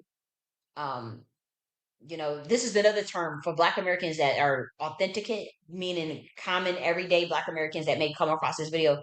Don't think that it's about fear mongering. You should have no fear. Fear. Always remember, fear is a mind killer, and always remember this. What would you do if you? What would you do if you know you couldn't fail? Have no fear of everything. Do everything well. What would you do if you knew you couldn't fail? You have no fear of everything. You do everything well. Say that to yourself every day. Uh, and have no fear for one. And I'm telling you, that's the only thing you need to come. So this is not me promoting a fear-based consciousness. I promote enlightenment, but I'm also a truth teller. And when I see someone clear as day trying to brainwash Black Americans into some shit to go follow Republicans, I'm going to speak out on that because at this day and age, we don't need to be the two-party system is the fucking matrix. We don't need to be loyal to none of these motherfucking parties. We need to study them, to study that constitution. Why are you trying to promote our people to be obsessed with motherfucking Republicans and we ain't got nothing on the table from neither one of these people, Democrats or Republicans? So we ain't about to just go from one. And when I see these black people, in particular of a certain group, trying to like promote that onto Black Americans, and they have to explain away what they have done, and the explanations are very janky. Like with me, like my type of mind, I'm gonna shift through your mother. That's what we're about to do today because they try to explain away that federal contract shit with oh, it's only just 3%. Oh, we about to break all this shit down. We about to have a case study. We about to have anecdotal farmers rights. Black farmers are affected by this, by the way, and they are pissed, and that's why when I asked that intermission, I made a phone call and I said, "Can you please help me out to switch this?" And I said, and he said, "I'll see what I can do." And them black farmers came out to give that endorsement because it was something. They did take it serious what I said. Some of them, and some they didn't. They just like, bitch, why the fuck didn't you see this before? Your ass was fucking distracted talking about fucking P. Diddy and arguing on the fucking internet and shit and in the fucking Twitter spaces. Bitch, you should have said something before. I'm pissed off at your motherfucking ass. I felt that shit from some of the people. They went and endorsed and tried to help me out, but like I felt the anger from them. Like, you stupid motherfucker. Like you went 10 months ago live on your YouTube channel talking about you give it to Trump, and then your motherfucking ass 3 weeks before the election is gonna switch it. You stupid bitch. I felt that energy coming from very powerful people that did ended up endorsing that lady, but like they was pissed off at me because it's like you should have got it right the first time, bitch. And I felt that. But there was some that was like, whatever, if that's what she needs. It was not enough. It was not enough. And that was, I think, my learning lesson. Like, stop being so fucking distracted. Stop being all into the fucking matrix and force your will. And that's why I said, you know what, fuck this. I gotta protect my birthright. I'm selecting myself. Fuck it. And we will run a parallel infrastructure. Side by you do your thing. I ain't want to be involved with none of your shit. That's why I'm saying like I'm not about to sit up there and promote no Democrats or Republicans or try to take it ain't about taking over no government or nothing. It's like this constitutional studies. We're doing umbra governance. Y'all do y'all thing. Because I'm not playing around with that. I don't like the energy of that. I don't like stage theater. I don't like corrupt politics. So I'm not being involved with that shit. I'm gonna do my own thing. This is a free motherfucking planet. Why you are so in a human body? Why can't you just do whatever you want? And they want you, no, you got to follow the rules. You got to follow admiralty law. You got to follow contract law. No, I follow universal law. I follow GIA law. The fuck? Why I gotta follow what everybody else is doing? I select myself as the president, and I know people didn't get that, but I said Umbra governance. I didn't say over the U.S. Corporation, but I said it was advisory over the U.S. corporation. Okay, so Trump, y'all got y'all matrix shit. Y'all got y'all matrix shit. We got our own shit. It's as simple as that. You do your shit in the matrix. We do our stuff out on a higher dimension. Because I'm not playing these games with these people. Like y'all sitting there baiting and switching on my people, on me. You gonna make it seem like you just gonna be the same president like you was in 2016 through 2020. And we ain't really had no problems back then, but Jay had a whole nother agenda, Trojan horse agenda. And I found that out 3 weeks before. That shit pissed me off. Like when I say I will never, ever, ever be involved in that type of system, nope. Unless there are significant changes, unless you implement that knock the order, the new governance systems that I already crafted out, that is available on this channel from the governance section. Well, we covered out the term limits and the different the changes in the the federal legislative and local law, which is in alignment with the Constitution, and thus that shit is implemented. Oh, and even the esoteric politics session where we criterion for political candidates. Unless this government, I'm telling you right now, unless they implement this United States corporation implement that stuff that I put in them videos with the knock the order. If they don't do that, you won't. I'll never be involved in a system again. That shit hurt my heart. Like I'm like because I saw what they was trying to do to my people, and I felt the hatred, and especially with Elon Musk getting involved. Once I saw Elon, I'm telling you, like the hairs on the back of my motherfucking head stood up. I'm saying I'm not going through with this. Something because I felt the curse. I felt the darkness. I felt anger from my ancestors. I can't see what no other black else, what everybody else say. I can't see what another black American say. I'm just saying what I felt, the anger and the sadness. And I'm like, what is this energy that I'm feeling? I'm bugging out. Like I'm like, they don't want me near that shit. And I'm like, what do I do? And they said, hurry up and declare your birthright and over this governance and system. Hurry up and go on the internet and do that to make it right. Tell it, try to warn people, and that's all you can do. And get it better, do better next time.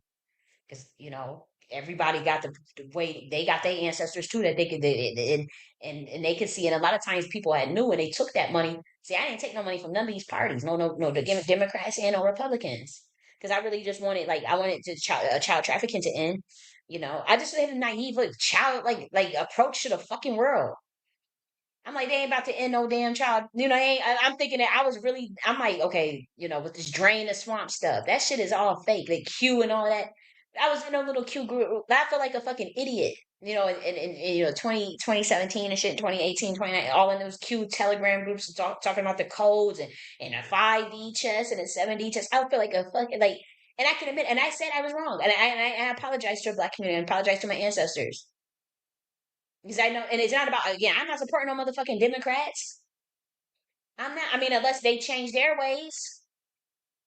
I mean, again, if there's changes on any party, and it aligns with what I like, I can get, I'm open minded, but I'm just saying, I'm not just about to go blind. I'm not blindly supporting none of these motherfucking political parties. We can start our own, or we can do our own little ideal parallel infrastructures. A new governance system, or demand that this government changes governance systems to higher orders. But I ain't just about to blindly just leave my people off no motherfucking cliff or get paid to do it.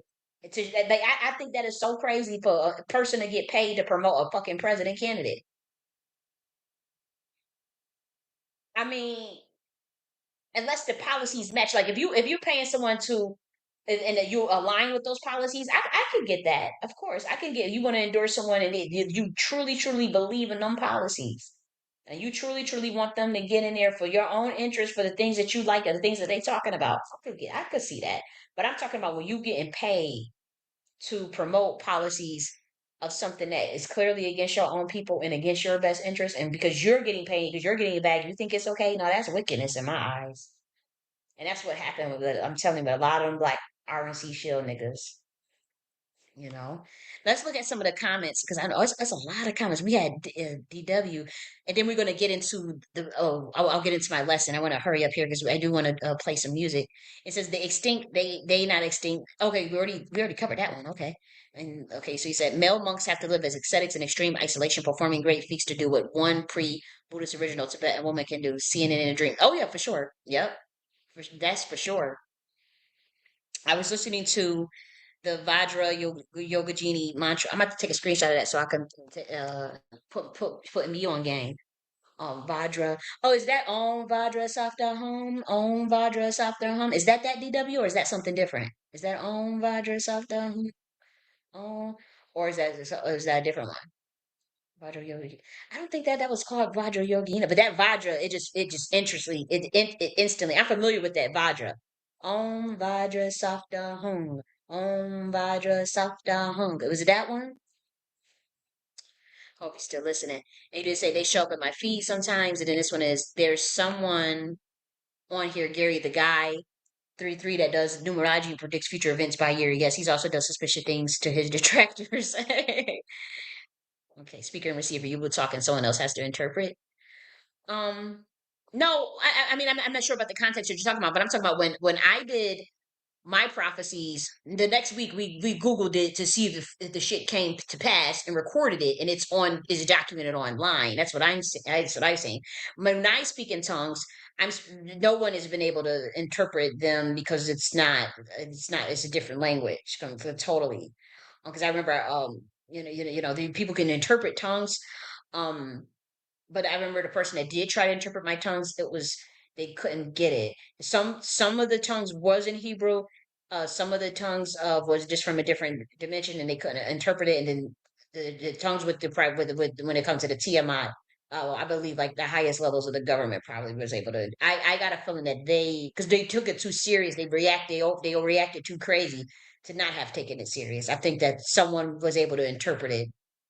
Um, whoever when I was talking because I was talking to the motherfucking Draco Seraphim that was hired into the reptilians. And so I think that somebody was able to interpret that, but um other than that, I don't have a accurate. I would say I don't have the most profound understanding of all of that myself. You know what I mean? Like I'm not. There's probably books on it and stuff, so I don't know. And then that's why I don't watch people with thousands of followers. It's a waste of my time. Watch the ones that are shadow banned, the ones who folks enjoy calling crazy because that's where the true message is at. Right, exactly. And sadly, I had found you and two other people who are truly connected, and I'm way more cautious about who I listen to. But I feel truth, like I get goosebump chills. Literally, thought something was wrong at first. Now I can just feel truth. Wow, wrong at first. But and you said, "Cool, Kai. Follow your heart to some good lessons."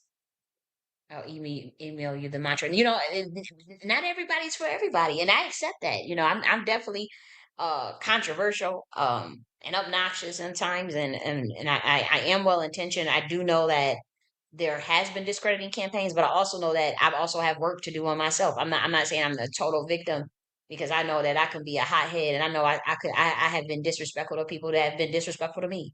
Like if someone disrespect me first, I will absolutely disrespect them and hold off and I don't know like with this high road thing. That's something that I think I have to work on because I don't duck. Like if someone is like, "Oh, you a bitch," or "You this, you that," like in that last video when I was calling people stupid, they had called me that first. When I was calling people stupid bitches and dumb bitch and dumb nigga, they had called me that first. They did, and it's recorded and documented. But like for those who don't know me at all, or didn't watch that recording, they go and listen to that and they're like, "What the fuck? Why is she you stupid dumb nigga?" See, but they said that to me first. But they don't have that. They don't have that on record. They just see me going off like that. And I'm like, I would never naturally just talk like that to people. I would never naturally just talk like so I have to think of like of my own ego and my own maturity and stuff. So and I admit that I don't know it all. And I admit that, I don't get it. If I'm wrong, I would admit that. Like I'm not that in my ego. You know what I mean? And that's why I freely admitted that I was wrong about Trump. And DW says you'll even get a mantra. Thank you so much. I'm not trying to double down and have to explain away every little thing this motherfucker do. I'm not explaining away this dude taking no picture with no damn Daniel Penny. I'm not explaining away them getting rid of them federal contracts with and all that ceasing all civil rights cases at the Department of Justice and rescinding certain executive orders that had Black Americans' name in it and getting rid of DEI and then saying they're gonna cut 75% of the jobs, federal government jobs, which Black Americans are disproportionately in, and actually prove that empirically with data and numbers. And that video, I'll show you. Let me see if I can show you guys. Um, let's see. I want to go. It was a video I did on DEI. This video right here, where it says new state initiatives and DEI. I broke that down empirically. Maybe we should even freaking review it, like empirically. Let me make sure Rumble is good. Like is do with not data, and I probably will. Actually, it would be above here. Let me hurry up and get that off my those surveys and screen. those research. Okay, so here, this was the Right there. research right here. So then now they got to We just went make to up the lies. Okay, website. getting rid of it. And then we talking about like we went through reports, labor force, like by race and ethnicity, specifically with Black Americans in their representation in the federal government. But again, we had to in their overrepresentation in academia as well. Not so much in the medical field, but in federal government, yes, Black Americans are overly representative due to DEI. See, what they did was they didn't say, "Hey, we're cutting DEI in the federal government," because that way Black Americans would have instantly raised their suspicions.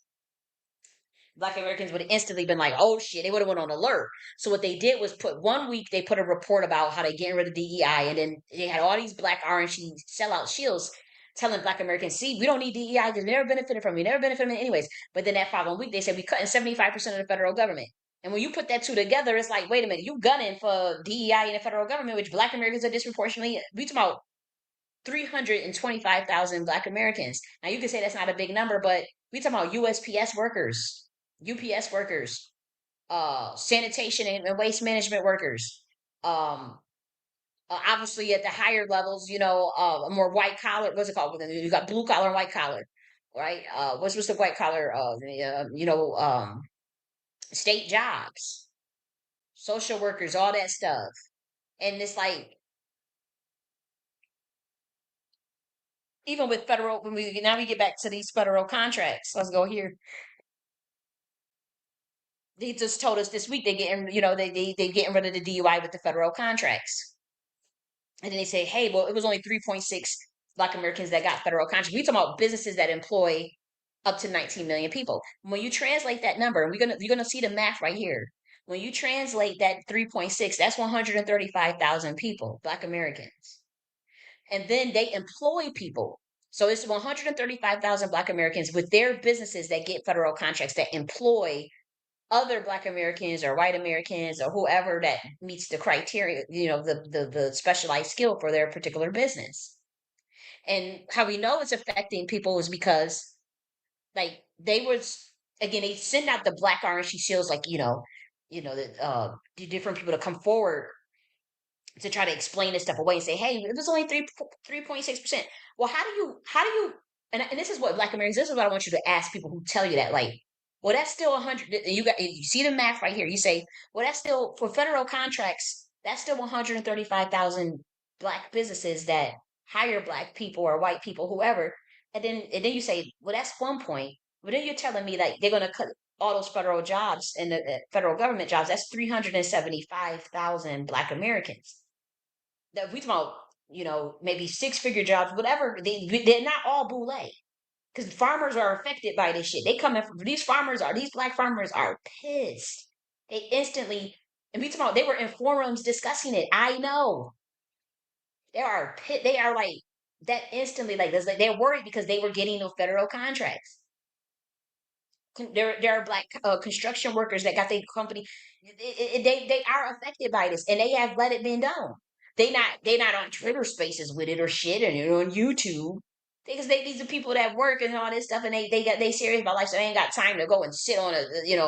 But it's kind of like, what the hell did y'all do?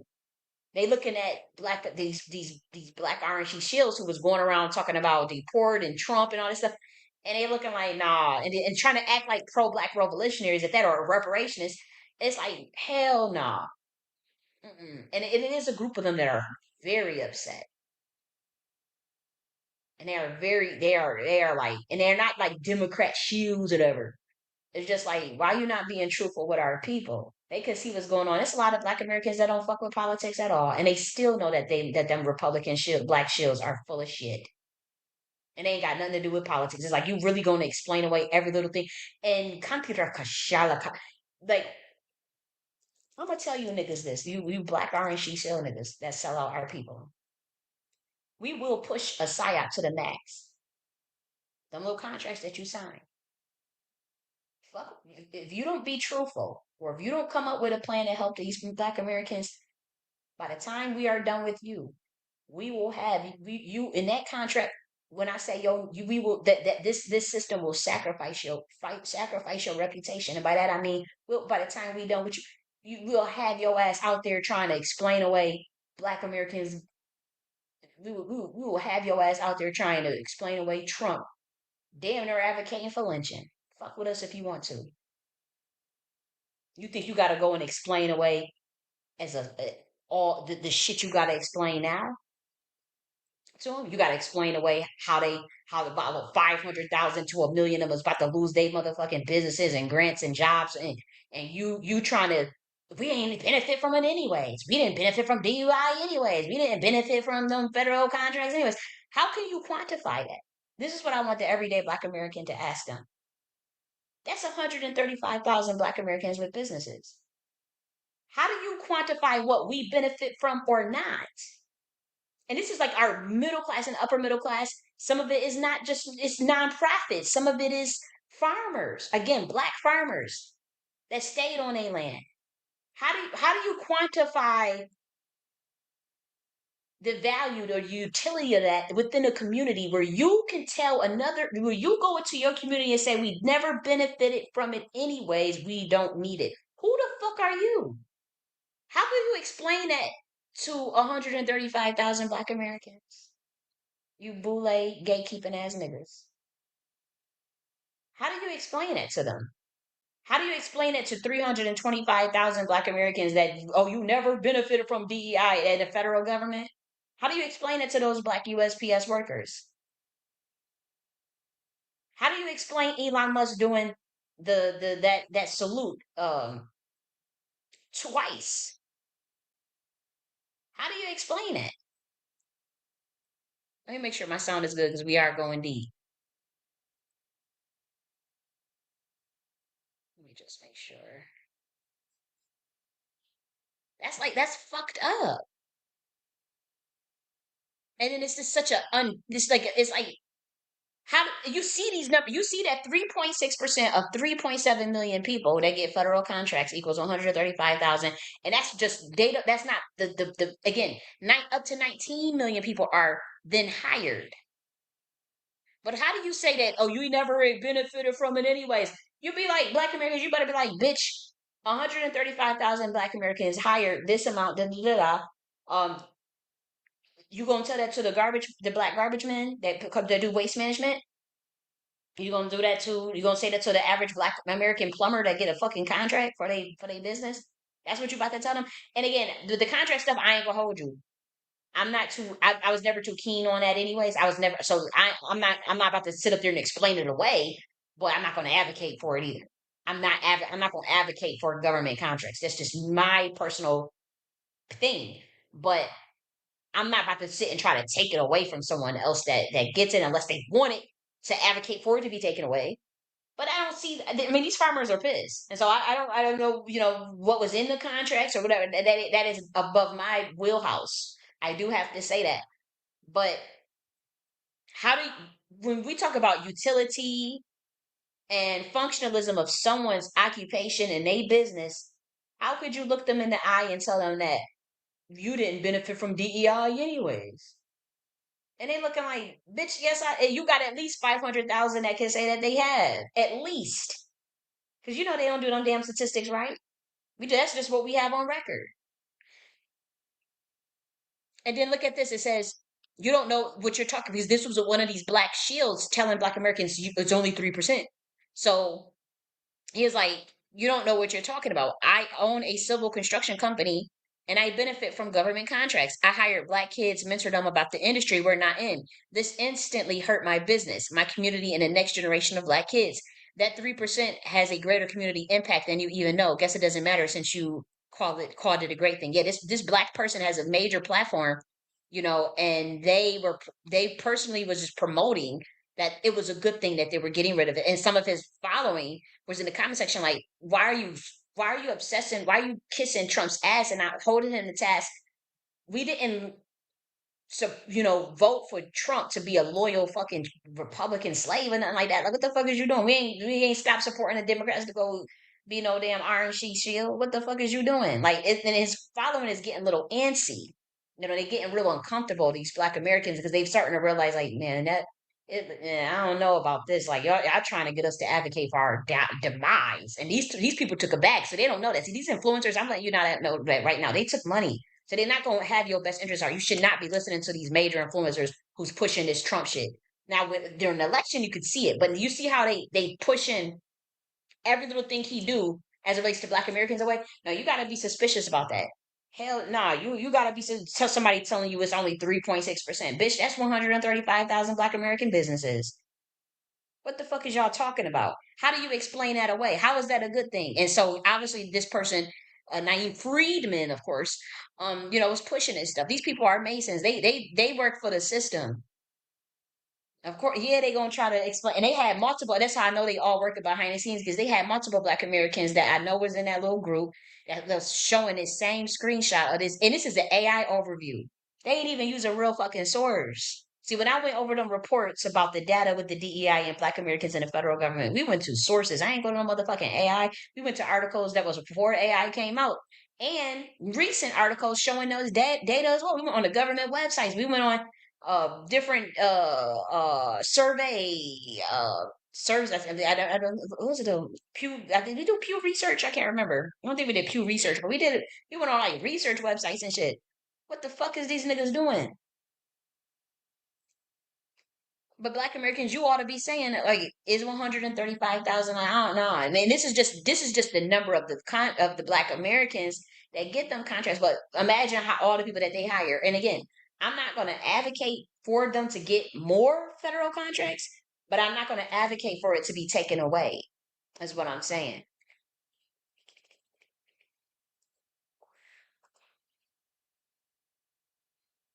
I'm not going to advocate for it to be taken away either. Like, that's crazy as hell. Or try to say that it's a good thing. No, why with this DEI shit? Why everybody else get to keep their stuff? So you about to these white people? You think they about to? There's 71% of them get all the contracts, and if we talking about some getting rid of DEI, okay, them white folks still get their 71.5%. You dumbasses. But these 3.6, these 135,000, they gonna get buried because now they got it. Now they got nepotism. Ain't no laws against it. And then they just look at this, guys. And again, this is not fear mongering, but it's like I just want you to know that you don't be loyal to neither one of these parties at this time, and start thinking in terms of your sovereignty. And again, study the Constitution. That's all I would think. Study the Constitution and social contract theory, and study that Constitution. That's all I'm gonna say. I ain't saying go grab arms and crazy. I'm saying look at your Constitution and study your Bill of Rights. Understand universal law and keep your vibration very high. Keep your vibration very, very high. Be happy as possible. Find joy. Don't also let the media or even stuff that they're gonna put about the Democrats. Don't for one, just block that word fear out of your head. Don't let nobody tell you that what's fear mongering and what's not, because you don't need to have fear. You just need to know that this is the reality. Okay, we're gonna have to pivot and do our own thing. Because these motherfuckers, and we gonna have to, it ain't about all this fight. Oh, we gotta protest. Oh, we gotta do this. I'm not doing all that. We about to do this shit with our mind. I'm not playing with these motherfuckers. I'm like, you're not about to sit and like, no, I'm not. We not suffering for the next 4 years for these bitches because they like to harvest energy and harvest fear and stuff. So don't have no fear. But don't explain away what this white man don't just be blindly following no damn Republicans. Don't blindly follow no motherfucking Democrats. Why would you blindly? That's why I'm so disgusted to see them trying to explain all this stuff away.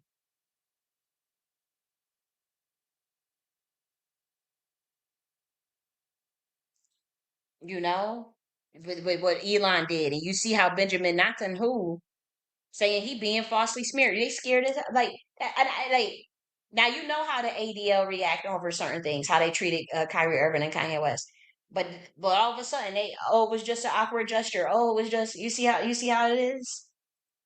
You see they scared of him, and it's not just him because this is different. This is Marduk. This is different. This is the occult, and they also like that's why they all decided to kiss Trump ass and get on board because they use primordial magic of Black Americans to get them up there, particularly my bloodline, and we took it back, so they had no idea what's coming. But you tricked Black Americans into thinking that you was gonna do some things for them, and you backstab and you baited and switched, and you used their energy to get in there, and that energy is very very very very powerful. It will not sustain them. And my thing is, we caught it again. That stuff was to last like 50 years, and so we caught it, and so it's like all that's gone.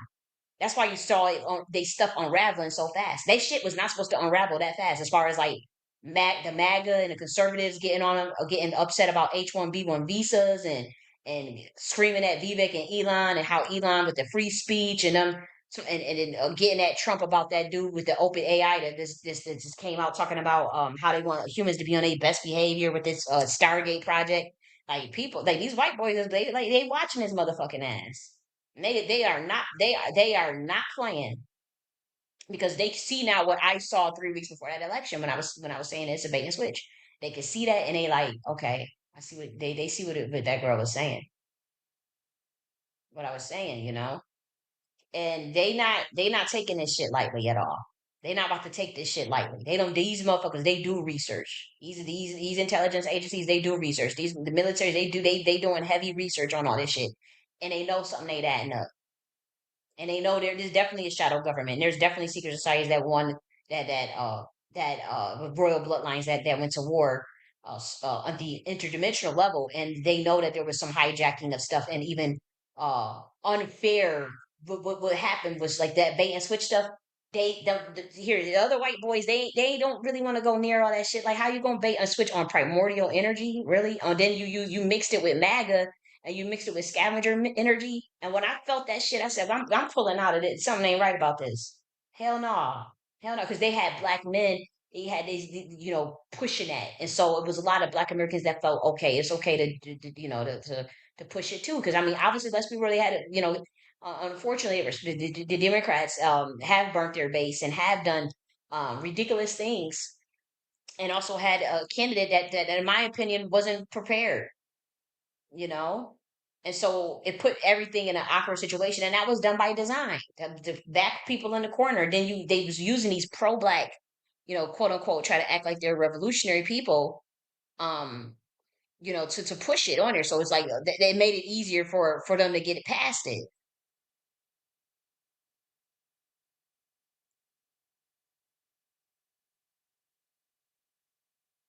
You know, can you elaborate on this comment, Royal Deluxe? And you said Republicans always push for breaking down policies and restrictions to help their best friends. Exactly. They about to be fine. I mean, and again, I think even like that little black crew that sold the community out, I think they're gonna be fine too. I think they gonna. But my thing is, I'm putting files on their motherfucking ass because like when this shit hit the fan, like I'm not getting away with that shit. I'm not letting it happen. I don't care if nothing else come off, but like no, y'all sitting there trying to explain away the Black Americans that 500,000 of them, it's okay. You never benefited from it. And it's Black America. And the thing is, they not on Twitter Spaces. They not on no damn YouTube. They just like pissed. I could feel their energy. When I was in a Black American neighborhood, they not mad at me, but they, because but they not. Black Americans are very, very, very intelligent, and you can feel their energy. And you can feel it's like they know. And my thing is, even the people that's following like some of these major Black influencers that push Trump on them, I could feel in a chakra and a frequency that they like, what the fuck, like you. you pumping this stuff too hard, and it's you losing your credibility. But it's like it's uncomfortable because then it's like, did you just get a bag? And I kept saying, because I kept saying it 3 weeks before election, I said this person is selling our community. He's an interdimensional being. He's selling out, and I mind you, I'm literally and again, I know people could laugh at me, call me stupid or whatever, but I'm like, I saw this shit in the spiritual realm. I'm like, this dude is like selling the fuck out of this, like, because he was trying to cover up something, because they was getting that. I'm telling you, it was about to get real. Had that lady, and it was a beef between two bloodlines, two orders, and they were getting mighty close to what they needed to wake it, to really wake it up about that person. And he took it very, it's like somebody panicking, and it's like somebody wanting to get back at somebody and taking things so personal that they had literally burnt a whole community just to prove a point. And it was a very horrific point and a very, very horrific thing that they did. It has nothing to do with the collective of Black Americans or even people who might have just legitimately wanted to support Trump. We talking about that person who used his base and his influence to push that shit. It was for his personal reasons. He said it. He's like, though this is personal.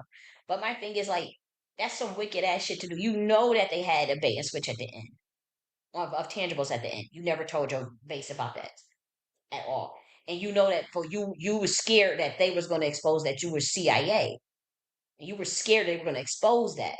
And so you just freaked out because you got more connections on the other side that would protect that information. And I'm like, and when I was saying it at the time, I think people just thought I was fucking nuts. But I'm like, I was clearly seeing, I'm like, nah, this is something. Cause what I saw in the spiritual realm, imagine like somebody trying to hide something from coming out, hide who they are. And they got all this energy, all these souls that they don't harvest, and all this energy of they following that's fucking brainwashed, to be honest.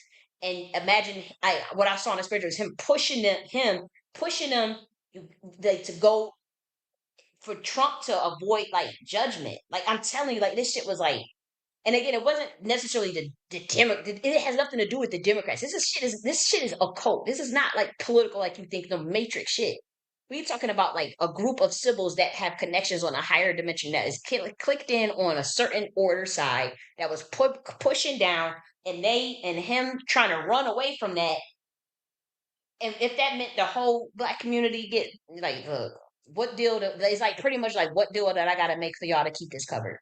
What deal do I gotta make for this to not come out? And that's what the fuck he did, including taking money. Now, obviously, when you talk about negotiation, you're gonna take money, but you gotta cover the. He said, I will push this. I will advocate for Trump every motherfucking day. If this is what he was saying, this is what I saw in spiritual realm. As long as you keep that covered, as long as I'm paid, and I don't care what happens, what y'all do to these niggas. And they say, so we're about to bury this. We burying these people because we got to have a permanent underclass. And he willingly knew that. And then honestly, they were trying to switch masonry air rights as well. That he knew who had who has that, and they all do. Like that's why, and it's not just him that knew. It was pretty much that crew that's at that higher level. That is that boule. And I guess they figured like, fuck this bitch.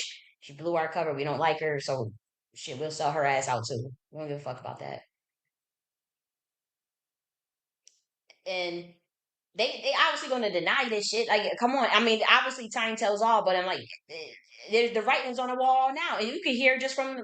I mean, it was them. Some of them Black Americans that's following them people. They would message me, "Can you explain this?" They can't trust him anymore. That's what they like. You just you. And they said, why you just dick riding Trump? Like, why you not giving us no nuance about what this shit could really be about? Okay, let's see what you said. You said, well, if you can make the government put money inside of your people projects, do it. To tax everyone and then end up using it for war, right? War dark project psyops on the people, right?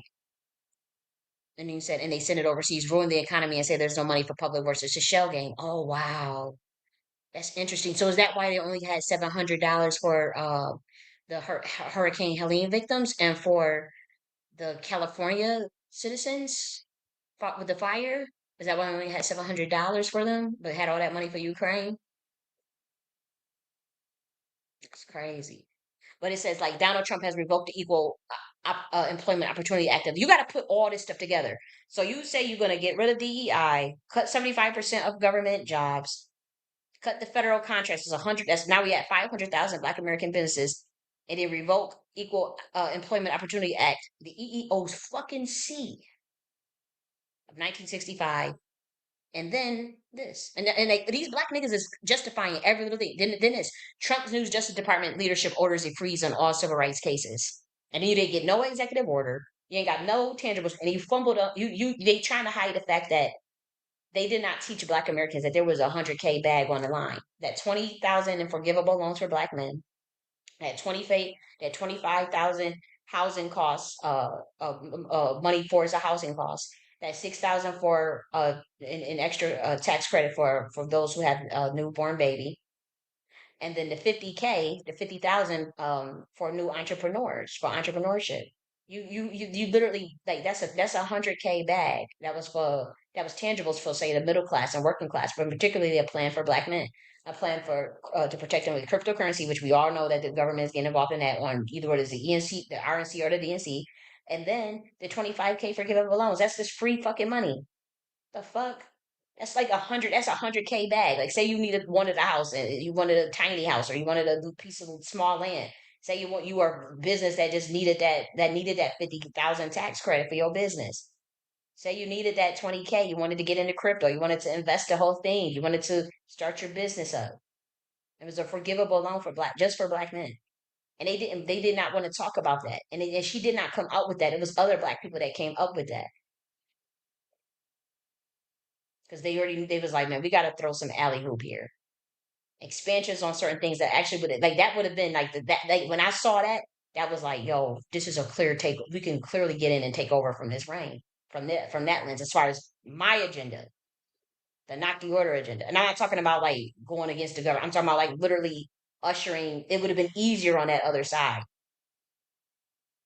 at the last minute, at the very last minute, about 3 weeks before the election. About a month and a half before the election, I'll say about a month and a half before the election. It would have been easier. I saw it too because at first I'm like, it don't matter either way. Honestly, it didn't matter either way for a long time. It did not matter. But they were using a cloak and I couldn't see that, and then I was distracted. I ain't even gonna hold you. There was some distraction too. And then me with this, oh, we gotta save the kids. The drain is the drain. That's bullshit. Things change. People, you can't just. I mean, shit. People play chess. People play occult chess game, and they not hide. They hide and they moves of what they really plan or they real intentions, they ulterior motives. And I should have saw that earlier. But I remember when one of these priestesses kept saying, "You too distracted. You too. There's distraction. That's a distraction." And I kept saying, "Well, I want to look at. I want to look at whatever the fuck I want to look at." Oh yeah, I regret that. You know, because I didn't get it. But you did it once. You won't be able to recreate that moment again.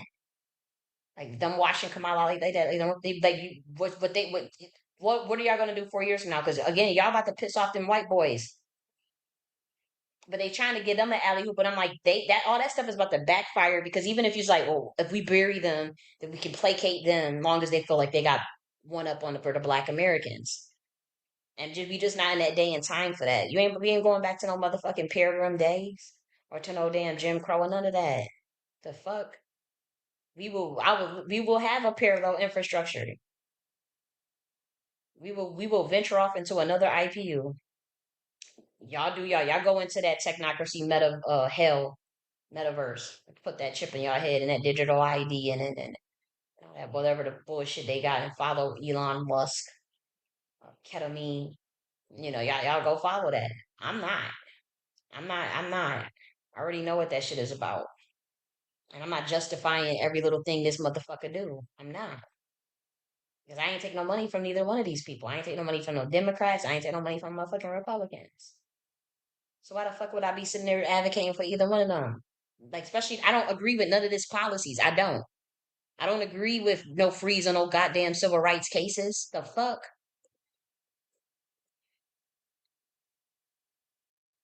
I gotta fix my Rumble, guys. Damn, I didn't know. Does Rumble do censorship? Like, how do I get knocked off a Rumble like that so much? That is really weird. It happened twice, and it doesn't happen with the other. That makes me think is that like, is that some sort of incompatibility or something? It's just strange. It really is, guys. But no, I don't agree with no freezing on no damn civil rights case at the Justice Department. That means like all them cases that with the police brutality, that's out the window. That's all frozen. Breonna Taylor's case and all that. Why the hell would I just agree to that? Why would I agree to some equal employment opportunity? Do you know how many people get bags off of that shit? Off of that, because you know they always be discriminating against Black Americans, and Black Americans they record stuff, they get stuff in advance, and they get a bag. I know people that have gotten a bag from the EEOC because they got this, they literally got discriminated against. And it says the order prohibited discrimination in hiring and employment based on race, color, religion, sex, or national. So it prohibited discrimination. There's no protections now. And I'm like I said, I know Black Americans that sued the EEOC and got money. And then there's maybe some Jamaican. I know some Jamaicans too, but I'm talking about Black Americans that got money because they know like okay they going to deny my interview or to tell me that the job's not available when I know they change the names on their resume. They set motherfuckers up. They'll set your ass up and they get a bag. They'll have a recording and everything of clear cases of discrimination. And that's all going now. And he's like, it's like these black slave RNG shields is trying to justify all of this. And that's why these like black Americans like, I don't know what y'all talking about. Like, I have a civil rights construction company.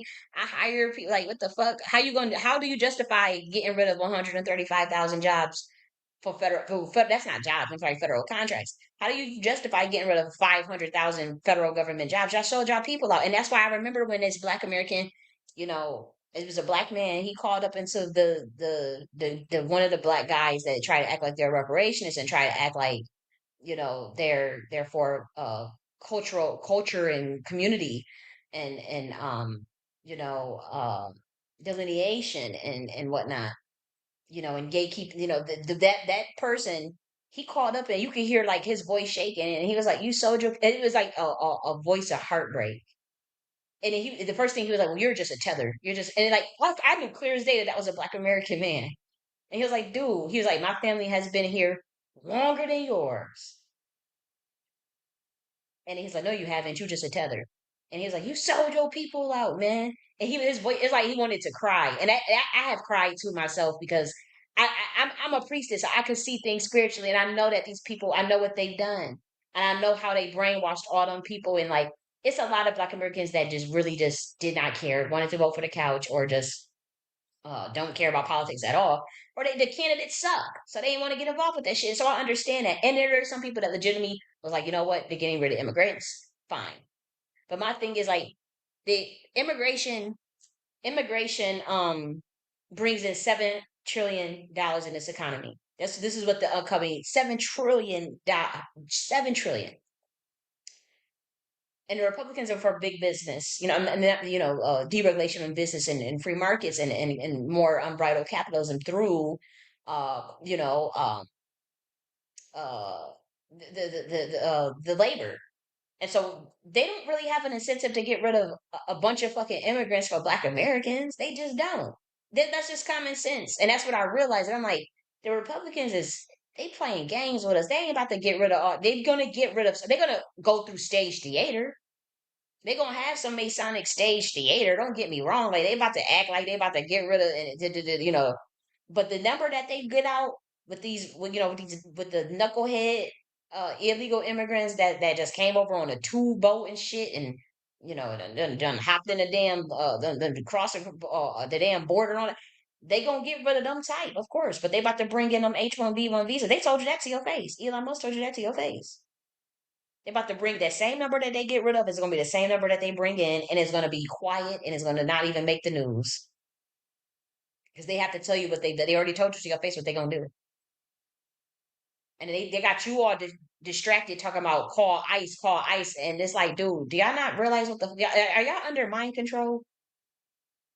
And they got they making people talking about some distracted. That's a distraction. I'm telling you, distractions are really dangerous in this day and time. I've learned that the hard way. My own distraction, worried about immigrants, yeah, and I know that that's a fucking. I'm not. They should go. Like if I was like if my policies, I have a way harsher. In my policy for 2028, it is extremely strict on immigration. And so yeah, I would be one of them niggas that, of course, I would obviously my policy would be like, let's get rid of all these motherfuckers and redirect them resources to Americans. Duh. And is Black Americans, are they not Americans? Yes, they are. So obviously we all get funneled to them too. And I would probably start with apprenticeships though, a certain age, or maybe an income bracket. I would focus on trying to build up, get um those who need those new need opportunity. It's about it's not about equal outcome, but like the access to that opportunity. The access to the opportunity is what's important. And obviously, you have your skills and your merits and your gifts and your talents that you would have to bring to the market, or your education. But it's like, how do you quantify what somebody needs or what somebody don't need? That's the one they try to convince Black Americans to close the Department of Education, get rid of DEI, get rid of equal opportunity employment, and get rid of civil rights Department of Justice. Do you know how wicked that is? And then act like they talking about reparations. That is some wicked ass shit. Ain't no way in the world I'll agree to all that. I do not consent. I do not comply. And then they bring up Steve Bannon. Steve Bannon has no. And I'm gonna tell you this, you bitch ass niggas, because I've been watching Steve Bannon. I like what he said, but Steve Bannon don't have no shake with that Trump administration anymore. Did I not know that? He got rid of him a minute ago because I don't know why, but he does say so. I personally would prefer Steve Bannon over Elon Musk, but he doesn't have access to Trump like how y'all think. So why are y'all going around telling the Black community that as if Steve Bannon and Trump are still cool?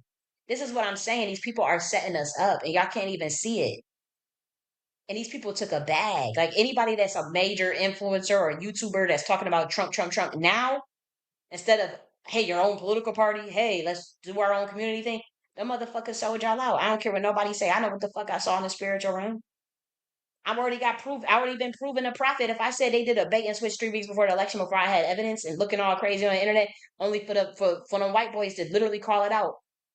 Uh, 1 week later, and then for the MAGA and all them people to act a plumb fool, just now, especially with that H-1B and his the changes on the stances on the immigration and in them cabinet picks. Them white boys was acting a fool about them cabinet picks. The fuck? And then the changes, bring it going to having a conversation with Bill Gates for 3 hours after you talking about you was going to drain the swamp. He had a conversation. Bill Gates was at his house for 3 hours. They talking about these mRNA things with the AI. Got Peter Thiel and them. That's CIA, the Palantir, and got uh working with Mark Zuckerberg and all these motherfuckers. Mark Zuckerberg didn't compensate all them people that he got censored after what he did in 2020. Is them people gonna get compensated? And that community note thing, you can't really trust that either. That don't mean nothing like to me about some freedom of speech and stuff. Like, no, y'all censored it. Yeah, that's all censorship. It's censorship on X. I can't trust none of that. It's like you're gonna have to really have real grassroots movement. You're gonna have to really have um your own parallel infrastructures. That's why I keep telling Americans, y'all gotta study that damn Constitution. And my people laughed at me, and I didn't take that state. This same group, and I got the recording of it. Told Black Americans they didn't need a 14th Amendment, so they touching 14th Amendment. I mean, when are you gonna wake up? It is not about those stupid ass Democrats. You're in a war, like, and it's not the type of war that you think is spiritual. It's not like a physical war where you got to go out there and fight. It's spiritual. You're not asserting your will enough because you consent into it. And if you consent, then the magic works. It's MAGA. Y'all have no idea what this shit is about, man. And then I gotta be the one to look crazy, and then I get bullied because when I say y'all, I am gonna say told you, so I am gonna, because I'm pissed because I'm like, what the hell do y'all not see? Because then they got to commit to it. These people took a bag. They under contract. They slaves. They have to commit to what they have done and explain away. I mean, by the time we done, I mean, Mika, I might look, and I'm talking in code. If y'all need to run a psyop, because as far as waking my people up, if somebody that truly cares enough, even if it's just one motherfucker or one appendage of the military industrial complex, I am asking if someone that you can hear the sound of my, and I know motherfuckers monitor me. If we need to run a psyop, And again, I'm small time, so I hope I'm not talking too much, but it is what it is. But if we need to run a psyop to where we need to have these RNG shield slaves literally justify something as severe as like, because we need to wake Black Americans up to see like these people are sellouts and these people, you cannot trust them, you cannot listen to them. If we need to have them literally justify everything short of them allowing Black Americans to get lynched, we willing to run that psyop to wake them up and to bury these RNC shield slaves. That's how you get out their reputation because they in contract, so they gonna do whatever they get told to do. And so I'm like, we need to run it to the gamut with these bitch ass niggas. Like we will have that nigga that sold this community out. We will have you out there. You will have no more reputation. After that, you will lose all credibility. We will literally have you out there butt kissing, caping for Trump, literally advocating for some sort of law that allows for lynching. Fuck with us if you want to. We gave that man every opportunity to make this shit right, and y'all can get mad at me. We don't give a fuck about. We don't like. Look, this shit. Like y'all in the fucking matrix. Y'all in the fucking matrix. Y'all sitting there trying to play me because y'all work with that nigga still. That's like you bitch ass niggas in that room try to act like y'all don't act like y'all all in the y'all all working together or y'all all covering for that shit. Man, oh this girl's so pretty. If we have to have y'all out there on y'all YouTube channels talking about how a bill that allows for blacks to get like fuck with us allows for like because we gotta wake our people up because y'all niggas y'all are the worst. Y'all can't be trusted. I can't believe they sitting there trying to explain away some damn DEI stuff and civil rights and 14th Amendment. I have a recording of these stupid black niggas sitting there telling black Americans that they don't need the Bill of Rights. They don't need their Bill of Rights. So I had to do a whole video, a whole 4 hour video going through what the Bill of Rights was and explaining it and breaking it down. And then what the 14th Amendment was. And I did that 3 months ago. And see, they gaslighted me and was saying that I was just tripping and I was just this. Does this all look like I'm straight? You can hear even them people that was promoting it. Like there was a one of the videos I was listening to this girl's her I guess her name was Nikki. Her voice, her chakra, like it's like the frequency. She was trying to justify all this stuff that Trump had came out, you know, with all these different changes that he just told them to their face he was going to do. So they was trying to explain this away to Black Americans in a room, and I was just like, you could feel the like the frequency is so low, but it's like also knowing. Oops, sorry guys, I didn't mean to do that.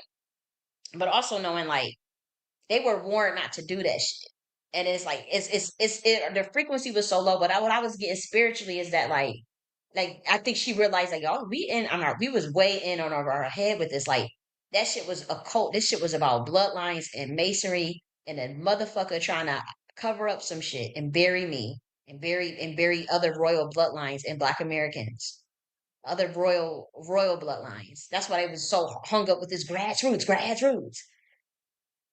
You know, birthrights. That's why they keep talking about birth. They put it right in front of you. Birthright citizenship has two definitions. Obviously, when it comes to 14th Amendment, it has nothing to do with immigrants. So what the fuck do you like? And these people know and they don't care because they took money and they already took the oath. So they don't give a shit about tricking you and deceiving you. But if someone gives you out the game and give you the code and you don't do nothing about it, then oh well. That's how they feel. It's they still ain't getting out of the karma. I can't like, but at the same time, it's like you know, it's fucked up.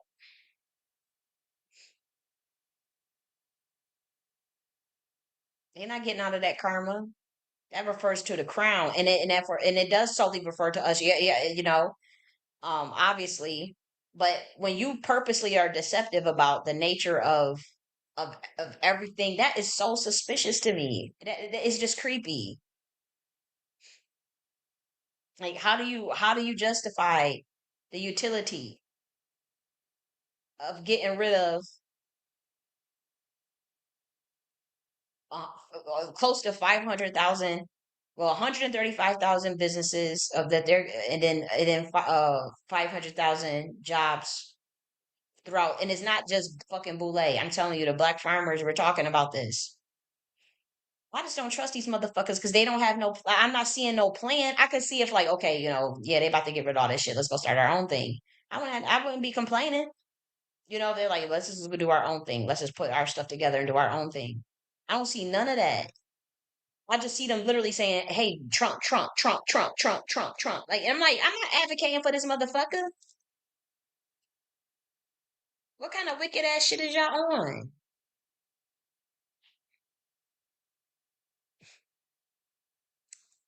Kaylin says she has been shadow banned on Facebook since 2020. I just deactivated it. Wow. They said they was gonna get better with it, but I don't know. As far as like that censorship stuff.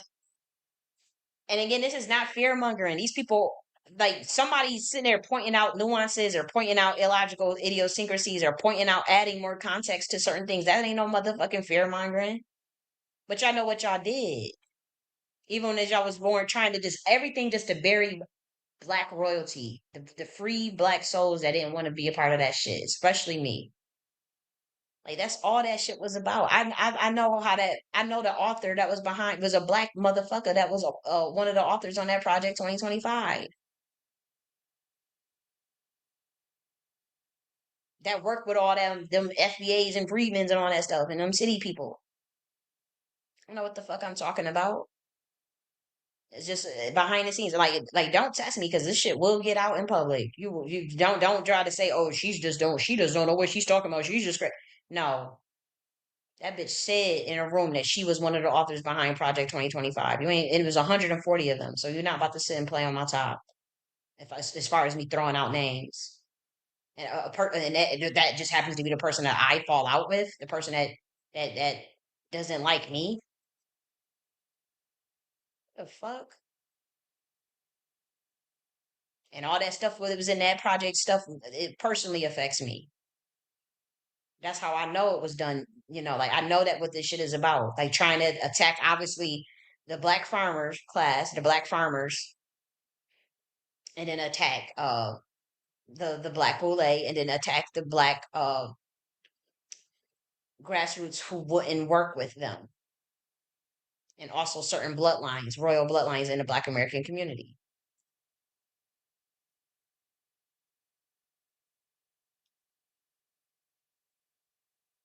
And so I'm very pissed. Like I'm not explaining that shit away. I am gonna play a little bit about this because we are gonna end it here. I think I said everything I needed to say. Let me just make sure. Yeah, I'm just gonna. I already. This is something we already talked about before, but I am gonna play just a little bit of it because I'm gonna go to the bathroom. Then we're gonna play some music. Like I'm saying like probably like 5 minutes of it. Again, I'm not. I don't think like it don't matter about no damn Democrat Republican at this time. They all have the same agenda. The shadow government is really always going to do the same thing. So that just means that we have to do our diligence to focus on more of the intentional community building and not with them, not with any, not. I'm telling you, stay away from them. Like do this shit on your own within your own community. You ain't got to go from state to state and all that shit. Nah, starting with your family and with your local communities, but also like with good, genuine, intelligent people that know systems, that know how to build systems. And if you don't say you just need a blueprint or the systems or the framework and had them, you got the manpower in the community in the city that you in, then just use it. And you a genuine motherfucker, then you just use it.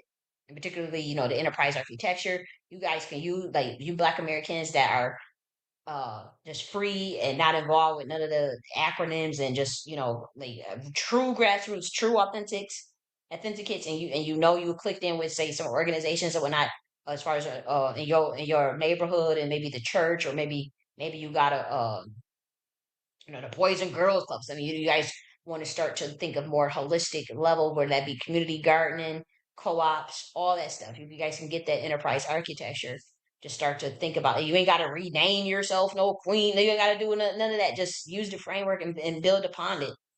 Um, I'm gonna be doing things more so offline, and then like we're gonna be covering next week. We are gonna be covering an executive order. Um, I don't even think I'm gonna call it exact. I think I'm gonna call it executive dictatum. just to make it different, so people are not confused. Or maybe I got to think strategically what's the best way to do that. But we're gonna be covering some executive orders next week that I created, that I designed, not theirs, mine. I'm telling you, I'm that bitch, and I don't care how much y'all say. Well, you can't do that because you're not the. Look, y'all better just do your own thing. And then when they say, "What is this?" This ain't political. This is governance philosophy. This is just me, you know, just coming up with a advisory sample. I'm just trying to come up with something that, shit. We got our own. I'm no lie. It's already. I think I'm playing with y'all. Watch this right here. I think I'm playing with y'all. What did we name ours right here? Now this one is for look at this. We about to go through this all next week, and I got stuff that helps with COINTELPRO too for real activists. This bill deals with that. You see it signed, all of that. Y'all look, Umbra Governance of North America, not the order. This was signed 1/13/20. We gonna go through all of this next motherfucking week. Effective date 1/22/20. Like, I don't care how much y'all laugh at me and be like, this girl live in an alternate. Look, I know how craftsmanship works. I know that the universe is mental. You gotta that's why I'm saying, like, don't give them your energy. Don't try to let these black influencers tell you to give your energy to Trump. I'm telling you, that's gonna be the most dangerous, and don't let the Democrats put fear in you. Don't have no fear, and don't be supporting all that Trump shit. Or try to justify shit that's gonna lead you to your demise. They leading you to the slaughterhouse. Don't justify, like, this is, you need to put your energy into, like, again, where energy goes, attention goes where energy flows. So you got to put your shit in there behind real shit. It ain't got to be behind mine, but you better. But my thing is, like, it's to be too many chiefs and not enough Indians. You better go with the person that got the sauce, or you better hurry up and start doing your own thing, working in your own local communities. And not even that, don't focus on that government ass shit. Like, these niggas is now, they trying to, because they know what they fucked up. Like, these niggas, they know they fucked up so bad. So now they telling black Americans, oh, just get involved with your local politics and get that money get from the budget. Ain't nobody got time. The niggas don't think like that. Niggas didn't want to get involved in no politics. Niggas just wanted to work their job, work their Amazon job, go to school, chill. Why you set this up where they actually have to get out there and fight? We've been fighting. Don't nobody want to do all that. They want a stable. People just want stable stability and shit. And I couldn't believe that's one of the responses. And the thing is, they know it's ridiculous. So I'm like, no. And so this is our first one, but I'm working on something else too, as it relates to something that is more very national, and that one's really heavy and loaded. So that's gonna take me a little more time. Again, this is fun to me. This is fun. This is fun to me. So y'all can say, oh, you ain't getting paid to do that. Shit. You guys, you get, if you it don't feel like work if you like what you're doing. Shit. I've always been, as one of the guys said, this is a strange character because she understands that this is all spiritual. Somebody wrote me that. I know I'm eccentric, but I'm dead motherfucking serious. We about to do this dictum of the Nocti Order of Governance of North America. My thing is, like, I be putting shit out. We covered a whole new system, 369 term limits. We covered a whole new governance system. And again, I I did start from scratch, but I am hurrying up to catch up because the thing is, I'm okay with things lagging. Do you know how many ideas this government has copied from me at the government level? Like, I'm purposely lagging on purpose. I know what the fuck I'm doing. Like I'm not. We can't just come out with, like, boom, boom. Let's do this. Let's do it. This government will hijack that shit, and they that's why they literally named their whole thing Golden Age after my video. That God told me to put that in the title, and they try to hijack it. I can't just, like, no, y'all, because y'all will feed my shit off to them niggas. Y'all sold me out. Y'all will sell this community. You already sold the community out, and y'all have no problem going to Trump and saying, hey, go take this from her. They will take this. Go take that. Go take this. So it's a purposeful lag. Are they going to really implement 369 term limits? If they did, it would be obvious that they came up with it. They could shadow ban me all day. Then it's like, damn, y'all really, damn, there's some truth to what she's saying. So they have to live in it. But I did that purposely because it's like, there's a bigger thing going on behind it. So by the time there's enough I gotta be myself. By the time there's enough entropic regressional energy that's hitting this planet, then we could make a move. That's all I say.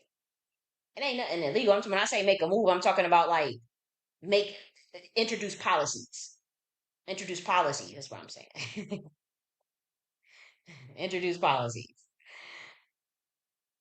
But no, because I'm telling you, if I start putting out shit now, this, I'm telling you, they waiting for me to start just spewing shit all on it. Nah, I'm not doing that shit no more. This government took so much strategies from the election campaign I put on my damn YouTube channel because of them boule, them gatekeepers that was advocating for Trump. They watch my channel, and so they had no problem doing. They won't have no problem. And so that's why obviously we won't after we do the two not and I'll assess to see if there's enough lag in the system if we want to actually cover those policies online. If not, then they will that will be just for my people that we I have to just work behind the scenes and offline, and that will be that for them 4 years because I need this shit to lag. I need these motherfuckers to wake up, and so if that means um you know being quiet for a couple of years. I'm considering even leaving the country for a year or two after this year. Like I gotta see what the like these like just because for one I'm not about to sit and raise my fucking blood pressure watching all this bullshit and all this stuff and then everybody just like NPCs and shit. I'm not about to be like I don't know what they put in that damn jibby jab. I'm like y'all motherfuckers acting like NPCs and shit. Like y'all can't y'all not advocating for yourself. Y'all don't fight for y'all rights, white or black. Americans in general. I'm like, man, they really did a number on y'all with that fluoride. That's why they were removing it because they realized y'all too dumb. That's why they hate me so much because I be talking shit.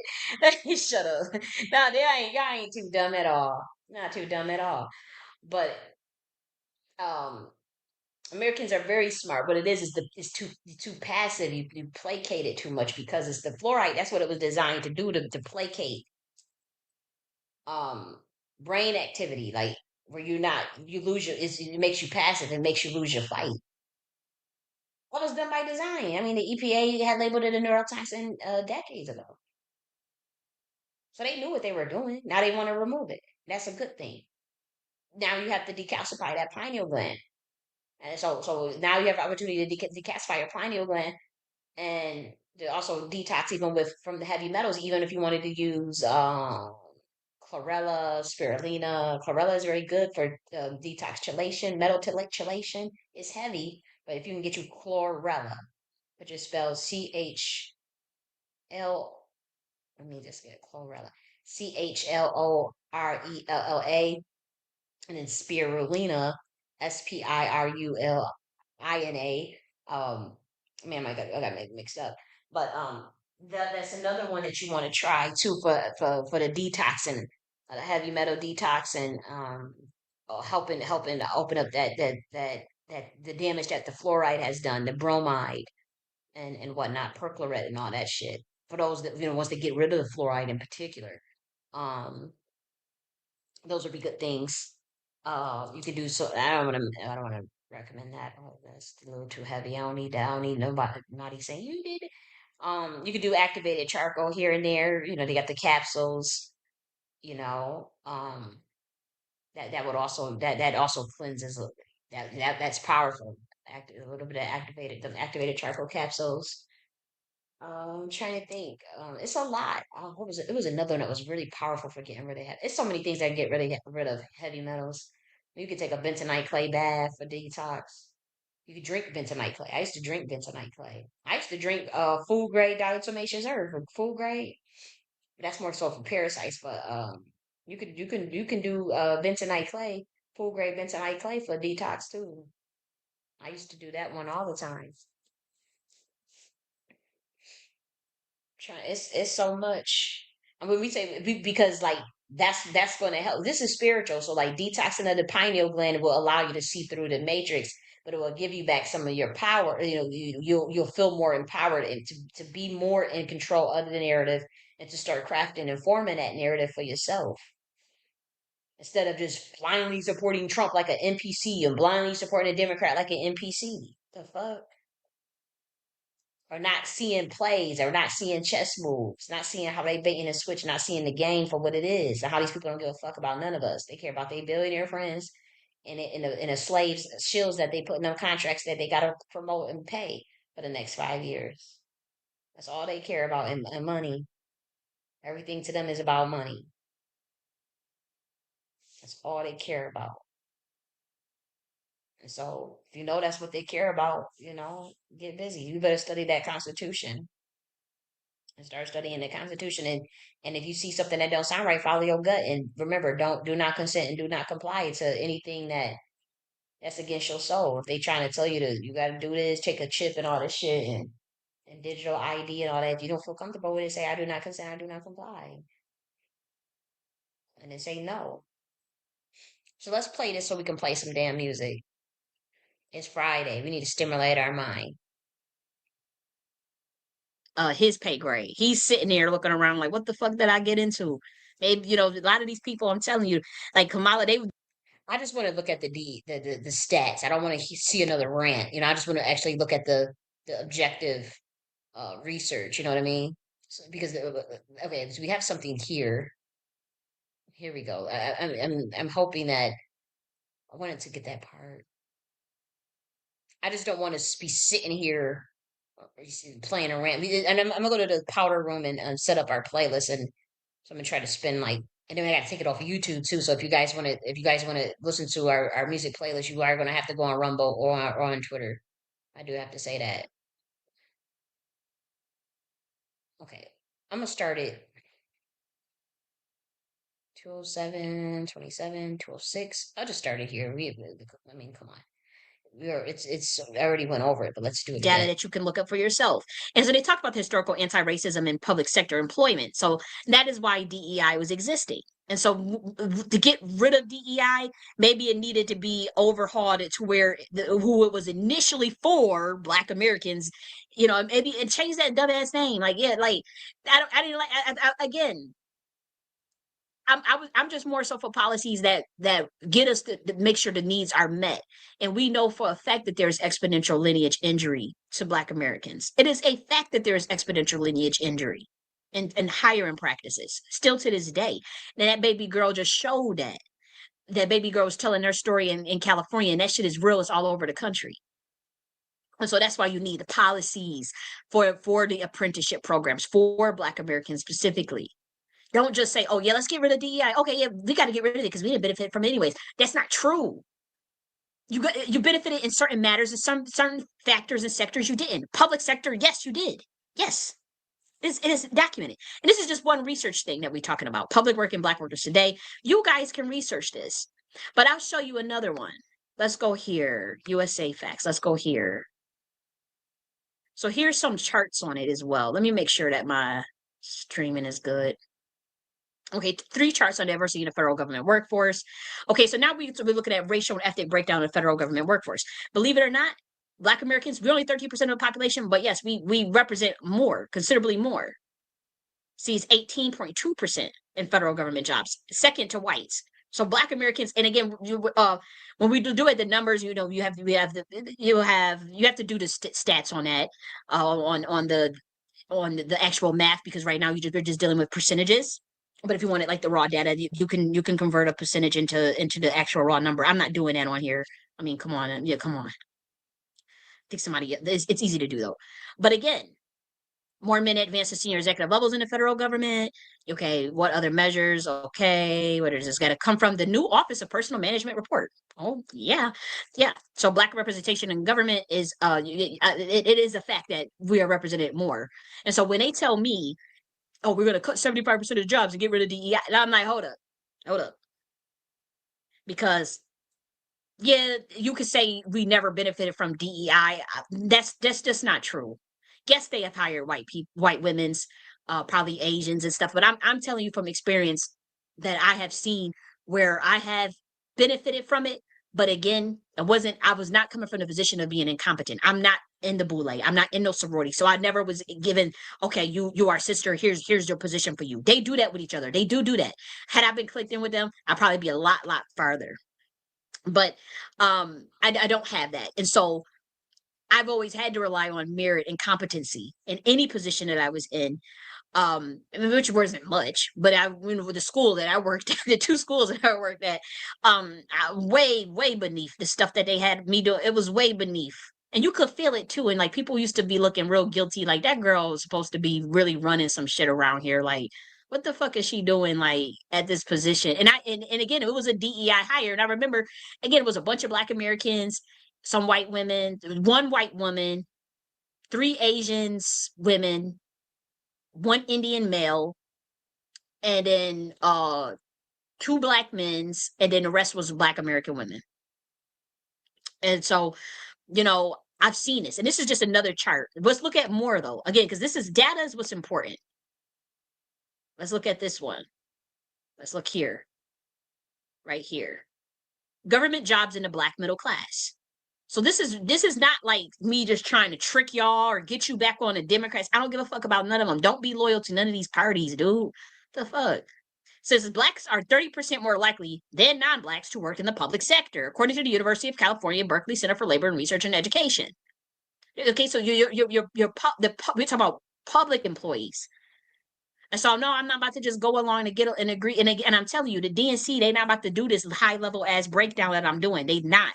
They don't give a fuck. They want you to suffer over the next 4 years so that you can look stupid. So they're not breaking this stuff down to you. That's another one. Then let's look at more. Let's actually go on a government website. Labor force characteristics by ethnicity and race. Let's look here. And again, you have to take the time. I'm just showing you the research. Okay? To make my point. This is just a year ago, by the way. Okay, this is January 2023. The other one's a little bit older. Excuse me, but the stats still stay the same. So now you get to actually look at the composition of the labor force. Okay. And education attainment and all this stuff. This is good data. But my point is that we're more represented in the public sectors, and particularly in whether that do with federal government of all levels, at the highest levels, and even at the public sectors, whether that be like USPS and the Department of Education, city jobs, whatever, the city hall, all those things, EEOC, certain departments, that type of thing is what I'm saying. And yes, change is good on some levels, but when you don't have policies and stuff to work how we did the community resource bank initiatives and we be looking at the neighborhood revitalization funds, it's like I'm still dealing of like how can you craft out more holistic governance that's not bureaucratic, that's not so federal, but still getting people's needs met. They're not even doing that work, and that's why you cannot sell your soul to these political parties, because they're not designed for that level of creativity and for that level of freedom. You have to do that shit on your own, white or Black. I'm letting American people know that now. I'm letting you know that as Americans now, that you have to do that on your own. And guess what? There are many Americans that already know that. There are many Americans that got their own little shit and they off grid and they chuck the deuces up and got their little bunkers and everything that they got, nice land and off grid living in an intentional way with each other, and they don't chuck the deuces up at the whole system and got out of the matrix. Now, if you want to go into your technocratic slavery, just say that, but don't, for those of us that want to pivot, because the thing is, what they're doing is they flooding people with over information, but then they heighten certain big parts of information too. So you can't put the whole picture together. So you don't know really what you're walking into. And so that's what they call low information voter and whatnot. And of course, a lot of us fit in that category because a lot of us ain't fucking with all that shit all in the government, all like that anyways. A lot of people don't trust the government, white or Black. Okay. And a lot of people don't like big oversights and these regulations. But my thing is, all the stuff that they want to cut happen to do with protections over the American people. You can look this up yourself. I covered last week where they want to cut CBOE, which is a consumer protection agency that protects against predatory lending. They want to cut that federal department. Then they want to cut the FDIC, which insures all of your money in the bank up to $250,000. So now the only way you can guarantee money is if you hide it in your mattress again. I mean, why would you want to cut the FDIC? Like the bankers want that. This is stuff that the bankers want. The big boys, the billionaire boys club, they don't give a shit about. They want to cut shit that got to do with protecting your ass. And all I can tell you is that regimes change and things change, and something happened with they done got to Trump. They done did something. Shit, they done did something. It's hard. You know. I'm trying to figure out what the hell's going on myself. You know. I gotta update my shopper on a new item. Butter one. Sorry guys, I'm just pausing because I gotta message him. Peanut butter. Okay, there we go. Let me get back to this. But here you see on the screen, U.S. published inaugural report on diversity in federal government. Okay. And so I just wanted to show you the data, which I'm basing this perspective on. It is well researched, and I'm not just someone that's just pulling something out of my ass, or how I'm not no fucking RNC shill or no DNC shill. So y'all niggas can come at me with that type of mindset. I just want my people to know that shit. Stop coming at me like on that mindset, on that type of time, because that to me, it irks me, and I would rather you just ignore me. But then, because it's too low level for me. And now I'm gonna get angry, and then I'm calling you out your name and calling you a slave and all this, because it's like, what don't you get? I'm not getting paid for. I don't get paid to promote these fucking political parties like you do. Don't lie to these people and try to cover your ass. And like I said, the DNC, they sitting there snickering and laughing. These boule niggas, I'm telling you, I've heard Angela Rice say, good luck. They sit there clapping each other up because they got each other's back. They clicked in. They in the club. You're not. The grassroots are not. And y'all trying to get and set up something on the Republican side and be the black version of the Black Caucus on the Republican side. And I'm telling you, for whatever reason, ancestrally and spiritually, God is not in that on either side. I'm telling you, it's something. It's the signs of the times. It's the age of the Aquarius. It's the age, and we're not talking about no false light shit, not no false great awakening. Like, there's really like two shift paradigm about to set it off on this bitch. It's really like you either gonna go into a pit of hell in your state of consciousness, which is to be a slave and lose your free will and the control over your mechanisms, and they're not talking about no actual plantation, and they're not talking even about a race thing. We're talking about like a technocratic slave, like a cyborg. You merged in with their metaverse. You're gonna go willingly into that, or you're gonna go into more of a prime reality that you create yourself, that you programmed yourself, that you are the architect of yourself. And that's all I'm concerned with. I would never I can't push what they pushing on, and I can't. It's not real. It don't feel real to me. And that's where it will start to hurt my soul to have to go along. You don't think I had the opportunity to go that way? Are you kidding me? But it starts to irk with me if I gotta cover up something, or if I can't tell the truth about, no, that ain't right.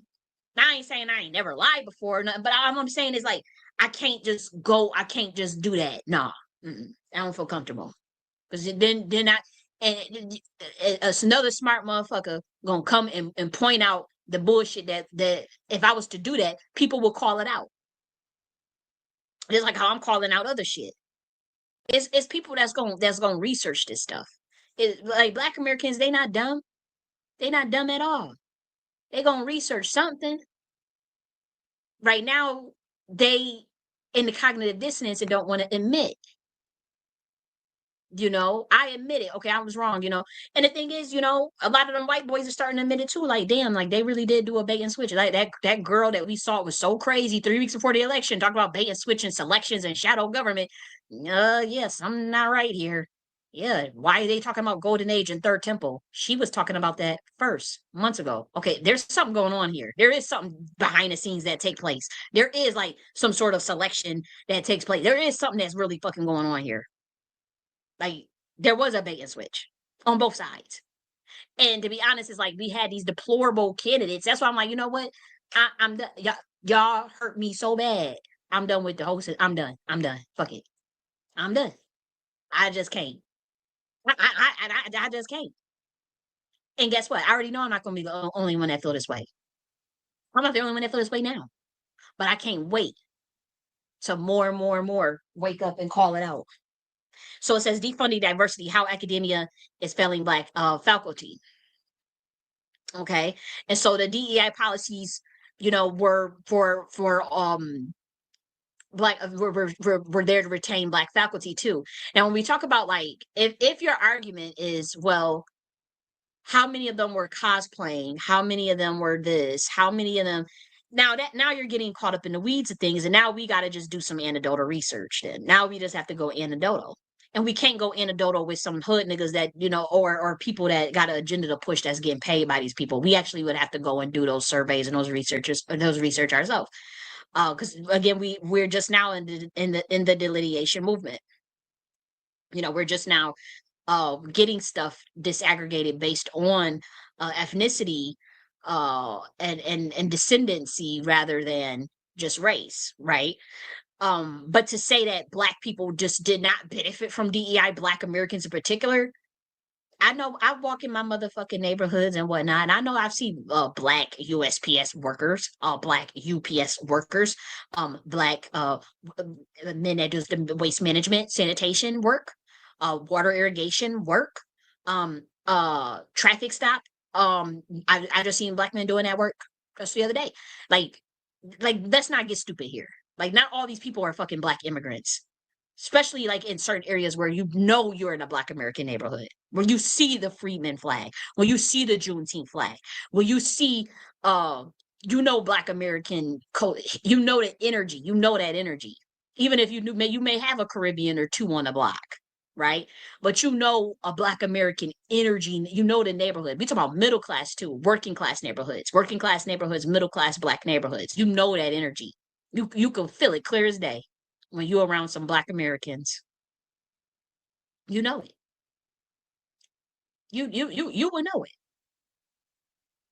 And so you're not about to play on my top and say that we just, okay, let's just get rid of everything. No, I'm not just gonna agree with this government and say, yeah, let's just get rid of everything because we ain't benefit. No, you're not about the Jedi mind trick like me, Jedi mind trick, a sociologist like that. No, not me. Somebody else. But look at here. They're telling you to your face. Mike Johnson says he's aiming to act 75% of all federal agencies with Elon Musk's help.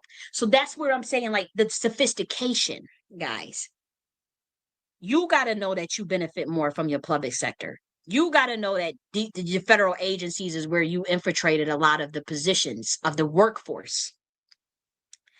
And when they say 75% of all these agencies and get rid of DEI, that's how you know, like, wait a minute, y'all trying to play on people's top. But then Elon Musk says no woke men in the country and no reparations and all. Y'all gotta see a play. Then they got Vivek on it. And what did Vivek say about Black Americans?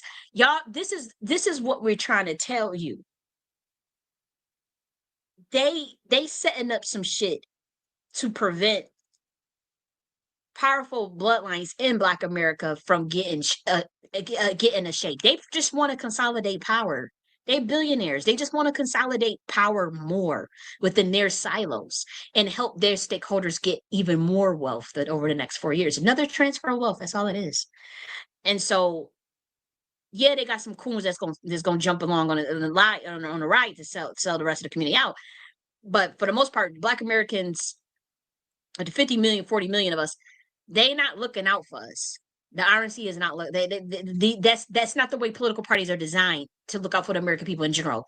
They have higher order goals that they herd the cattle to. That's how they feel, that you're cattle. And again, this is not this transcends race. This is more so like they have their clique and they order and they club. You ain't in it. You just upon an energy source of harvesting. And so that's how they treat it. And that's how they view it. And ain't nothing you can do about it if you stay in they shit or if you go along with they stuff. But if you say, no, I'm not going along with that, or nah, we doing our own thing, fuck that. Okay, we doing a community bank initiative. Bye, bitch. We doing a community resource initiative. We doing state shit. We about to do something. Bye, bitch. And I'm telling you, them days is coming. You're gonna see succession. In this country, you will see it. Certain states, you will see it. Whether that be 4 to 12 years from now, in the span of 4 to 12 years. You're gonna see, because people are going to realize. Okay, guys, I'm back. So I had to take care of some things, and so we back. So we're about to play our music, but we gotta remove it off of YouTube, as you guys know. So you guys are going to take that ass over to Rumble or Twitter Space or Twitter, because we are about to end it on YouTube. And so I do want to thank you guys for popping through, and I hope you guys have a good weekend for those who are on YouTube. And Royal Deluxe says one Hegelian dialectic away from AI based UBI. Wow. Oh, I gotta get back to you on your. I didn't read your Instagram messages, because it was heavy, so actually had to sit down and decipher, and it's like study what you gave me, because it was like game. But I wanted to thank you. So I have to actually look. Okay, I see you. Oh, you sent quite a lot. So while we listen to the music, I could actually go through all of this and get back to you, because I have to actually study like all the things that you sent me. Yep. And so we'll do that while we play our music. But for those, we about to end it on YouTube. Okay, and then go over on we're gonna play this is R&B night. So we're doing it's not so much old school R&B, but more of the new school R&B, like 90s music. We have a rock and roll playlist. I think I might play rock and roll next week though. I was thinking we watch Players Club.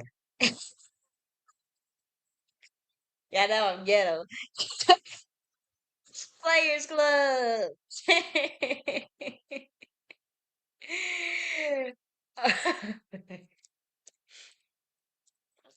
I mean, I don't know. I'll be out here too late and shit. You know what? I got one of these. One of these. I want to share this to you. I want to tell y'all that this is the white. I want to put the white chocolate one in. I had got these Biscoff ice creams, right? And when I say like these things are like the devil incarnate, I didn't know that they can make ice cream that damn good. I had stayed away from these for like 5 months, but then I had got some for my birthday. But like these things right here, I'm like I am totally flabbergasted that like this thing is like I'm telling you, this thing is so these little ice creams are so fucking good. I love them little Biscoffs. So I said, wow, you only get three in a box. They are like $7 a box for three. But I'm telling you, they tasty as a mug. I was like, wow. So I'm about to tear me up one of those. We're about to listen to our music. So God bless if you are on YouTube. Oh, DW. We are going. I'm gonna. I appreciate you sending me Wave. Was it Wave or the Womack Sisters? No, it was the song. It was the Womack Sisters. The song called Wave that you sent me, and then One for Me by Lloyd. So I'm gonna be listening for the codes, because I know you said that there were some codes in here. So this is actually my first time hearing One for Me. This is my first time hearing One for Me, and it was my first time hearing the Womack Sisters. Not that they were so pretty. I mean, I think they are so pretty. And so I am gonna, in honor of you, play the two songs that you sent me. I'm not gonna. I think I'm gonna play Blocked, and then they did a cover. The Womack Sisters did a cover of So Anxious by Genuine. And then we're actually going to play some Genuine music. I like Genuine's music. I like his catalog. And he's still out there performing. Like he doing his thing out there. He getting gray and stuff, and he's doing excellent. Like he's doing. I was just watching a performance of him. He doing his little dance moves, and so he still got it. And so I'm about to remove this off of YouTube, and we're going to continue on Twitter and Rumble.